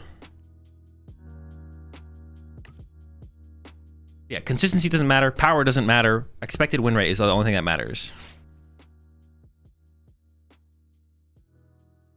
In the current meta, is there a deck like that is like your Lugia analogy? Not really, no. Every deck's pretty consistent.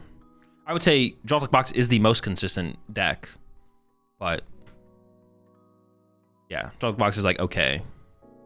You have game? I don't think so. No, I'm pretty sure I do not have game. Boss Fez win? How? I can't win with my current hand. Bro, you guys do not know how Ho-Oh works. This happens like every attack. Every single attack with this deck, you're like...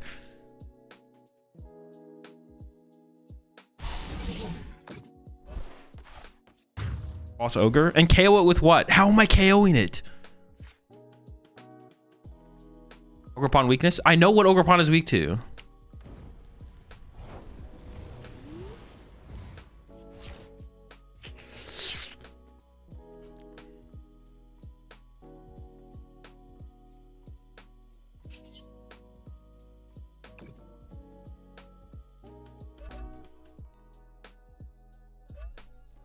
You're all banned. You're all banned. You're all banned.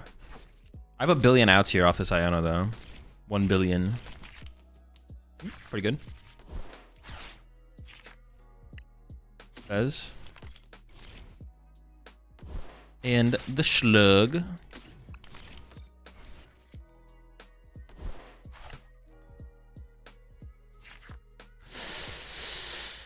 Unlucky. Unlucky. Unlucky. I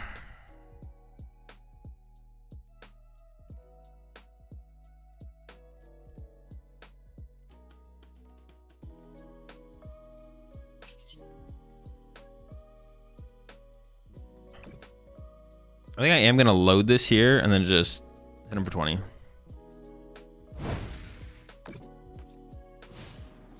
Bro, that's like I had 1 tree, not 2. I'm throwing. Bro, that would make this deck so much better if it had 1.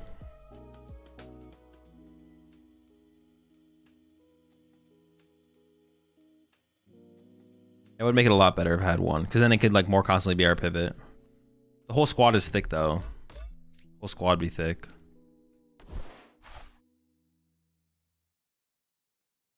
Ooh, the Chin Pao. Broken.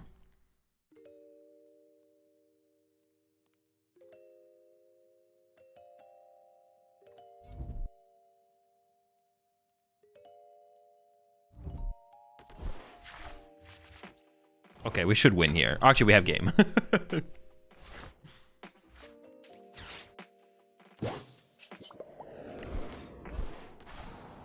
Another dub.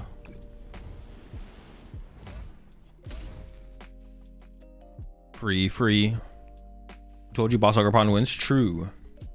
It's your fault for not adding air balloon. Everybody knows that streamer clients already have it. Can you imagine if someone just rolled up with an air balloon deck?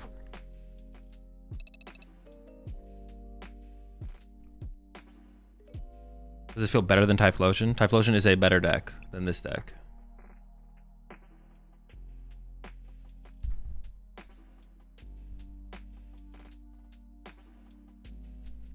Yo, what's up, Sweeney? You think with Embor could be better for energy acceleration? No, it would be so much worse. Embor is so much worse. So do you think Typhlosion can win a major tourney coming with this instead? I have no clue. I played 0 games of the new format.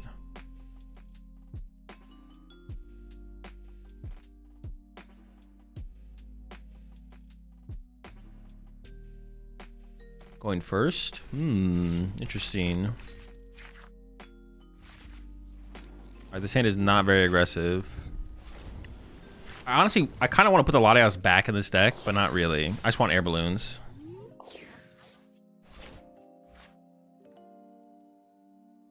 Maybe actually playing a rescue board would be better than the... If like Mew is prize or they KO the Mew, it'd be nice to be able to like turn like the Fez into a pivot. Also, the Hoa with a rescue board isn't terrible as well. We could like cut 1 switch for a rescue board, I think. Cape to Dura, please trust, beat AF. Nah, you be aight.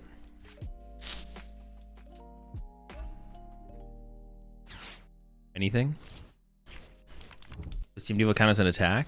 Yes. Oh, you're cooked, buddy. Yeah, can I get that owl well done?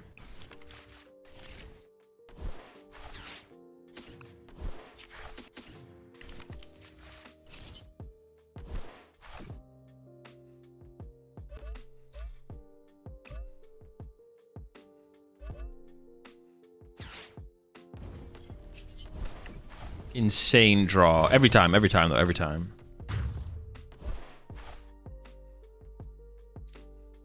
The Hoot never stood a chance.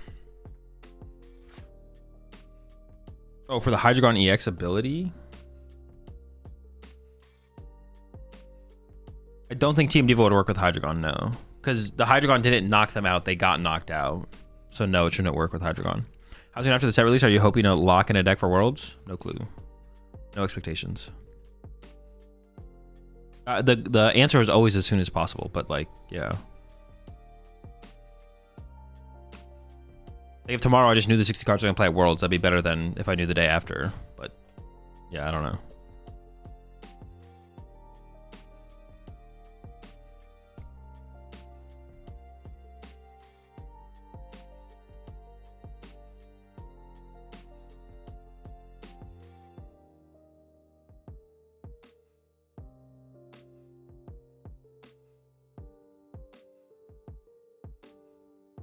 Diet Dew? No, Canada Dry. We don't have an aggressive hand. You lied to them, lulled them to a false sense of security. Yeah, maybe I did a little lying. You know, we do a little lying around here.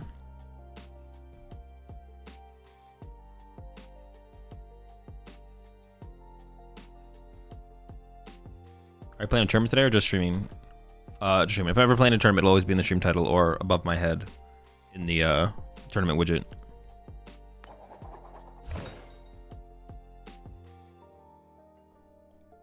Although, now that makes me think, is there any tournaments that are happening tomorrow later in the day? Maybe I'll play in a tournament tomorrow. What's tomorrow? Sunday? 13th? Fringe. There's the Destined Ditto number 5. Yo, shout out Destined Ditto number 5. There's the July Community Cook-Off. Team Rocket Extravaganza. The cook-off, bro? What the heck are these hands, bro? There's like there's no playable cards. I might play in the Destined Ditto number 5 tomorrow. I don't know what I'm gonna play, but I might play in that. Maybe I'll just bring Towards again.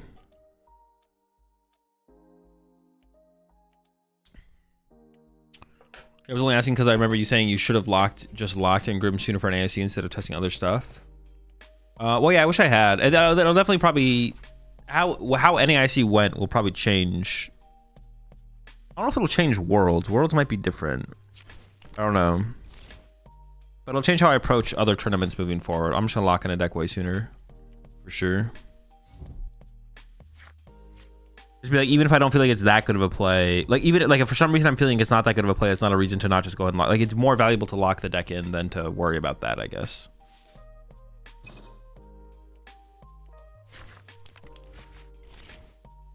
Yeah.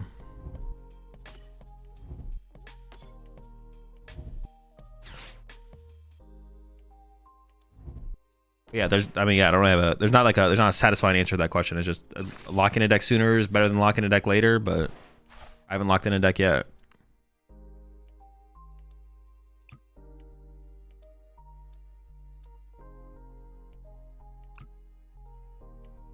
I learned today that if you start Ditto, you can stretcher it and use it twice. It rules. You could also just like, I guess you could just play another Ditto. So where do you look for these decks that have a higher win percentage? I know of Limitless, but I feel like the meta changes every week in the TCG. It doesn't change every week. Where do I look for these decks? I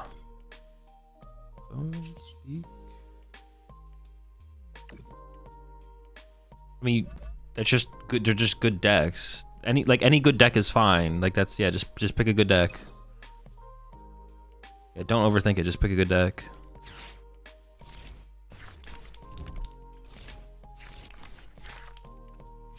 I mean, if you're so lost on that point, like this hand sucks. Why is this hand so bad?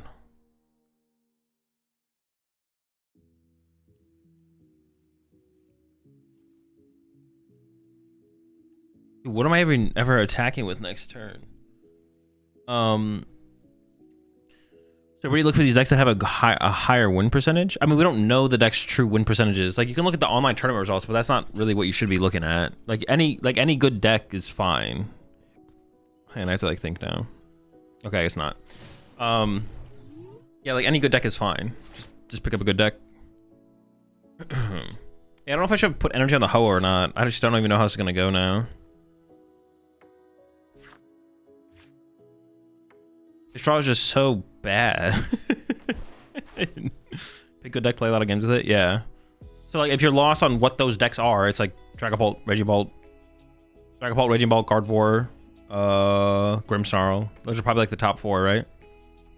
And there's still decks outside of those 4 that are still good decks that if you chose to play them competitively, it'd be fine. Like Joltik Box and I don't know. Yeah. But yeah, the meta definitely does not change every week. Like what the good decks are does not change every week. Maybe the way some lists look will change, but not everyone's gonna always be playing the exact same 60. And some people playing better and worse lists, just yeah, by default. I want to play Grimmsnarl. That deck bricks, and you're almost dead in the water. Open Sunrun pass multiple times is horrible. Yeah, but that's just being anecdotal. The deck is not any more inconsistent than any other top deck. Inic Yodel. All right, well, this is a pretty terrible situation to be in. I gotta like feed them a one prizer here, I feel like, and pray.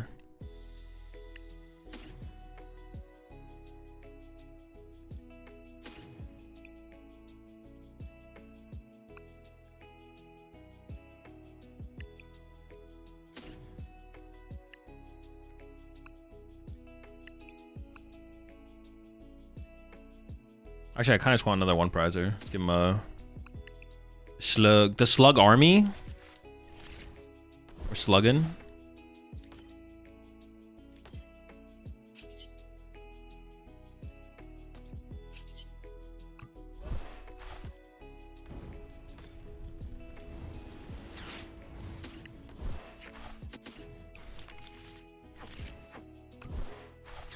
Blimey.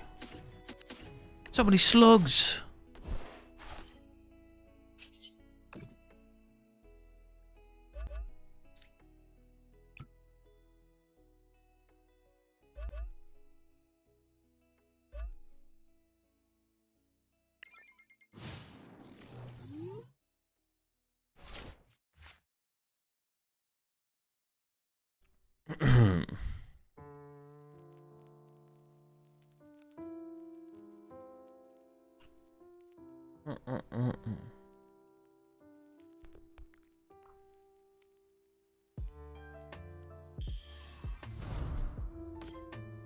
Archon's gonna win Worlds for sure. That's how I'm feeling right now. Well, is Gardevoir is best in a league challenge? It doesn't matter. There's no best for a league challenge. The best 60 cards for Gardevoir neutrally into a metagame for a major tournament is the same thing for best of one league challenge. The exact same.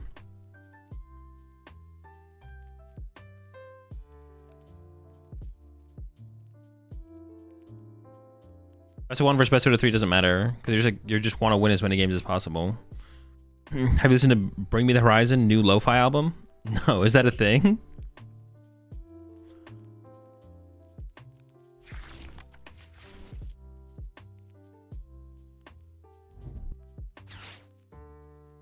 Did you watch the Demon K-pop Demo Hunter? No. Is 4-ho necessary? I think 4-ho is correct. Necessary is not a word that you should use in the Pokemon TCG. Like when people use the term necessary, I assume your mind, I always assume, this is one of the things like when you guys ask me questions sometimes, is like when you use certain words, I assume you're just not thinking about the game correctly. There's no necessary in the Pokemon TCG. There's either right or wrong. Currently, I think 4-ho is right, but I could see myself ending up on 3. I guess like, I guess maybe the question to ask would be like, Azul, what is your confidence level in 4-ho? I'd be like, like we rated it out of 10, like 10 would be like, nah, you're always playing 4-ho no matter what. Maybe that's how I should think about it. When you guys ask me, is 4-ho necessary? What you're asking is, well, what is your confidence level in 4-ho? Probably like a 6 or 7. Yeah, it's probably like a 6 or 7. Necessary, I just mean, could we go down to 3 and be chill? No, that doesn't exist. But okay, but your answer there, your expansion on the question makes me think you are thinking about it incorrectly. I just mean, could we go down to 3 and be chill? No, there's either right or wrong. There's no go down to 3 and be chill. The only thing that would matter would be like, Azul, listen. I would play 4-ho if I have them, but I only have 3. What am I putting in instead? I'll probably be like, well, probably a Night Stretcher at that point. I'd be like, yeah, you're probably adding a Night Stretcher at that point. There is no like, could we be chill with 3? Well, I mean, you could ask the question, could we chill, but like, you don't want to be chill with 3. But yeah, we're looking for the optimal 60. Yeah, we're looking for the optimal 60. No one wants to be like, you know, it's good enough. It's a force correct. Yeah, we don't want to be like force correct, but I'm just gonna run 3. It's like, why? It's because I don't know, 3's good enough. But we could like put it in a confidence level. It's like, what is my confidence level in 4-ho? It's probably like a 5. It's like a 6 or 7.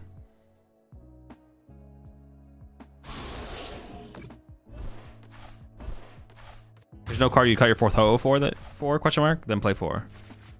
Yeah, exactly. And the fact that I'm playing 4-ho, like another way you can look at it as well. You can still ask me the question if you want, but a way you can look at it is you can look at, well, I am playing 4-ho, so I definitely don't think for sure there's a card I would play over 4-ho. Because if I was like, oh, I would definitely play this over 4-ho, it would be in my deck, right? Over the 4th ho. So at the very least, you could know there's not a card I know for sure that I would play over the 4th ho, because it would be in the deck over the 4th ho. There are some things that would definitely be less negotiable, but dude, what a hand.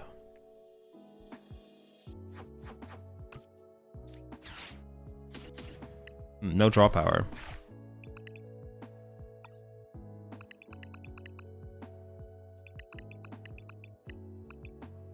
I could not grab Magcargo and then hope to draw into Magcargo. That seems really, really bad, though. This whole situation seems really, really bad, though. We're so far behind.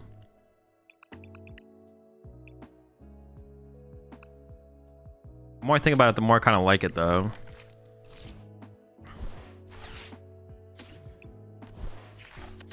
Maybe I should have grabbed Mew and then hope to get a Nest Ball into the Fez. Yeah. I do be having 4 Nest Balls left. I'd be drawing only down 1 card, I guess.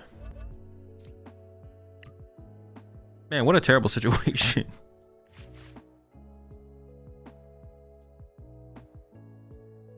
Mew, Ultra Ball, this and this.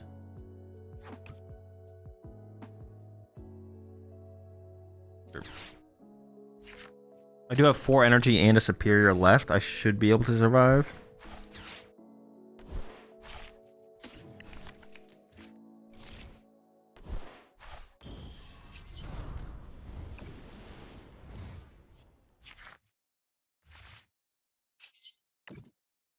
I mean, but now I think I just have to push this guy.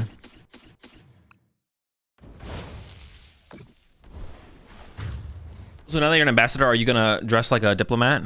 That's the plan. Well, your boss looks so cool. How did you do that?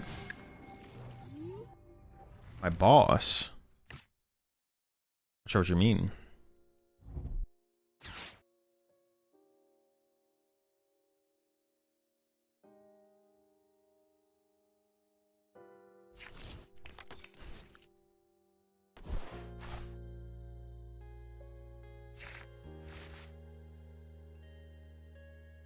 The hollow foil?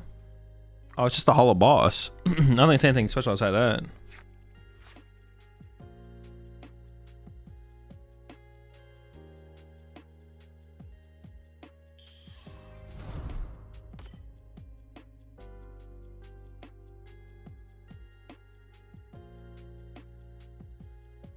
Dude, what is the win? There's no win. We don't really have a win condition, I guess. Like this turn, it's so there's like no, yeah, it's cooked. It's cooked. They have too many attackers set up. It's over. I mean, I could boss KO the Raging Bolt. Maybe no, but then yeah, because then this Koraidon can't attack, right? Sure, maybe that's my out. Oh no, I could use this thing though. Oh, Hammeron's not doing very much. I could KO the Fez, I guess, but they don't have a Hoot in play, so maybe they don't have the right cards. But this feels pretty cooked, to be honest. I think Jet Energy could be useful in this deck. No.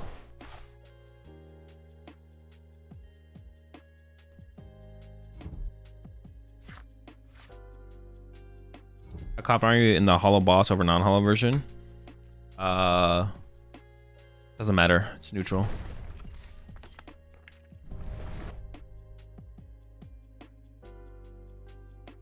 Yeah, I guess Magcargo boss KO. This is my play, and then I need to go boss KO and Ogerpon to win or something. Sure.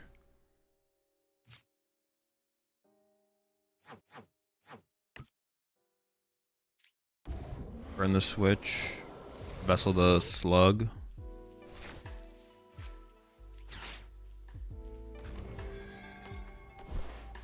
I could bench the slug, I guess.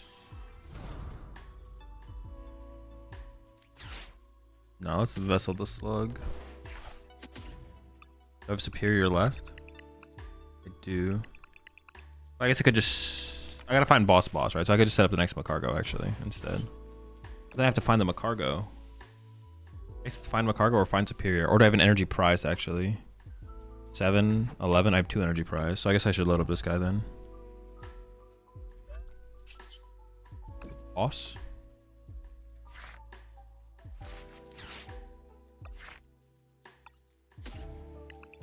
Three boss left. Boss? Pretty good odds. Not guaranteed though. And a whiff. Yikes. I don't wait, can I even do... No, because they have Raging Ball. Always KOs everything, right? All right, pack it.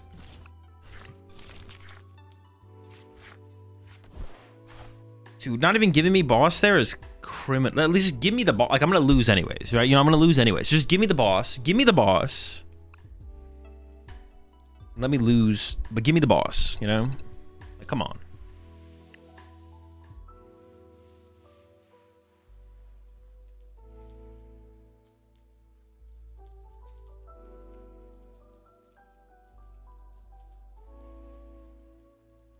Give me the D's.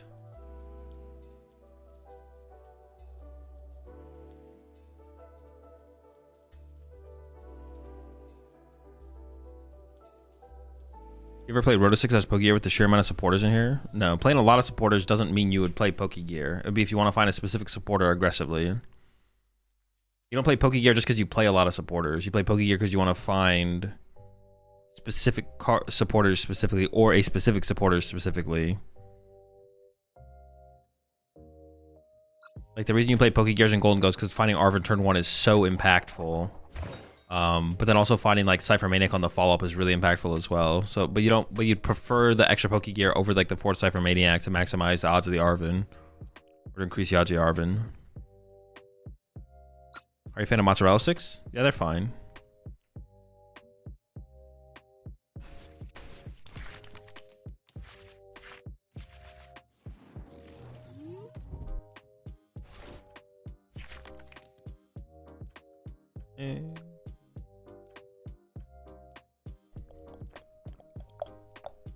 I do have turn 1 Ho attack with this hand, right? I think we'd want to open a 1 prizer just in case things are weird. Dude. Not just weird, cringe.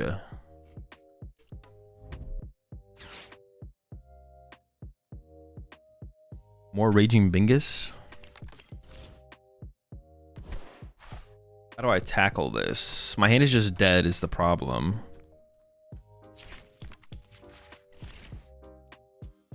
After the Ethan's adventure, my hand is dead.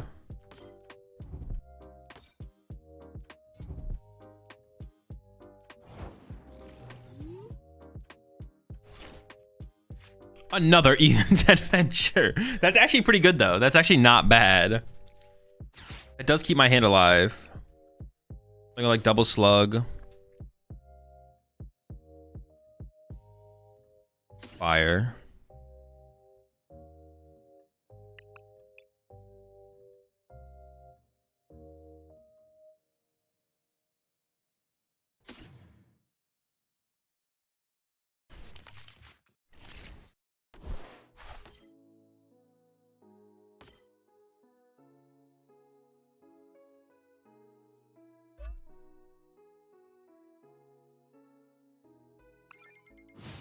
The back-to-back, what's it called? So the Ethan's actually works perfectly. Is Welder in format? I forgot. Dude.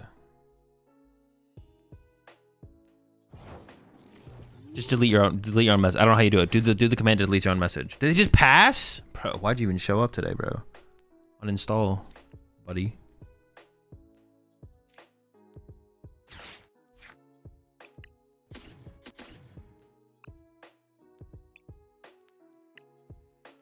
Actually, I could get triple Magcargo out for all that mobility.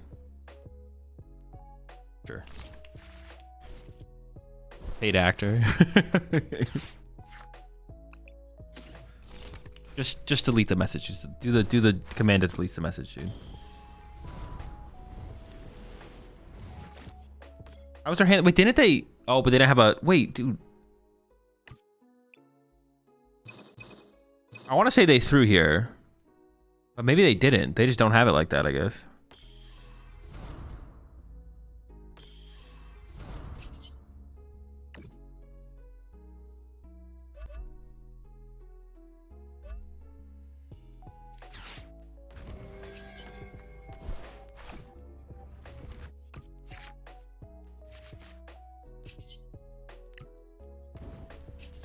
What you know about the cargos, though?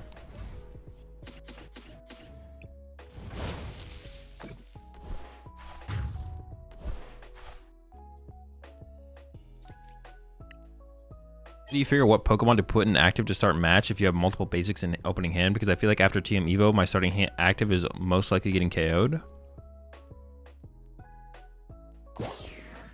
It's based on the metagame. Like, based on the meta on average, based on the meta and the expected outcome of what deck you could be playing, what Pokemon would you want in your active to better deal with what deck you could be playing, based on how bad it would be to open a specific Pokemon up against specific decks, based on the popularity of the meta decks in the current format, based on the popularity of the meta decks. That's where it stops. Appreciate the 4 months there, Wolfie. Yeah, it's just depending on the current metagame, you should open with X Pokemon versus A Pokemon versus B Pokemon if you have the option of A Pokemon versus B Pokemon. That's about it. But you could be playing the exact same 60 cards. Like, let's say you have Meta A and Meta B, and you're playing the exact same 60 cards. In Meta A, you might pick Pokemon X, but in Meta B, you might pick Pokemon Y. So it's possibly playing the exact same 60 cards in 2 different metagames in the same format and open a different Pokemon. But yeah, what is going to be least punishing to open is another way you can think about it. What is going to be least punishing to open if you would hit a situation where it could be punished that you would open Pokemon X over Pokemon Y?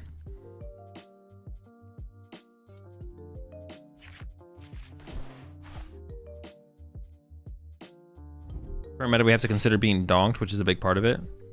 Yeah. Well, it's a little bit part of it. I mean, I wouldn't, like, when you're like thinking about which Pokemon to open, like, if you're in low ladder, you can think about Poison Donk if you want to. But that's about it. I mean, like, Raging Bolt could knock out your Pokemon turn 1 possibly, but yeah. What about Pokemon Z? Exactly. Is Ludio related to Weldio? It could be. I actually haven't confirmed. What do I open a booster pack and pull an alt art? You're banned.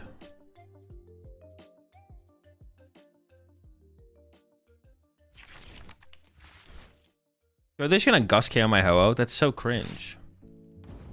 Oh wait, they're gonna trap it in the active here while they Baby Bolt or Burst Roar? Is it actually a Burst Roar angle?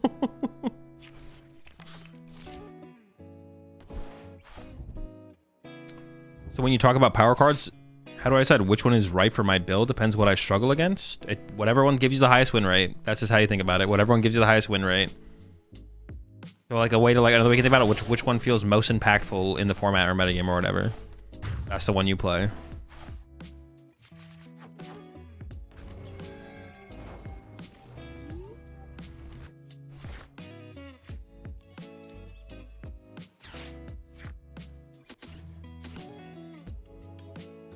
I guess.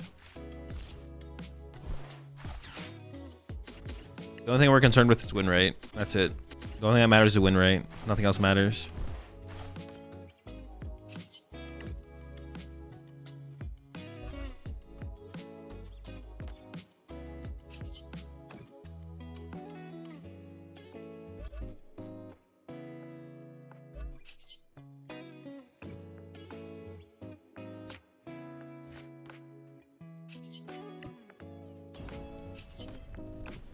Nuke him again.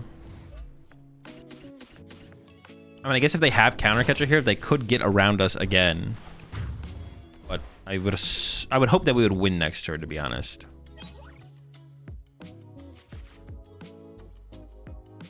For new players, I reckon the best deck to play is the one you misplay the least with. No. It just depends on what your goals are. It's not about misplaying the least. It depends on what your goals are. If your goal is to get better, it doesn't matter if you misplay. It's about getting better. If you care the most about winning the next game of Pokemon you play, then sure. Like, if you're like, I only care about winning the next game of Pokemon that I play, then misplaying the least probably matters a lot. But if you care about getting better at the game, misplaying a lot or misplaying a little doesn't matter. Getting better is what matters. So win rate is determined by personal experience for the most part. Like, you can't really quantify it besides, like, I tested a deck with Counter Catcher and I tested a deck with TM Devo and TM Devo felt better. Okay, I played TM Devo. Or you can, like, figure out which one is better in which scenarios and then be like, which decks do I expect to be more popular, and then pick it based on that. Clearly, there's no way to quantify a card to win rate percentage other than playing tons of games. I mean, you don't have to play a ton of games. I mean, sometimes you have to play a ton of games. Sometimes you can play like 2 games and be like, oh, this card kind of does not do what I thought it was going to do. I'm going to cut it for the other card. Or just cut it for like a research or something.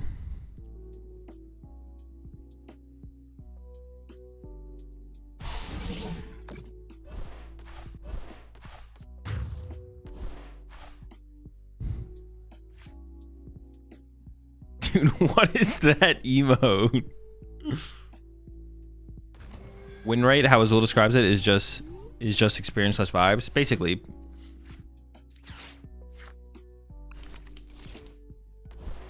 I'm still missing a card, right? Yeah. Like, do I have win here? Not quite.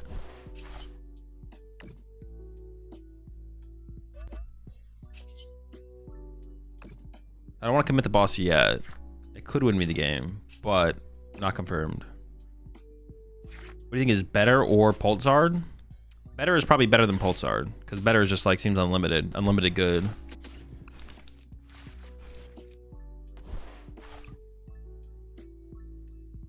Another day, another dub.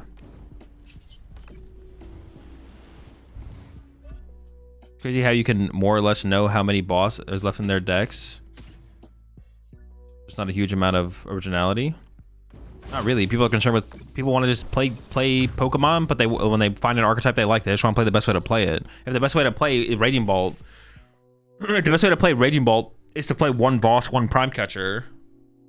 For the sake of being different, I'm gonna be like, no, actually, you know what? Most people play the one boss, one Prime Catcher. I'm gonna play two boss in my deck. Why? Because I want to be different. Or do you want to win more games of Pokemon? I think if someone likes Raging Bolt and they want to play Raging Bolt, they'll probably play the best way to play Raging Bolt because you want to win as many games as possible. Anyway, this deck feels like Bolt, huh? Nah. Bolt's cringe. Magcargo's goated.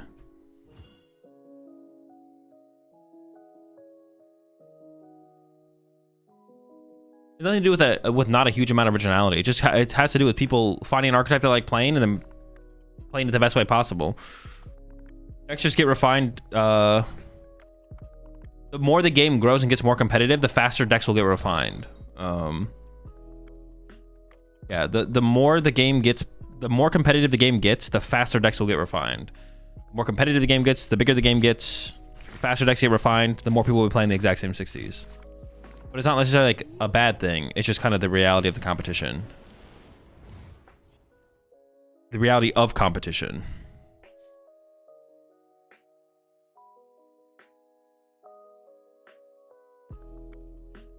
It has nothing to do with a lack of originality.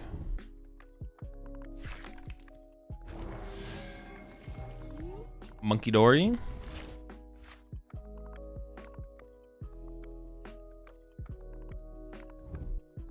I swear you've drawn nearly the exact same start 3 times in a row. It's possible. We have a lot of 4-ofs. If hypothetically you had to play Hydreigon Zoroark, would you play a 2-2? Would you play 2-2 of E-Switch / PP up or 3-3? I have no clue. I have no clue. Flip a coin.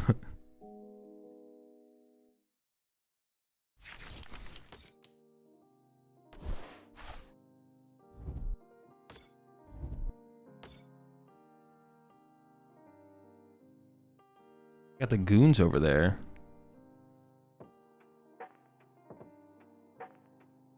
Double runts too. Dude, they're going first. What the heck just happened?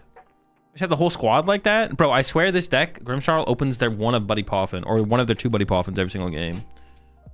It's definitely being favored in the algorithm. Okay, I'll correct myself. When you start and flip cards to see what you're battling, if I see Dreepy, I pretty much already know all the cards in their decks. Like, there has to be more than just one way. There is. People aren't playing the exact same 60s. There is also more than one way to pilot a deck.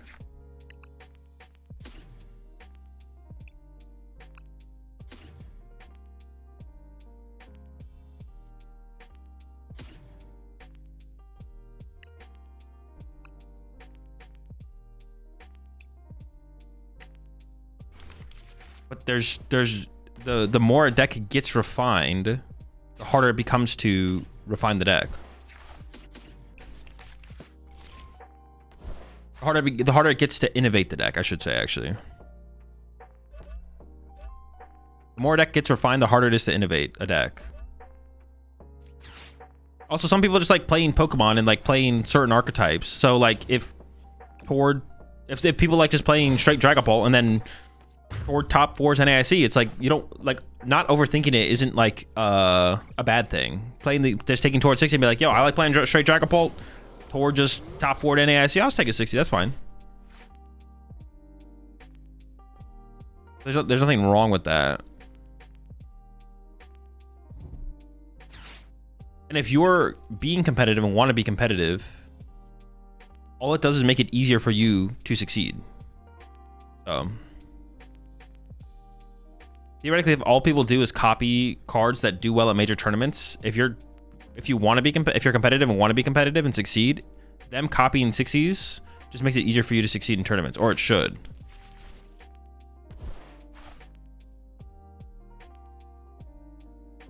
I like the Magcargo deck. It's pretty chill.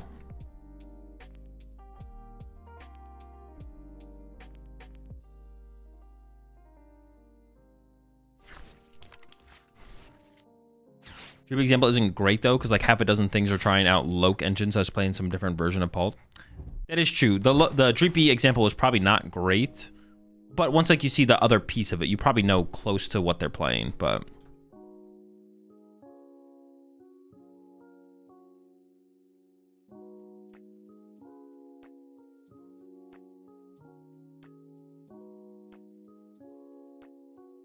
yeah, it's just, it doesn't really matter one way or another. Like the people who like make a big deal or like a stink about being a lack of like creativity in the game or something like that because everyone just copies the same 6 online term. It's like, why do you care?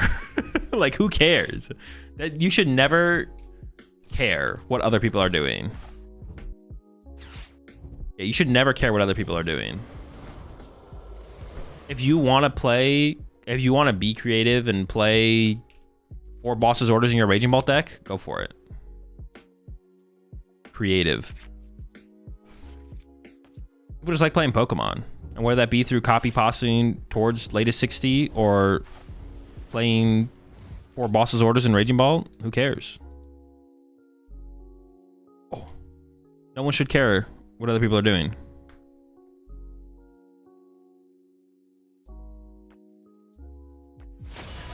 Oh, I lose. Well, hold up. We could top deck. Switch. Not bad. Not great. Kind of want to keep the pincer around here.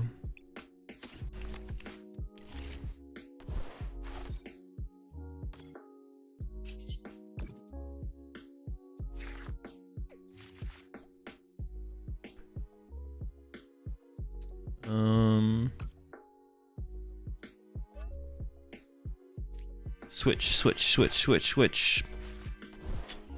Man, I'm just not very lucky.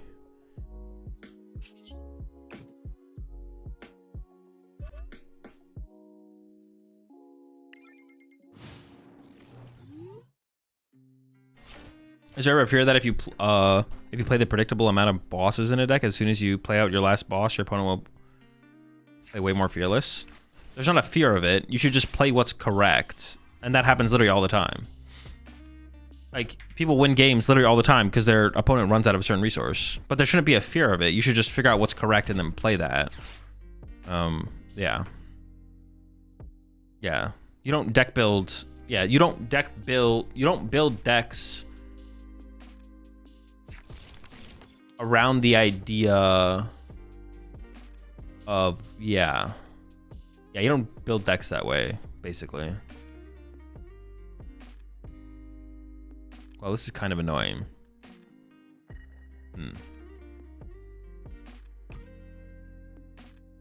I'd probably give up the slug though. I could actually go like boss attack with this next turn and then heal this guy. I assume they're gonna put the 30 here, but I guess I don't know for sure.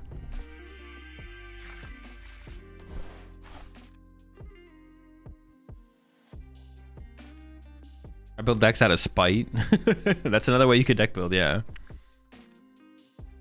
Net decking is an inherent parts to engaging with the meta. Yeah. Does pincer one shot? If they KO a Ethan's Pokemon, yes.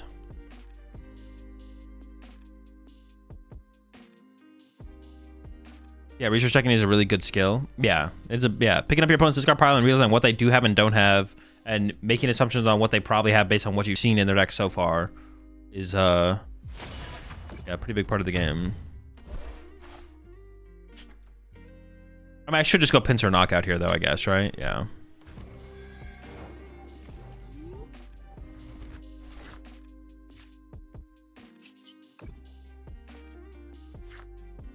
More slug.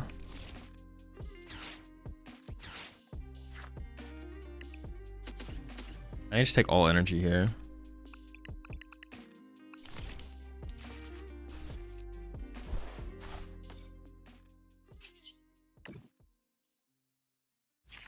We still attack with this later, I guess.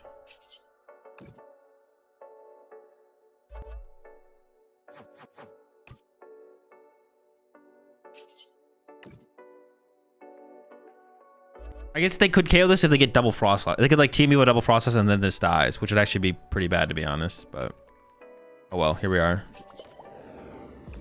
Very winnable game.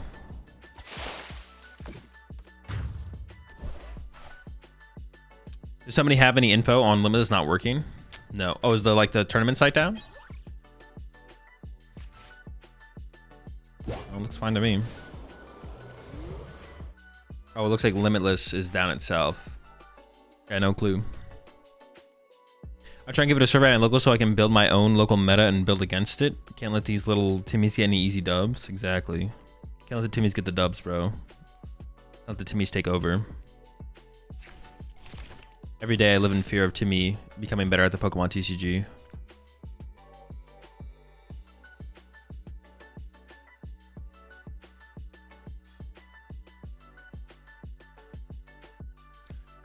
What are your opinions on Toad Scroll?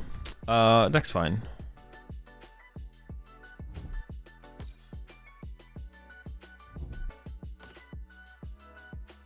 No rescue board for that Tatsugiri over there.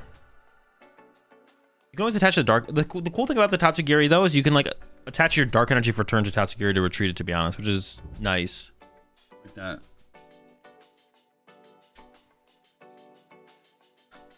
I wonder what they're gonna do here though. No, don't do. Okay, that's fine. Why did they counter catcher this guy?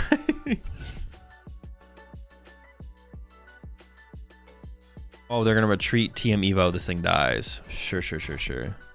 Wait, hang on. Is this kind of a chill, dude? What the heck? They just have everything. Absolutely absurd. Switch is nice, but I really wanted that boss. I want the boss KO the Morcom off the bench.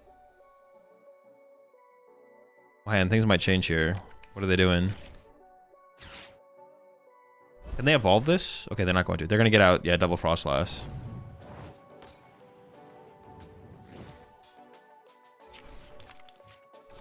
I guess I can still play for the boss here.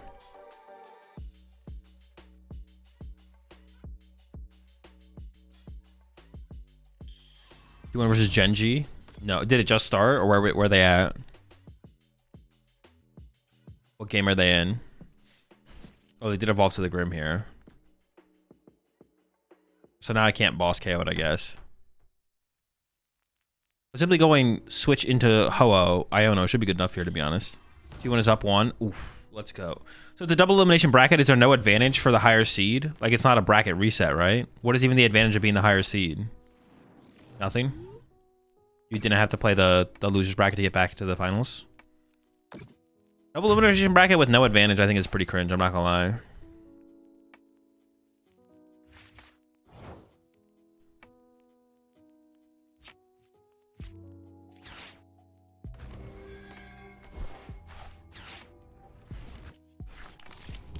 What, esport?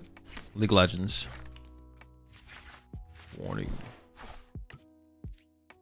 Oh, I can't flip that script.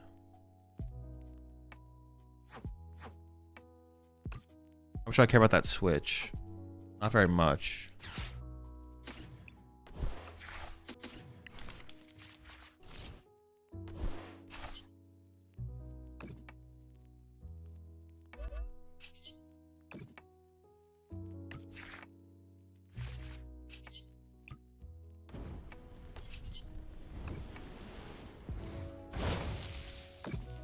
Side selection.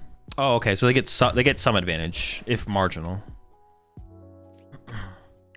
They get to pick the first side for game 1. you see game 5 yesterday? Guma went like 15-0. No, I did not. I didn't watch yesterday's. No, I didn't watch yesterday's games, no.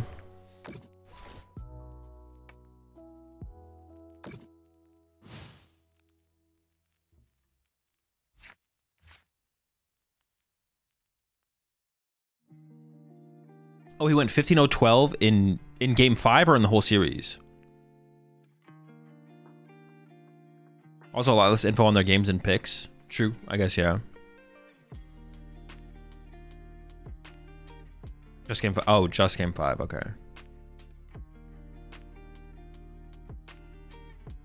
Wait, do I even have a Magcargo left? I think my last Magcargo is still prized.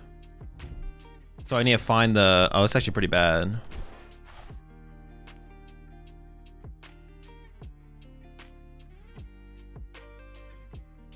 Actually, I'm curious to see how they play this. I need to find my max rod here. It's pretty not cool.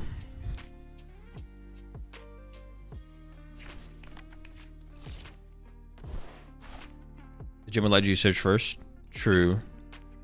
But how did I played Earth and Vessel after Iono? Okay, sure. Okay, Iono. That gets me closer to max rod. I don't have the research now. Okay, we still have a research. Now I have 4 non-max rod cards on the bottom of the deck. I'm pretty sure it's prized. I'm just going to play like it's prized, to be honest. Will pincer KO? No, it won't KO. Wait, they're not even KOing my Ho-Oh. My Ho-Oh actually just lives. Oh, they didn't get any dark energy on their Monkey Dories. I can just punch. If I punch the active, I'm fine, right?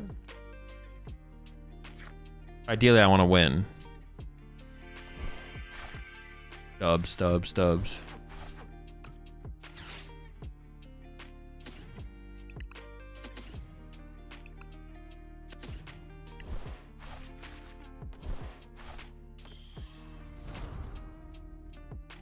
Oh, I don't even need the extra energy. This thing's got 6 on it. Honestly, if I just punch him with Ho-Oh there, don't I just... I feel like I would just win... no, not guaranteed. Maybe, maybe. If you punch, you lose because Ho-Oh gets KO going to their turn? No, it heals 50. Ho-Oh heals 50 from everything. So I would lose to... maybe like a Monkey Dory still, though. Monkey Dory counter catcher, Monkey Dory boss or something.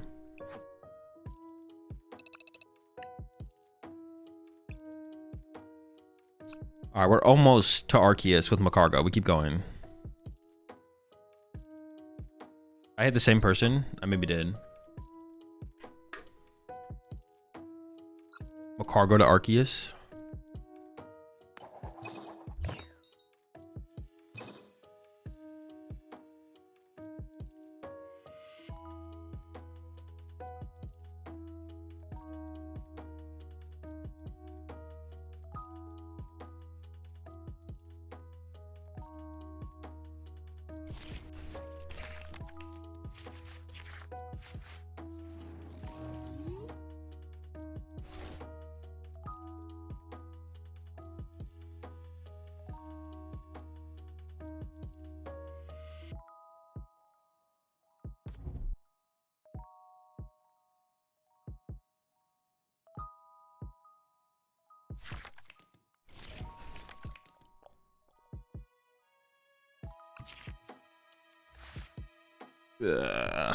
Dude, come on. Nothing? Well,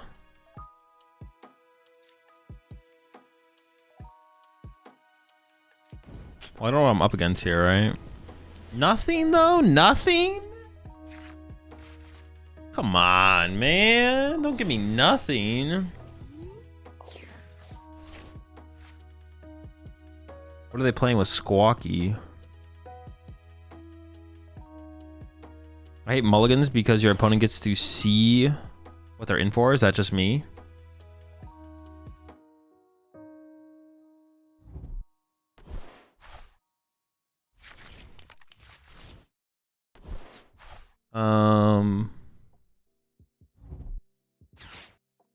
I mean, that's like the disadvantage of not opening a basic, I guess. But I don't know. I actually like thinking about that. Should there actually be a disadvantage of not opening a basic Pokemon?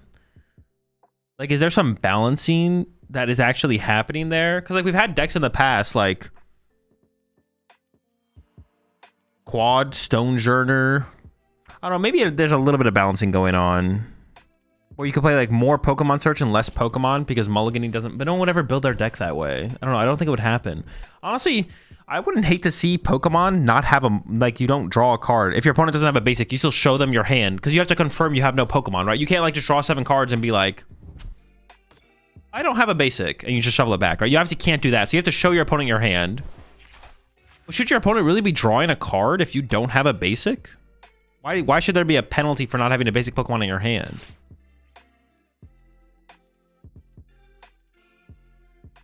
Honestly, I would almost like to see why do we draw why do you draw a card just because your opponent doesn't have a basic? I don't think that needs to exist.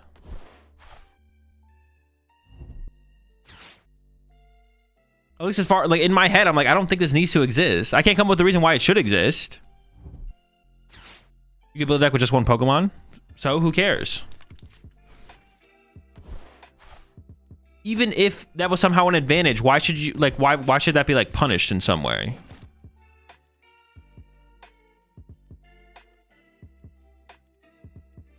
Maybe to punish some possible cheesy deck, like running a single basic. I mean, that's the only thing that makes sense.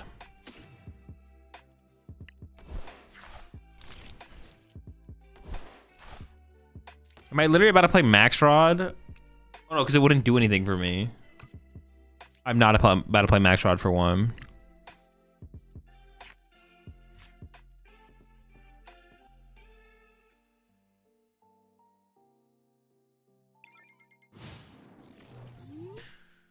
We really want to let decks like Blocklax and Iron Thorns have an easier time?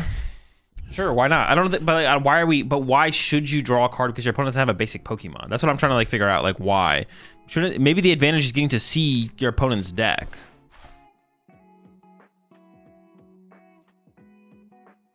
Yeah, why should decks like Quad Thorns and Quad Lax, like, why should, like, yeah, why is playing less basic Pokemon in your deck lead to your opponent getting neutrally getting an advantage against you? Mulligans punish a shuffle and draw time used during tournaments? I mean, not really. That's not like an no, because you like not really, no, not like actually. Like technically yes, but no.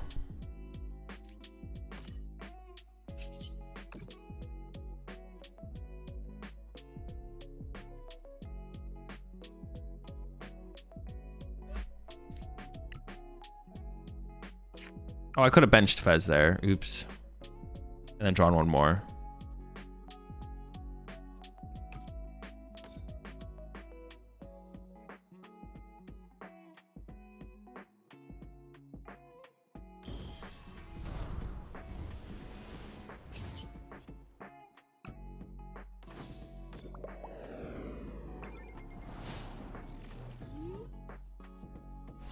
Because then you can run only one basic and 4 Talonflame and get a weird advantage.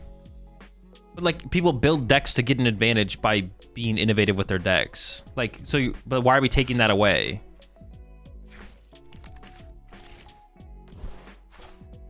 Higher consistency from cutting unneeded Pokemon. I think a lot of people build decks to have 10 or 12 Pokemon to avoid mulligans 70% of the time. No, I don't think anyone, I think you're wrong, Leia. I don't think anyone builds decks that way.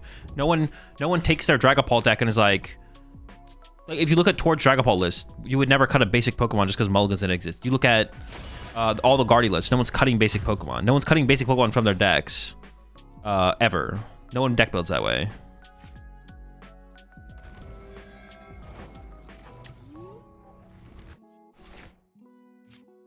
In the history of the Pokemon TCG. How'd they kill that? How much damage does this thing do? So this should KO them back, right?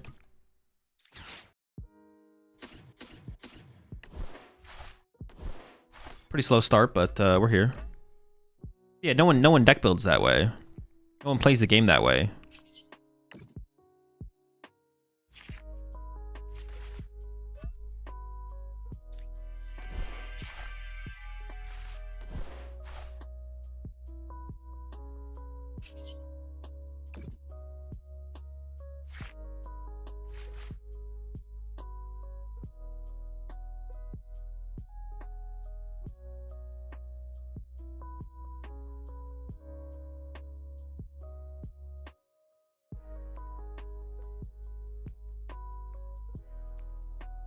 Could be an outdated rule from a format where it's busted to run very few basics for whatever reason.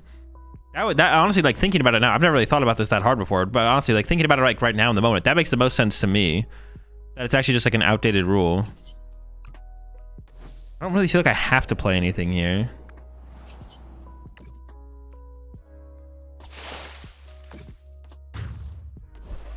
Honestly, like thinking about it right now in the moment, it just feels like it is like an outdated rule that it shouldn't exist anymore.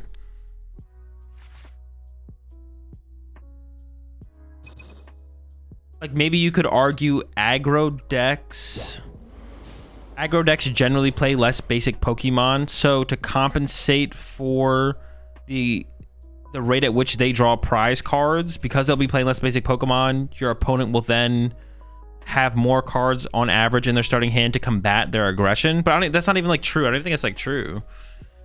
Have you considered because it's funny if there's 13 mulligans and your opponent starts with a 20 card hand? I haven't thought about that one yet, no. Also punishes players with only one basic in their deck? Yeah. And that's what I'm like saying. Like neutrally, why would we punish someone having only one basic? Like you theoretically could get an advantage from having one basic in your deck. You could theoretically have an advantage from having 15 basics in your deck, right? It's like arbitrary. The best way to build decks is the best way to build decks. But why do we want to punish someone who has one basic in their deck? Isn't it cap at 8 mulligans IRL? Okay, true, 8 mulligans. So after 8 mulligans, whatever. But even then, right? Like it doesn't matter how many mulligans it is. The argument I can think of in favor for some sort of mulligan penalty is tournament flow and setting up in a reasonable time frame. But you could still have that. It's something. You could still say after you mulligan 8 times, we're going to judge ball you. But the opponent just doesn't get to draw 8 cards. You can still have a judge ball, but not give your opponent cards.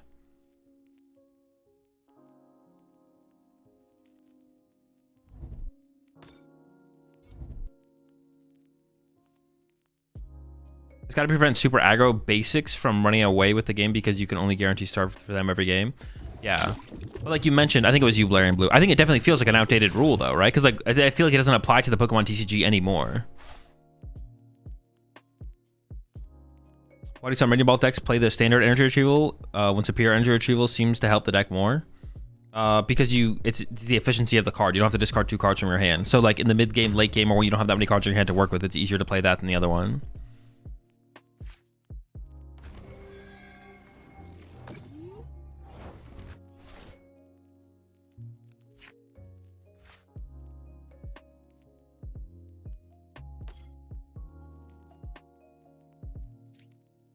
I really want to draw energy off of. Iono feels pretty weak. You think that Venture seems kind of good if they do hand disrupt me, though? I'm just going to boss KO their Fez with a Magcargo here.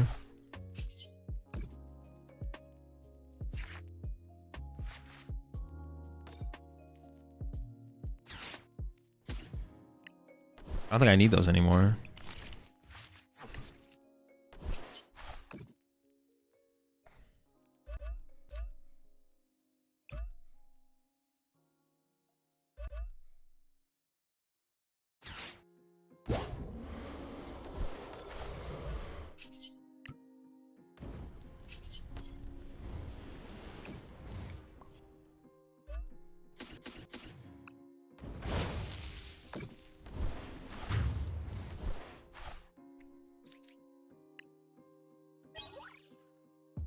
A couple card games, I think One Piece you can voluntary mulligan. Pretty much every card game besides Pokemon you can voluntarily mulligan. Take back to the very beginning of TCG, right? I don't think TPC had any pros to consult other than veteran MTG players, and they had to think what 9-year-olds do and try and break the game. Maybe.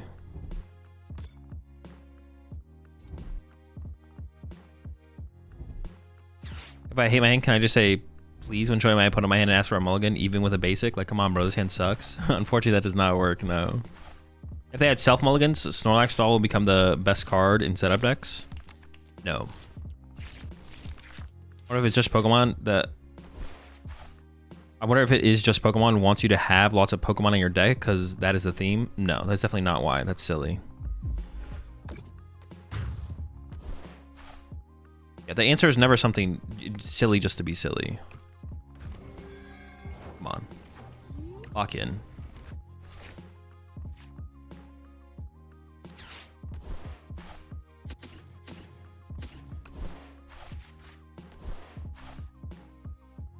So I win if I get boss on Squawk. If not, I can just KO the Activeman. That's fine, though.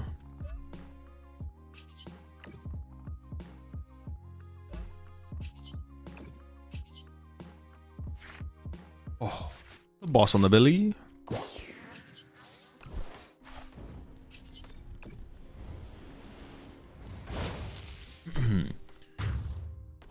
Voluntary mulligans would be scary in TCG where you have to have a creature out before play begins, unlike other ones.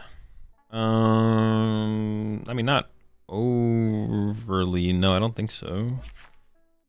Honestly, that would be the reason to like get an extra card. Would be if your opponent, like, if we added voluntary mulligans to the Pokemon TCG, which I'm not like an advocate, or I don't know if we should or shouldn't have that, but if we did, that would be a reason. So it's like I show my opponent my hand. There's a basic. I'm gonna say I'm gonna mulligan this hand. You only do it once a game, and on that hand, then your opponent should get to draw an extra card.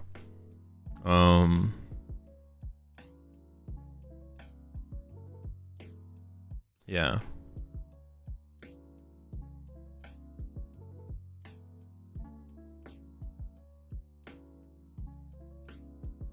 A lot of card games that have mulligans have the penalty of for mulligan being a loss of some kind of card advantage. I think it just follows that logic, but some are voluntary and Pokemon's are not. Yeah, definitely. Yeah, I feel like it has to be like they want to come up with a mulligan system to like try and track along that, where it's like if your hand's unplayable, you put it back in the deck. But it's like the hand is only unplayable because there's no basic, so it's just like different. It feels like it's like a flawed solution to trying to make Pokemon as much like Magic as possible from when they initially made the game. I feel like, yeah, now like just thinking about it, it feels like that just shouldn't exist. Like mulligan should not exist in the Pokemon TCG. I feel like, yeah, it feels like they just should not exist. It feels kind of silly that they exist.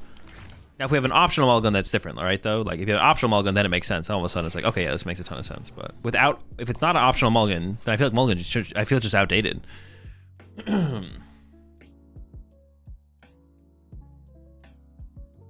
You have mechanically unplayable starting hands, which a lot of card games don't. Yeah, exactly. It has to be a balancing thing since they can cancel each other out if both players get them.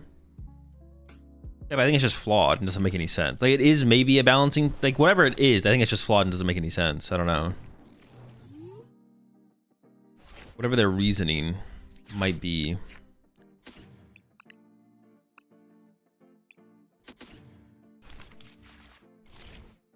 I'm kind of scared of boss just a little bit.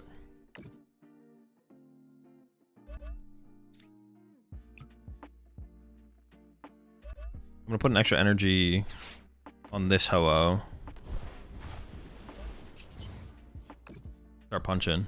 I think the best reason is because it would make tournaments take too long with the amount of mulligans on one basic decks. No, you can still cap the amount of like if I have no basics in my hand, it is still a mulligan. I shuffle it back to my deck, and after a certain amount of those, you would judge ball like you normally do, which is like at 8 or something. You can still have that exist without the opponent drawing cards.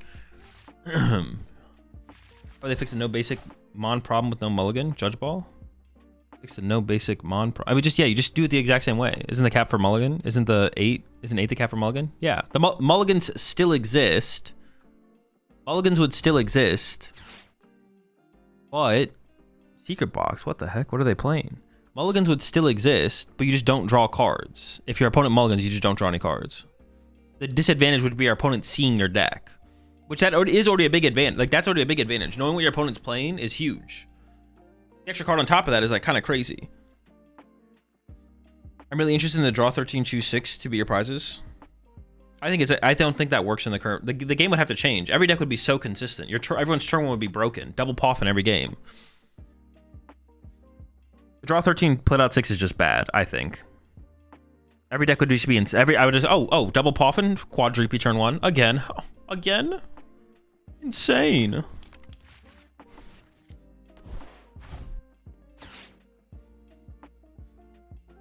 In Asia, there's no limit for mulligans. Oh, really? Draw 13 is awful. Yeah, I think draw 13 is actually just a bad solution. I think it's a terrible solution. Hop? Oh, what the hop, bro? Wait, I'm just gonna cook them. What does judge mean? Judge ball? Judge ball, like if you... A judge ball happens once you mulligan 8 times. It's not it's called an enforced progression of game. It's not actually called a judge ball. People used to call it a judge ball, but now its official term is like forced progression of game or something like that. And it just means after you mulligan 8 times, they flip over the top card of your deck until they find a basic Pokemon. That's literally it. My good sir, do you play any other games during your free time? Not really, no. League, most recently League is what I've been playing.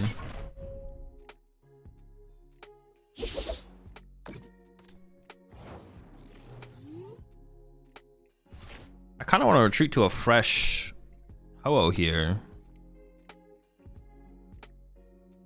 I feel like, can I play this game with just Ho-Ohs? I could go like...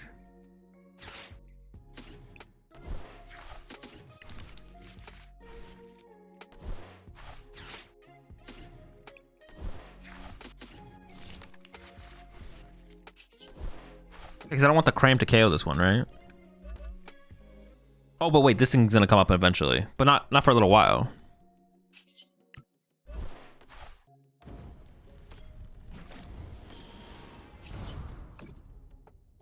Maybe they realize what my deck can do against theirs.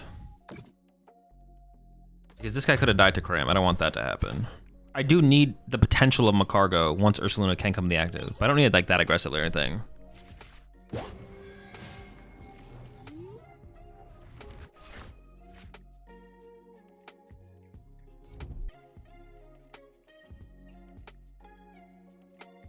I thought the same thing. The consistency of a 13-card hand would make the game super overpowered. Just destroy right out of the gate. Yeah, exactly.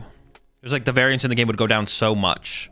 Like in a negative way, I think. Oh, they can kill the active here still with Cram because of the Monkey Dory damage. Well, let's see if they get it, I guess.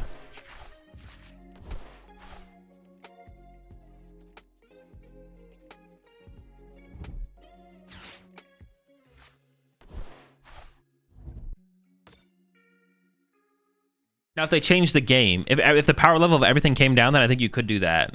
Like, you could do the draw 13, layout 6. If the power level of everything dropped a lot.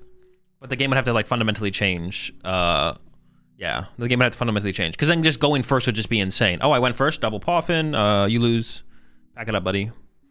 Or if going second's better, whatever.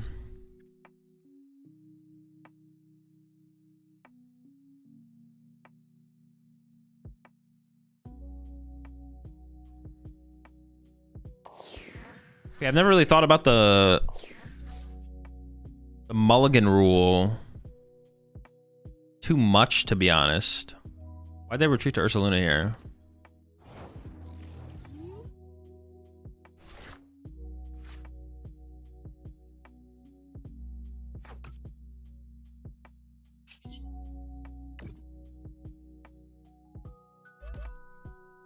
It's kind of sus.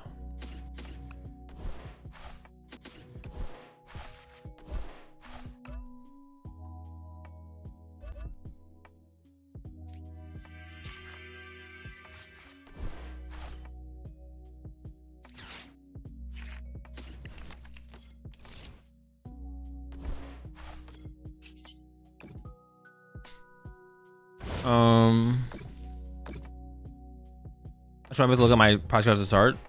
To be honest, I agree. The 113 mulligan rule I managed to come up with, a friend, was mulligan hands without basics.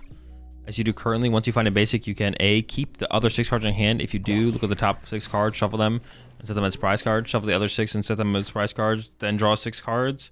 After resolving A, B, resolve extra draws for mulligans and set a bench and start the game. That could be okay as well. I think you could just like basically do the same thing, but make it simpler. But yeah, that would introduce like an optional mulligan Insano, which would be interesting for sure. Yeah, I mean that would like kind of do both things. It allows people to just look at their prize cards and then also introduce an optional mulligan. Are you required to announce your opponent what you are retrieving from the discard pile with the use of Night Stretcher, Super Rod, etc.? You have to make it clear what you took to your opponent. You don't have to announce it. But if you like play Night Stretcher, pick up a Pokemon, show it to your opponent, put it into your hand, that's fine. Still using Max Rod? Yeah, I saw the Max Rod, yeah.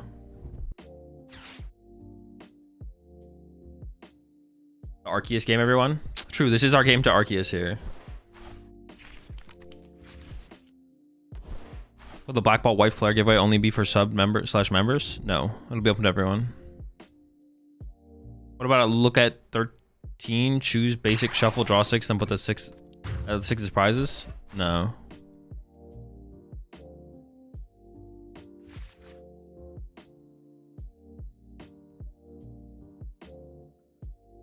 Okay, mulligan rule might just be a different take on how other TCGs handle it. Like in MTG, you get -1 card while the other your opponent gets +1. There's still a card disparity, but handled differently. Well, no, but it's different than that because you don't get to choose when you mulligan. That's the problem. Is you're not choosing when you mulligan. The mulligan is being forced upon you. I think it's quite a bit different.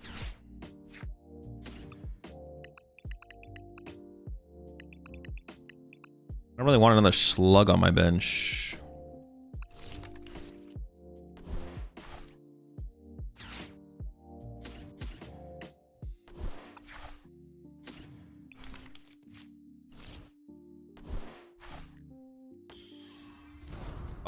Flip.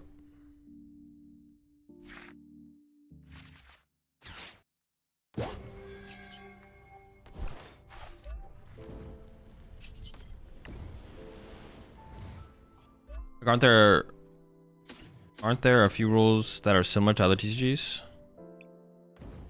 What do you mean? The mulligan is before they set up, so they can be like, oh, instead, okay, I'm actually going to put this as my basic instead of the other card because of he has weakness. Both players should have to reshuff.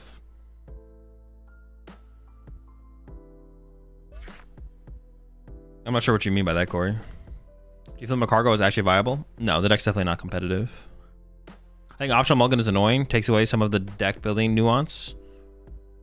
Yeah, I'm not 100% sold on optional mulligan being correct in the Pokemon TCG, to be honest. It would definitely be something that had to be tested before it would be included. And also maybe that's like, maybe we could even like confidently say, or not confidently, but like be like, well, I'm sure the designers of the game have thought about the idea of an optional mulligan in the Pokemon TCG. So I'm sure they've tested it at some point in the game's history. And it's not added to the game now, so maybe they feel like it is better to not have an optional mulligan in the Pokemon TCG, right? There's no way none of the game designers at Pokemon have thought about an optional mulligan. There's just no way. What about draw 60 Azul? Picks your basic, then you shuffle, set 6 prize cards and draw 6. Ooh, I like that one. Let's do it. Lock it in. Congrats on Arceus League, Azul. I knew you could do it. Thanks. I also knew I could do it. I don't know if you should be allowed to look at your prizes before your first deck search. That's my only hang up. It's not that big of it. Like it doesn't really change too much of what you would discard from your hand, to be honest. It's not like a huge impact. It could have an impact, but Charizard Typhlosion? Bro, free dub. This deck sucks. Actually, this is kind of a one prize matchup, right? One prize showdown, if you would.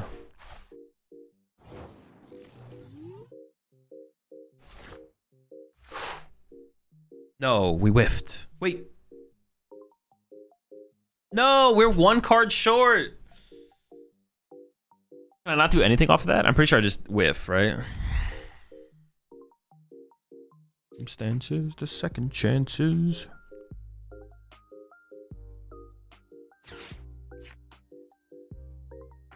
I think using Ho as my initial attacker is probably correct, and then I run it away.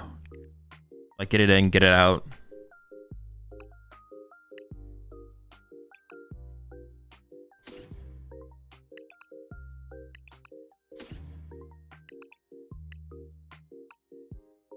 And I have to follow up with a Magcargo, and then I go in with the pincer.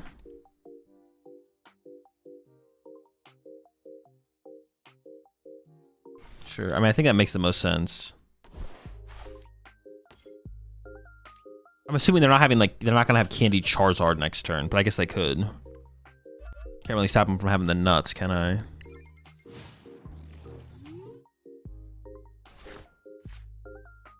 Are we doing Slow King this weekend?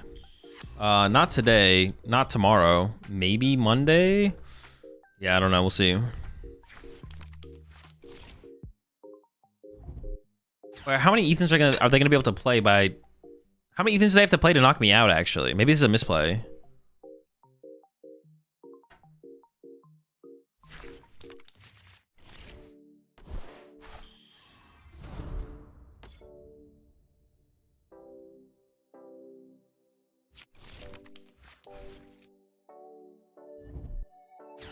Oh my gosh, chill. Wait, why are they sacrificing a Quilava? Deal 40 damage? Is that really worth it? Oh, they're about to Team Evo some Charmeleons out.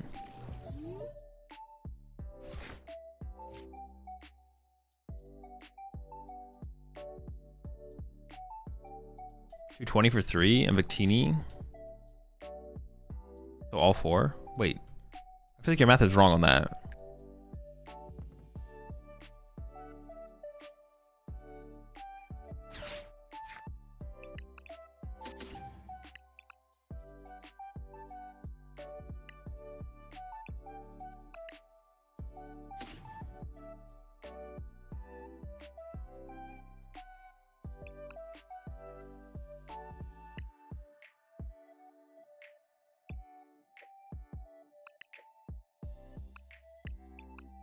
The energy is like theoretically the easiest thing for me to find. I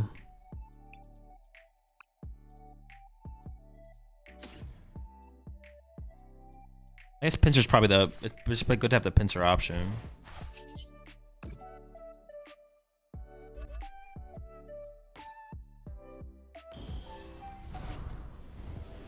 I'm really just hoping they don't get the one-hit KO on my Ho-Oh. If they don't one-hit KO my Ho-Oh here, I'm feeling pretty good. If they one-hit KO my Ho-Oh here, I'm feeling not as good. Here's what recently reached Arceus League, second month on the trot. Thinking about playing at my locals. What's a rough ELO guide for local players through to competitive / pro? I'm not sure what you're asking there, Pickled Onion. What do you mean ELO guide? I'm pretty sure what you're asking is just not relevant. You should stop thinking about it. Whatever your ELO is just not relevant to anything. But if you want to expand on your question further, you can go ahead. Yeah, there's no ELO required to do anything. There's no ELO that marks a point for anything. If you like playing Pokemon, keep playing Pokemon. If you want to go to a local tournament, go to a local tournament. If you want to go to locals, go to locals. If you want to go to League Cup, go to League Cup. If you want to go to League Challenge, go to League Challenge. If you want to go to regional, go to a regional. That's it. Ignore PTCG Live ELO. Yeah, just ignore PTCG Live ELO. But it's the same for like any competitive game ever. Like, just it doesn't matter. It's irrelevant. It doesn't mean anything. Oh, I can't even KO this thing.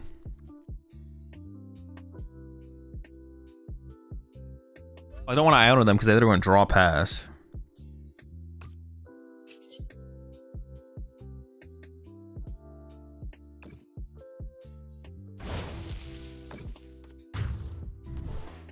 You're either washed or on the way to being washed. ELO has no meaning. Washed or on your way to being washed.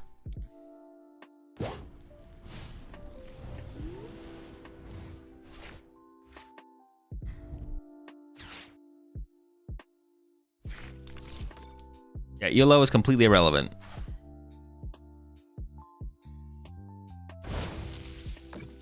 Dude, they are getting barbecued by these cargos. That Quilly. Although, honestly, I don't have that much setup to respond to this thing getting KO'd. We need a little bit.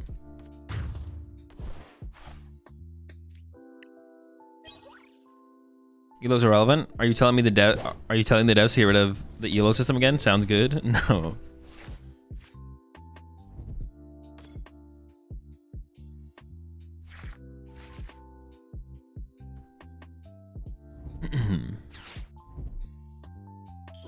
Uh-oh. The squad is here. Alright, things might get interesting here. Because my board is like super underdeveloped. Because I've just been sitting here and doing nothing. I maybe should have... No, I had only last night. It wasn't even that good. I had this ELO talk with some other judges in my community. It's hard to equate ELO to playing tabletop with it.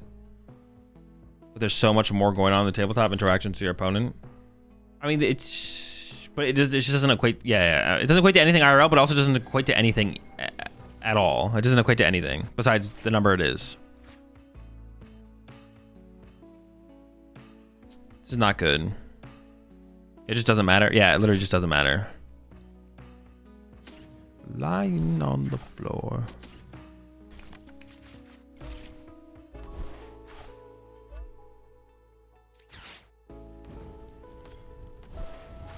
Yeah, not only does it not equate to anything IRL, it just doesn't equate to anything at all. Like, if they added like a ranked ladder and we could see the ladder and be like, and you could like get to rank 1, that's pretty cool. Like, it's cool to get to rank 1. Cool to get to top 100, so on and so forth, but it doesn't mean, it just means you did that. Like, if you can earn championship points from climbing up the ladder hard, that would be cool too. Once again, it doesn't mean anything. It just means you did that. Like, it's like people ask, like, what do you need to do to be considered like a good Pokemon player? It's like, I don't know, be a good Pokemon player.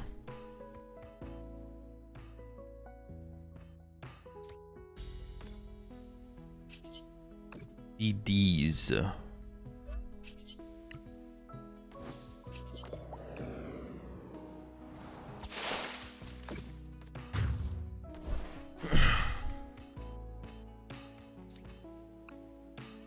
Is Toadstool a good deck for a beginner? Yeah, it's fine.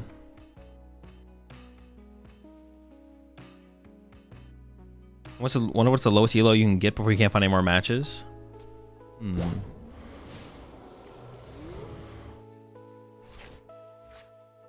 Because elo in Pokemon is calculated differently than in other games. In Pokemon, you can have a 30-40% win rate and make something like Arceus. It doesn't have anything to do with anything. Getting to Arceus, there's no elo before Arceus. It's like once you're in Arceus is the question. In so many other games with elo have benchmarks or milestones. Wait, what do you mean though, Pickled Onion?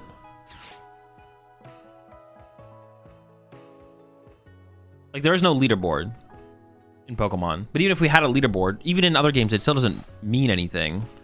Like, you can take League of Legends, for example, and you can get to Platinum, or you can get to Diamond, or you can get to Challenger. But it doesn't...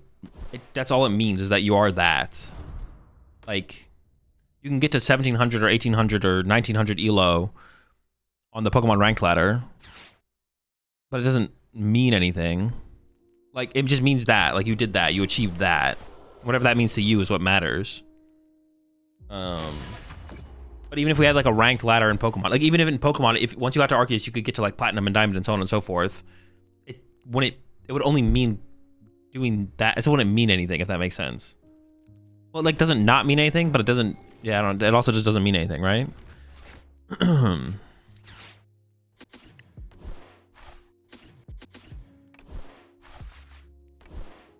Does anyone on Twitter claim top elo? No, but it's probably like Liam or Henry, I would assume. Or maybe Aban. I know Aban plays a lot too. Or Tord. I think Tord plays a lot as well. One of those players probably. But who knows? It could be just like an unknown. Maybe there's just like a grinder out there. Maybe there's just someone who just grinds PTCG Live. No one knows who they are. They don't go to tournaments. Not a top known player. They just like grinding United Wings on PTCG Live, and they're ranked #1 in elo.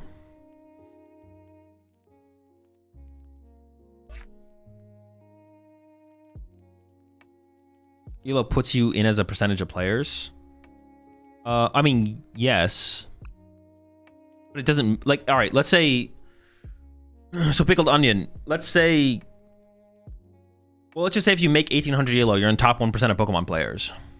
You're not actually, like, you could say you're top 1% of Pokemon players on PTCG Live Ladder, but that doesn't mean anything. Like, yeah, it doesn't mean anything. I mean, that's all it means, is that you're in top, like, it doesn't mean you're a top 1% Pokemon player, probably, though. It could, but it doesn't mean it for sure. Like, they could come out with the leaderboard, and you could get top 100 on the PTCG Live leaderboard. It doesn't mean you're top 100 Pokemon players in the world, probably. It means you're top 100 on the leaderboard on PTCG Live. Which is, I mean, it's not like it's like a bad thing, or it's not like it couldn't be an achievement for you. It doesn't, but it just doesn't like, I don't even know, like, what's the way, how do you even describe it? It doesn't like, it doesn't mean anything. I don't know how to explain it past that.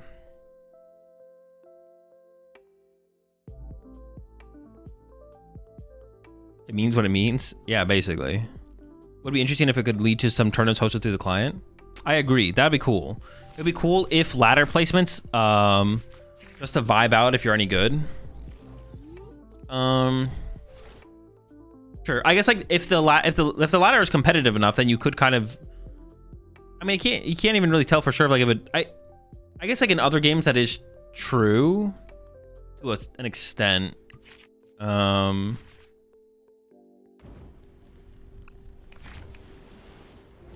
But not even really too much, to be honest. The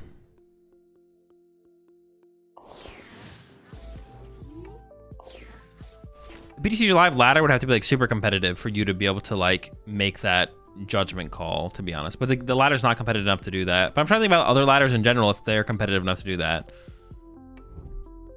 I mean, you can't really know until you just like play against a bunch of other really good players in a tournament. It doesn't really matter like what ladder you're in, to be honest. I don't think it really matters what ladder you're in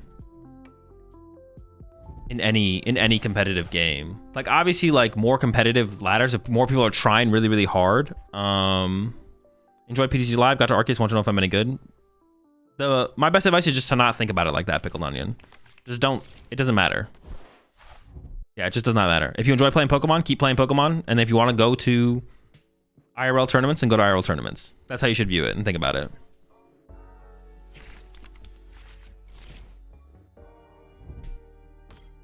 Like League of Legends players who make Challenger in League of Legends, some of them do go pro. A lot of them don't. So it doesn't make you a pro player. Climbing up really high on the PTCG Live ranked ladder could be a way for you to get good enough to win a major IRL tournament. But a lot of players who do climb really, really high on the PTCG Live ladder will not win major tournaments. Dude, who is this?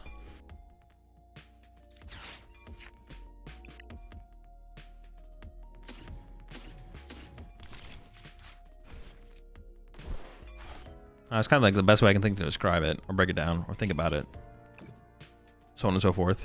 I don't know what I'm playing around here, to be honest. Dude. Oh, Lapras sets up Hydreigon, I guess?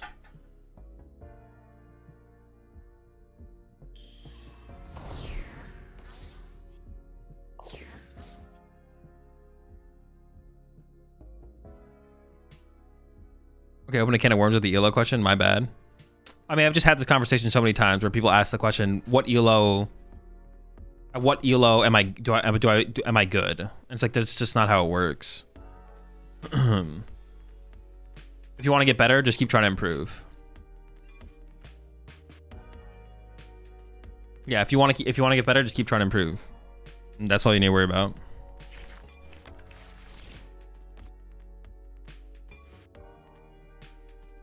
Is limit is down for anyone else? I'm pretty sure the site is just down. Why would you not set up the Hydreigon instead of Lapras? Honestly, that's a good point.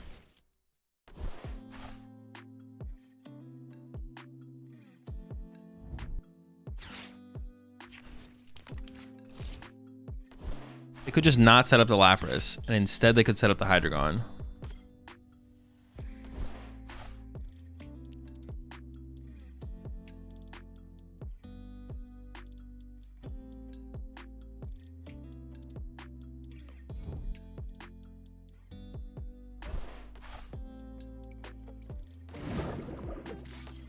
Talking with the front end locals about Lapras EX being used in Ceruledge, which sounded cool, but mostly gimmicky. In Ceruledge? Wait, why would this be good in Ceruledge? They just killed my slug like that? Oh, it's actually kind of annoying for my setup. So I gotta find a switch. They just out here killing slugs? What the heck? Alright.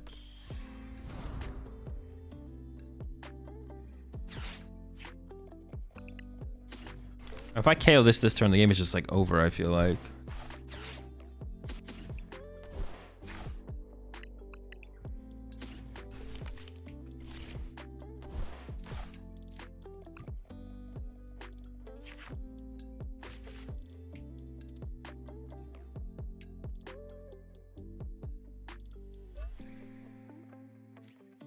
Switch.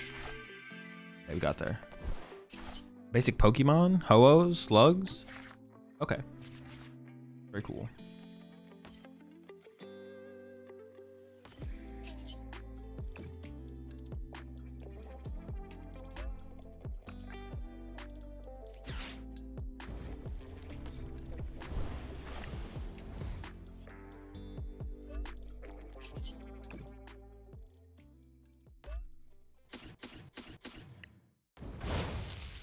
But it would be very cool if very cool if ranked ladder you could like earn championship points, or like even if there was just like I don't know if it somehow led to being like IRL competitions in some way. Even like I saw someone bring this up in chat one. Like if it led, like if you got top 100 in the ranked ladder and then you got to play in 100-person tournament where the winner got like a travel award to like a regional or an IC or something. Like that would be cool.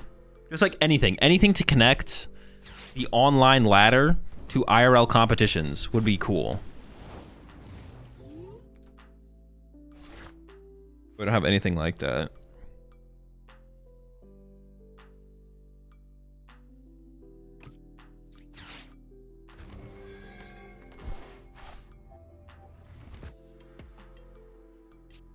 I guess I can just attack with a Ho-Oh here, to be honest. Seems fine.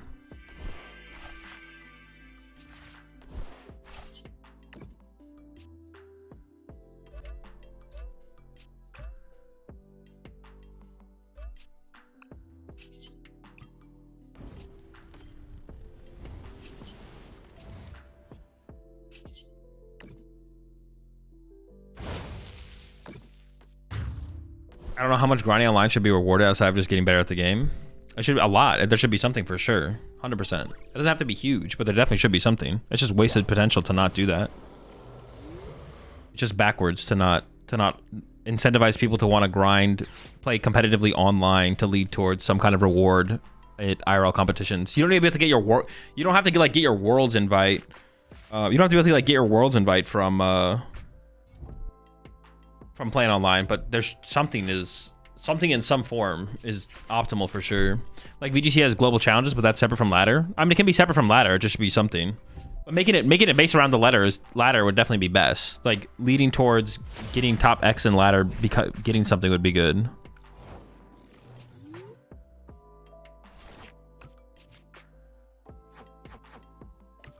Nothing is criminal, to be honest.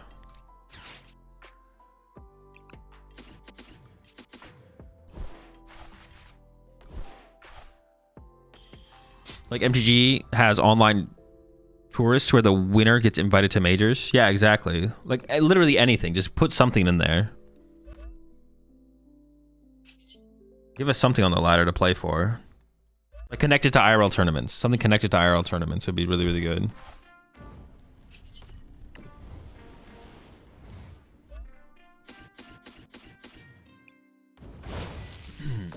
I was looking for a major? Maybe. I'm just literally anything. Just literally anything.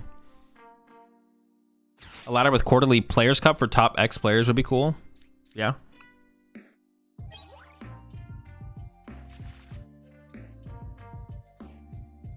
Can someone explain to me why the opponent gets to draw a card when you mulligan? Is it to nerf decks that run fewer basics?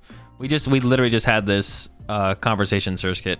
We actually just don't know. At this point, when the TCG started, maybe there was a good reasoning for it, but yeah, I don't think there really is a good reasoning for it right now. I don't know. Someone else might have a good reasoning for it out there that exists, but yeah, we literally just had this conversation. But yeah, we don't know. There doesn't seem to be a good reason for it that we could come up with. Well, at least from what I read in chat. Maybe someone in chat actually said something. Is this posted anywhere? All my lists are in my Discord.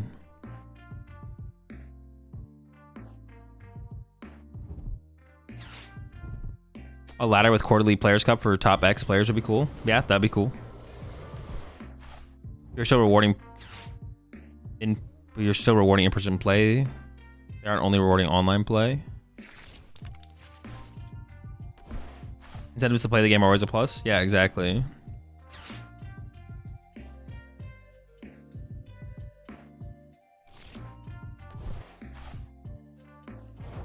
Got a few Pokemon codes I got for opening packs. Do you want me to send you the code somewhere for like a giveaway? No, you can feel free to throw them in chat if you want those, Shadow Legion. You talk about the McRib next? Dude, that thing is a McL, bro. McD's.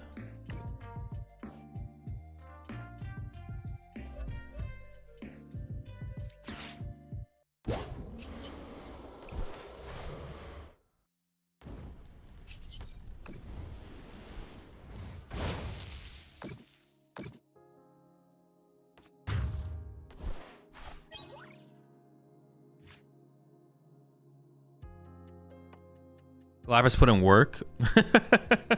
It did KO my Slugma. It did KO my Slugma.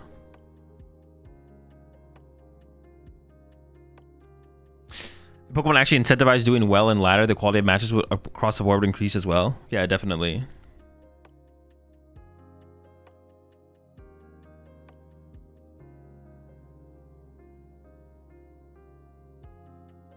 What's the optimal starch? Rice or bread?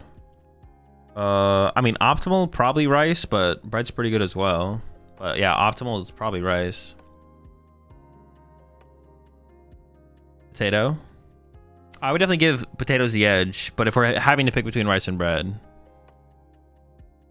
I would pick potato if we get potato in the mix. Only deck I'm looking forward to for the next deck is Magcargo. Why? That's just a nerfed version of this deck. This deck is just better than Magcargo. Magcargo is fake. All right, chat. That is going to do it for the Pokemon part of the stream today. Today's stream is sponsored by Ludio. I'm going to be showing off their platform here in a second. But to go over what we're doing for the rest of the week leading up to the Black and White set release, tomorrow we're doing the PTCG live stream. I'm just going to be going over, we're going to be making a list. Yeah, for those who don't know, I was accepted into the ambassador program. So, I have a direct line to give feedback from the community and myself to basically like a direct line to TPCI in some form or another. So with that, tomorrow we're going to be making a list, a master list of everything that we think is wrong or could be improved on PTCG Live. I'll make sure it gets to into the right hand. So that's what we're doing tomorrow. So if you have any complaints or gripes with PTCG Live that you would like to potentially make an impact on PTCG Live changing, make sure to come by the stream tomorrow, even if just for a minute, to leave a message in chat. Make sure you come by for that for at least a minute. And then on Monday, gonna play some PTCG Live, play in the Smart Series tournament. No idea what I'm gonna play. Honestly, I might play the Tour deck again, to be honest. I might play the Tour deck again because I was having fun with that in the last online tournament. But we're gonna play in the Smart Series on Monday. Tuesday, PTCG Live is down. So Tuesday and Wednesday, we're just gonna be making lists to play with on Thursday. And then on Thursday, the Black and White set releases. Gonna be doing a 12-hour stream on Thursday. Going to be giving away a couple ETBs as well, a couple of the new Black and White ETBs during the stream, so make sure you come out for that. I think that's it for the week leading up to Thursday. And then I have an announcement to make on Monday, as long as everything is ready to go for that.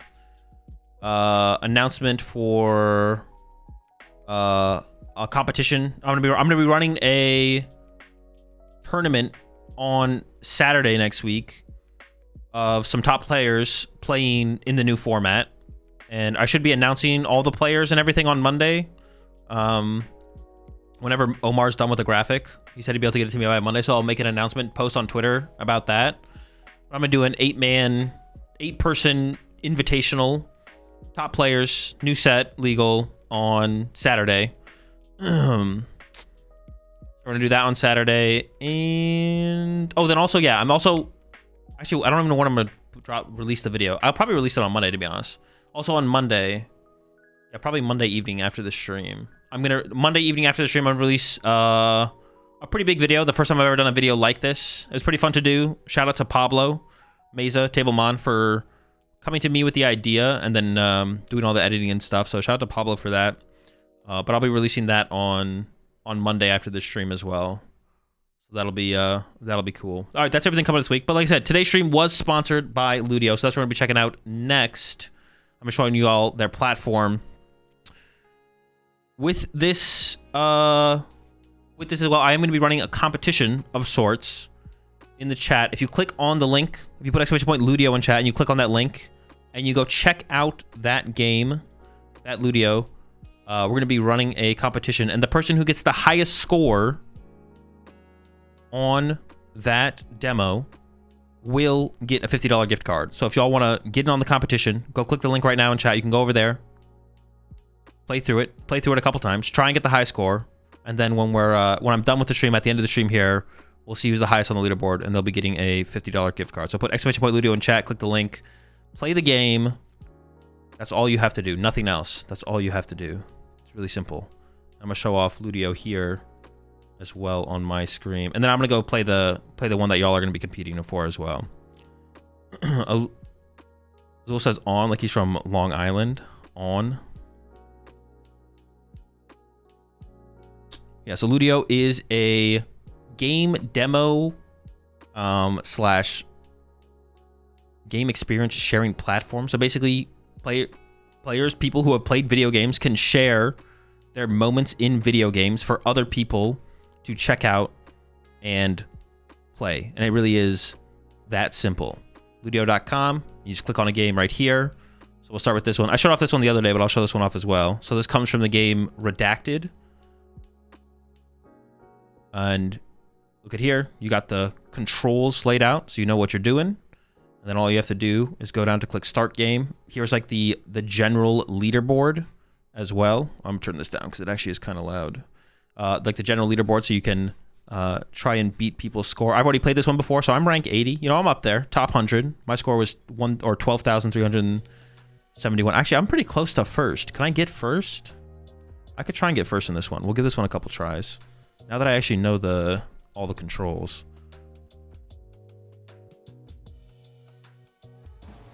All right.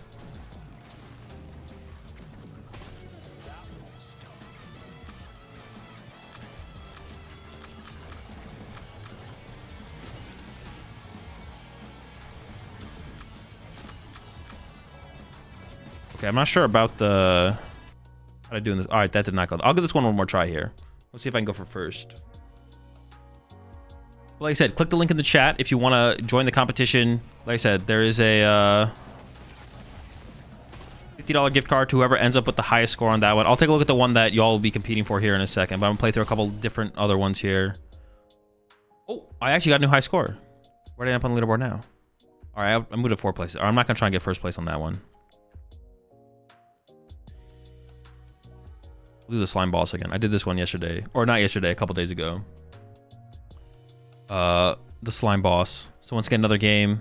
Keyboard. J special attack. I gotta remind myself. J special attack, K attack, and then use skill.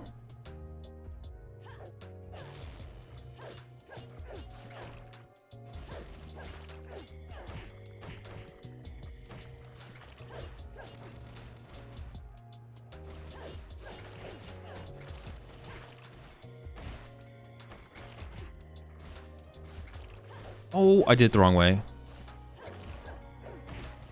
I actually might die here. How much time do I have? Oh, I have 30 seconds. We're good. We're good. I'm chopping up.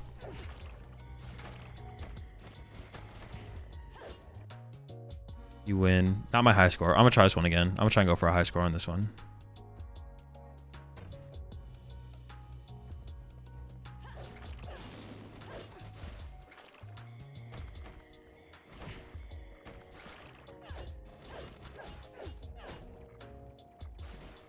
The heck was I getting stuck by?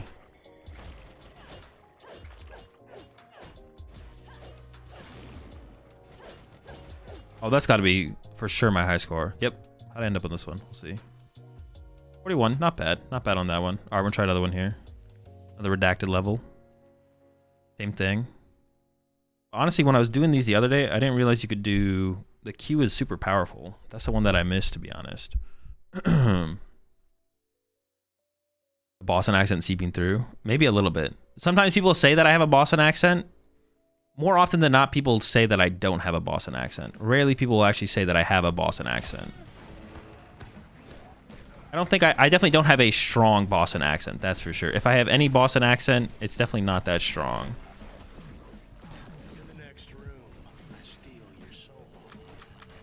If there is any Boston accent to be had. Which I think is definitely questionable whether or not I actually have one. 255? Or I'm going to try and do a little bit better than that. Rank 255 is pretty cringe. We can definitely do better than that.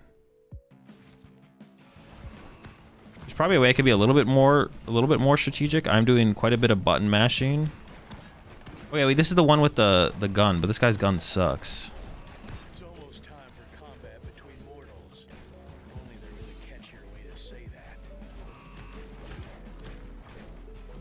This guy I literally just can't hit.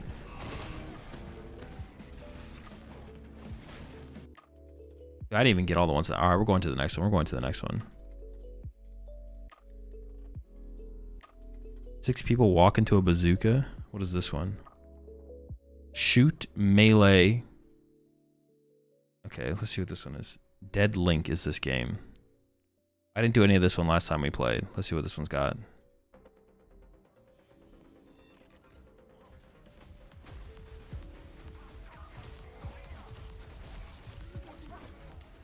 Oh my gosh, my mouse sensitivity is way too high.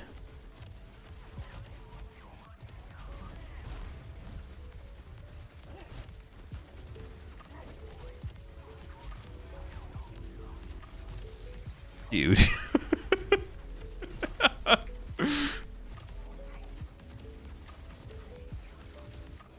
What are these, like zombies with bazookas? I have to just kill 6 of them? All right, let's try it. I'm gonna try this one again. We can do better than that. My aim was so... Oh, I sensitive. Can I change? I don't know if I can change the mouse sensitivity in the controls. I don't think I can. We just have to rock with what we got. Okay. Let it load. Like I said as well, we're doing a competition in the chat. If you just click on the link in chat, !Ludio, click the link. Whoever gets the high score on that game... I'll go take a look at that one here in a second. Whoever gets the high score on that one gets a $50 gift card. So go try that one out. Oh, that was way better. How do we do in this one? Rank 21? I'll give this one more shot. Let's go for rank 1. All I have to do is kill 6 of them? Alright. I can do this one. I can do this one. I'm gonna go for rank 1.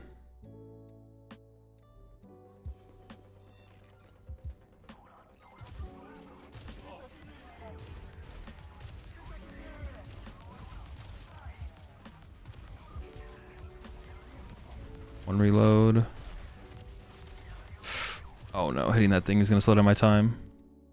You win? No, not a new high score. Let me get this one more shot. One more shot. I just have to not hit the thing. If I don't jump up on the thing, I think I'll be good. I dodge the pad.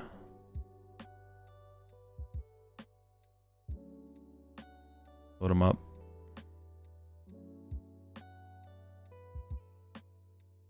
Max capacity. Too many gamers. So we'll stop leaking the world's play. This is the tournament thing? Yeah, Nucci, it is. Click the link.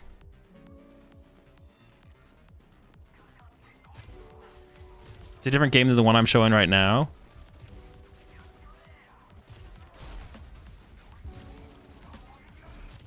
Okay, that was pretty good. How'd I end there? All right, 17. That's respectable. That's respectable right there. What is this one? I'm gonna try this out. Shoot, aim / scan, RoboCop. That's actually the game that you guys are doing the challenge on. They went to like a RoboCop game, I thought. Yeah, it should. The link should take you to the RoboCop game, and then that's the one you guys are competing with or playing for the leaderboard. It's just that game. Whoever gets the high score on that one, on the leaderboard that's there, will win the $50 gift card.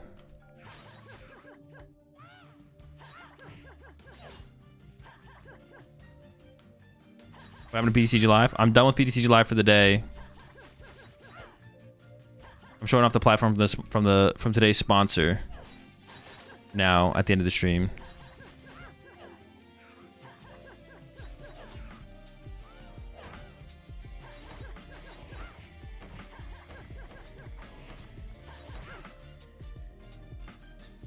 $14. Oh shoot, I never got that far in that game. Still don't know how to throw items. Oh, I got literally 0 points. What the heck? All right, hang on, I gotta get at least points on this one. Holy smokes, that's terrible.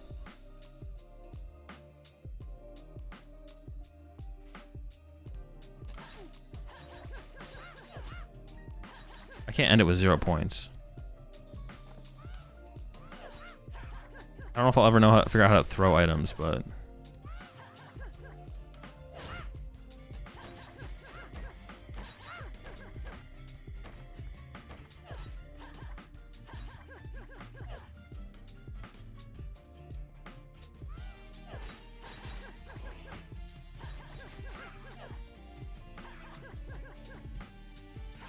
Dude. I can't get the fuck bat. Dude, I can't kill this bat. Dude. Oh my. Maybe I have to time it when he like flies at me. All right, last one. I ran out of time. Okay, I'm not ending with 0 points. I'm at least going to get on... Did I get points ever on this? No, score 0. What the heck? All right, I'm going again, bro. I can't kill the bat. Oh, okay. This is still a bad... This is already a bad start. This one I'm actually losing to time. Oh my gosh.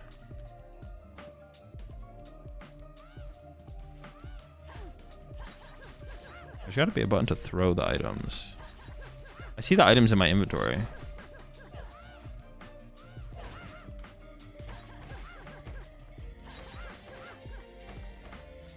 How do you win the challenge? If you go to where you were, Nucci, just click on the leaderboard and just see who's number 1 on the leaderboard. And when I end the stream today, who's ever number 1 on the leaderboard will be the winner of the... I'll go over and show you real fast. Okay. 0 points? All right, dude, I gotta figure out how you throw items. Maybe I have to throw the items. Pick up item, next item, use item. I? So EI. Wait, I's all the way over there on my keyboard, though. What the heck? All right. I'm not going with... Okay. Oh, it's just a 1 above my...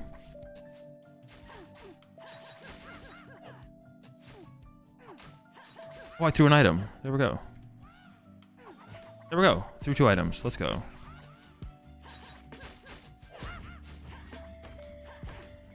Okay, I'm not going to win this one, though. I'm getting cooked.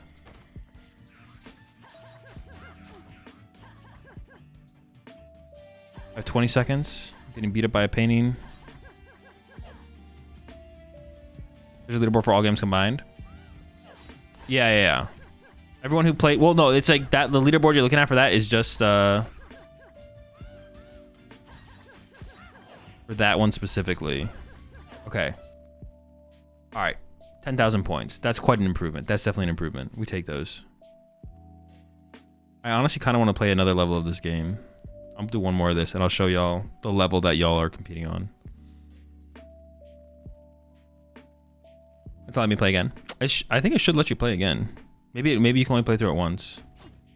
Wait, how does this guy do anything? Dude, I'm kidding. Okay, there we go. I got like a gun, a magic gun. Oh, I roll.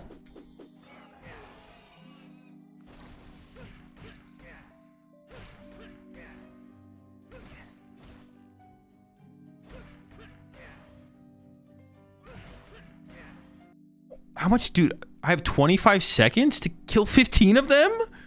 Okay, hold up. I definitely was choking at the beginning, but that does not seem possible. Dude, all right, this one's not, there's no way.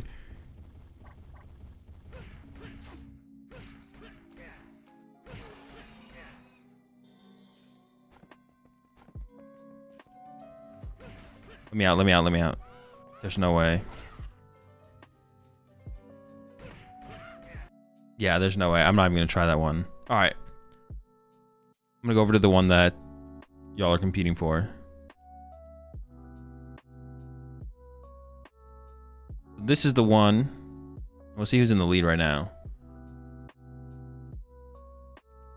So if you click on the link right now, you'll go over to this one. You'll get to play in it. And this is the leaderboard we're at right now. Zachary Covert is currently rank 1. At the end of the stream today, who's ever in the lead on the leaderboard will win the $50 gift card. I've already played this one once. I'm at 1100. I'm gonna see. I'm not gonna win the gift card, obviously, but I am gonna see if I can beat y'all's score. To be honest, I'm gonna see how I do up against chat here in this one. And this is the RoboCop game. So all of these on Ludio, all of the games that you play are effectively like little demos of actual games.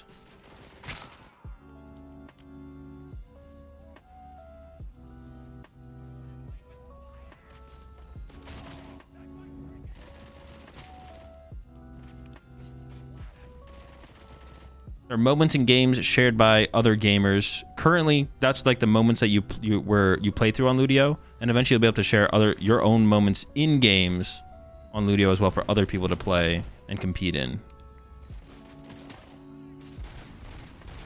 Oh, I'm out of ammo. How many more do I have to get? 4? How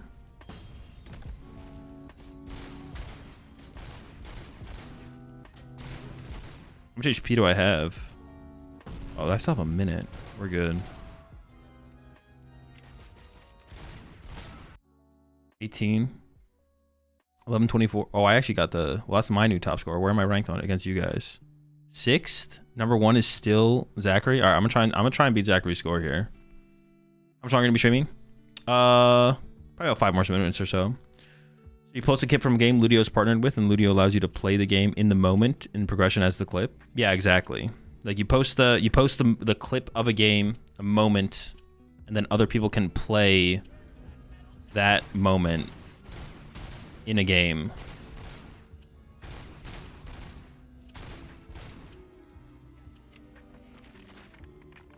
What? Pick up the thing.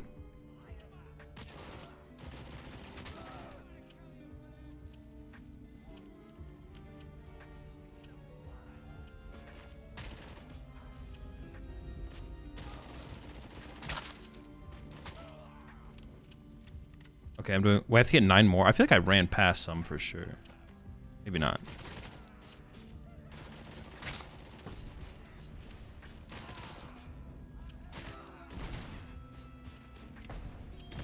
Does this work for major titles or just indie games? I'm not sure all the games that they have available on there right now. This one's RoboCop. The one we were playing before was Redacted. I'm not sure the name of the one we were playing was like the little dungeon crawler. New top score. Okay. How am I ranking up? Number 4? Bro, this is easy. I'm going again. I'm going to try and get rank 1 here. I'm going to try and pass Zachary on this one.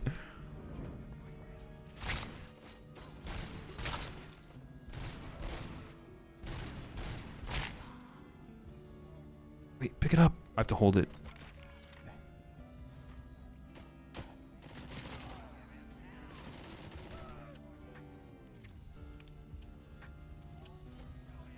There's this guy here.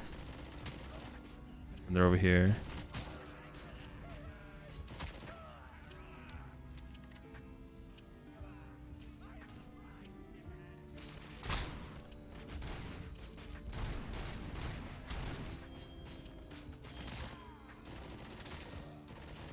I wonder if I could actually just like aim at the elevator when they're coming down. 15? Oh, wait, did I do it?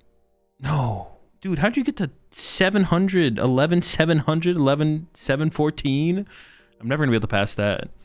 Yeah, I'm not sure exactly all the titles that are on this. Like, this is the RoboCop Rogue City game. We were playing some of the Redacted clips. And then, I'm not sure the name of this game. This is honestly my favorite game out of all the ones we played, though. Was the one where we fought the jelly. And then we were just playing as the magic gun fighting the spiders. What games work with Ludio? Like, are they getting permission to use these? Yeah, of course. It is like they're all partnered with the games. They aren't like they aren't using them illegal. Is the intent that you can play any game you can clip, or just a handful that are allowed to? I'm not sure what their library is for games that you can play right now.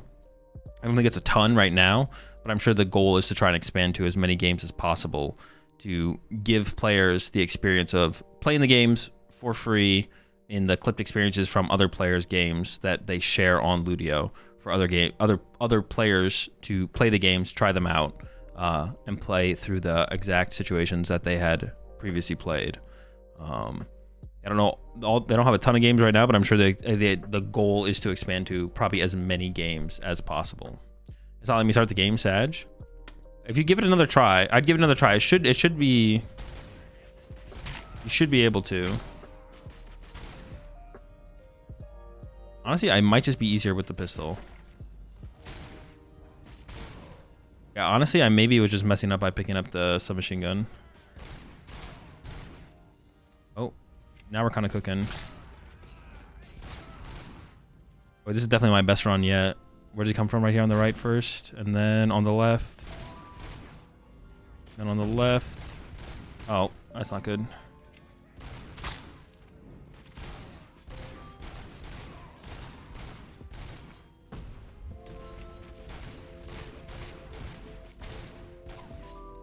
How many more? 2? Dude. No, that was actually so much worse than my last one. I wonder if headshots make a difference. They maybe do. Maybe headshots actually make a difference for getting a higher score. I'm gonna try again. My goal is to beat Zachary.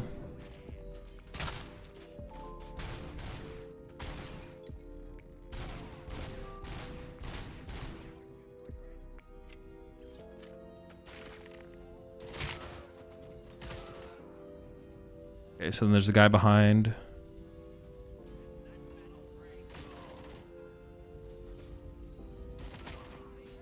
2.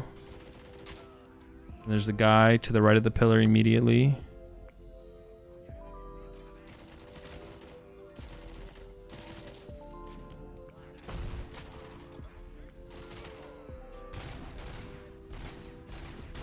Oh, it gets hard when I have to go back to the pistol.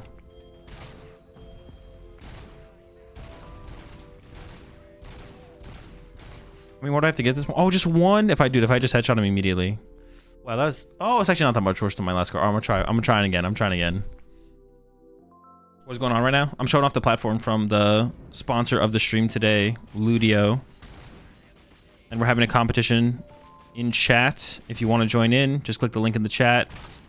And it will take you over to the game. And the person who ends up with the highest score on the leaderboard today will win a $50 gift card. Thanks to Ludio.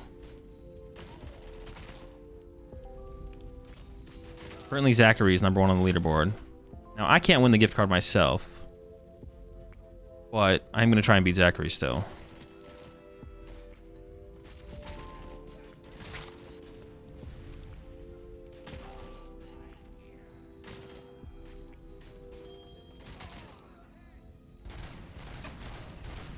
Oh my gosh. There we go. Oh my. Dude, I got sloppy at the end there. It was going good for so long.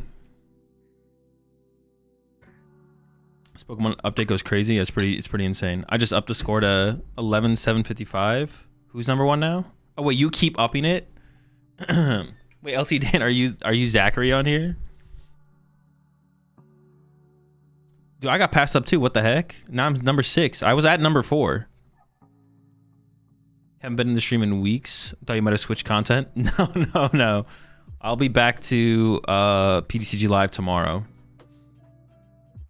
Yeah, I'll be back to PTCG Live tomorrow. All right, I'm gonna give this one more shot. All right, this is it. After I'm done with this run, this is the end.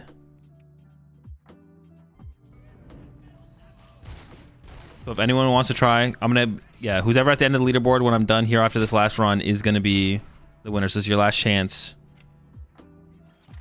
to run through it.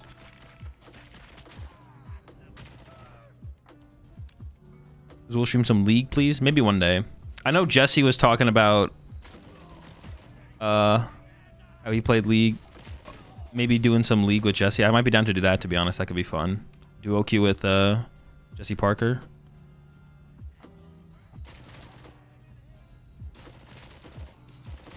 Holy smokes. So far the run's pretty good.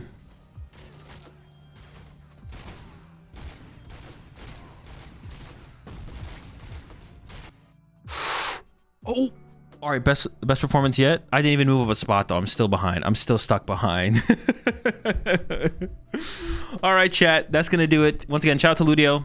Like I said, they are a kind of like a video game demo type. The trick is not to aim. Is that what you did? Is that how you got the top score? But yeah, check them out, ludio.com. Appreciate them sponsoring the stream today. Congrats on the dub there, Zach. Like I said, they're a place where you can go try out games, demo games from clips that other players have already played and shared on the site. Currently, you can just play moments from games that people have put up there, but eventually you'll be able to post your own moments as well. So check them out, ludio.com. Appreciate them sponsoring the stream today. Just left click. Is that all you did? You didn't right click at all? Just all left click? I guess that's a strategy I'll have to implement in the future. But yeah, big shout out to them for sponsoring the stream today. You will get a message, Zach, or I'll get your email. But yeah, that's gonna do it for the stream today, chat. Appreciate y'all coming by as always. Had a fun stream. Tomorrow, PTCG Live wishlist stream. We're just gonna go through, make a master list of all the things that need to be upgraded or we want to see changed in PTCG Live. So come out to that stream, even if it's just for a minute. If there's something that you think needs to be changed, then come out to the stream, drop it in chat, just to make sure we try and cover as much as possible. Monday, playing some PTCG Live, playing in the Smart Series tournament. Tuesday, Wednesday, just gonna be working on deck lists. Can you drop the deck list in the Discord? I like the gun idea. Tuesday and Wednesday, we are going to be Tuesday, Wednesday, we're just gonna be working on deck lists. Tuesday and Wednesday, all stream. The stream, I probably won't stream super long on Tuesday and Wednesday. Probably shorter streams, 4 or 5 hours. But we're just gonna be working on deck lists to play on Thursday because Black and White, Black Bolt, White Flare releases on Thursday. 12-hour stream, giving away some ETBs from Black and White as well. So make sure you come out for that. Friday, just grinding more of the Black and White set. Saturday, I'm doing a 8-person invitational tournament with some of the top players in the game. Going to be announcing all of that on Monday is the plan for that. So you should see the full announcement for that on Monday. So that's gonna be happening on Saturday. So another PTCG Showdown tournament happening on Saturday, and then also Monday I'm gonna be releasing a big video. The first time I've ever released a video like this, kind of similar to stuff that like Wolfie does post tournament type stuff. So I'm excited for that, and that's it. That's all I gotta mention before that. Best version of Paul right now? No clue. Best 2 out of 3. The invitational tournament, it'll be best 2 out of 3 double elimination bracket will be the style of tournament. Will yourself be playing in the tournament? No, I'll be casting and spectating the tournament will be the plan. Appreciate the tier 1 sub there, Tallum. Welcome to the pack. And yeah, I'm gonna head off. Let me find someone to rate here on Twitch, see if anyone is still playing PTCG live. Before I head off, like I said, I'll catch y'all.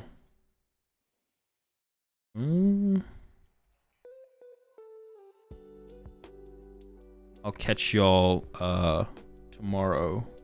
AA Battery's playing. Who else?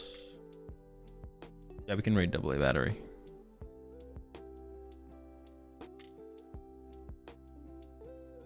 AA Battery.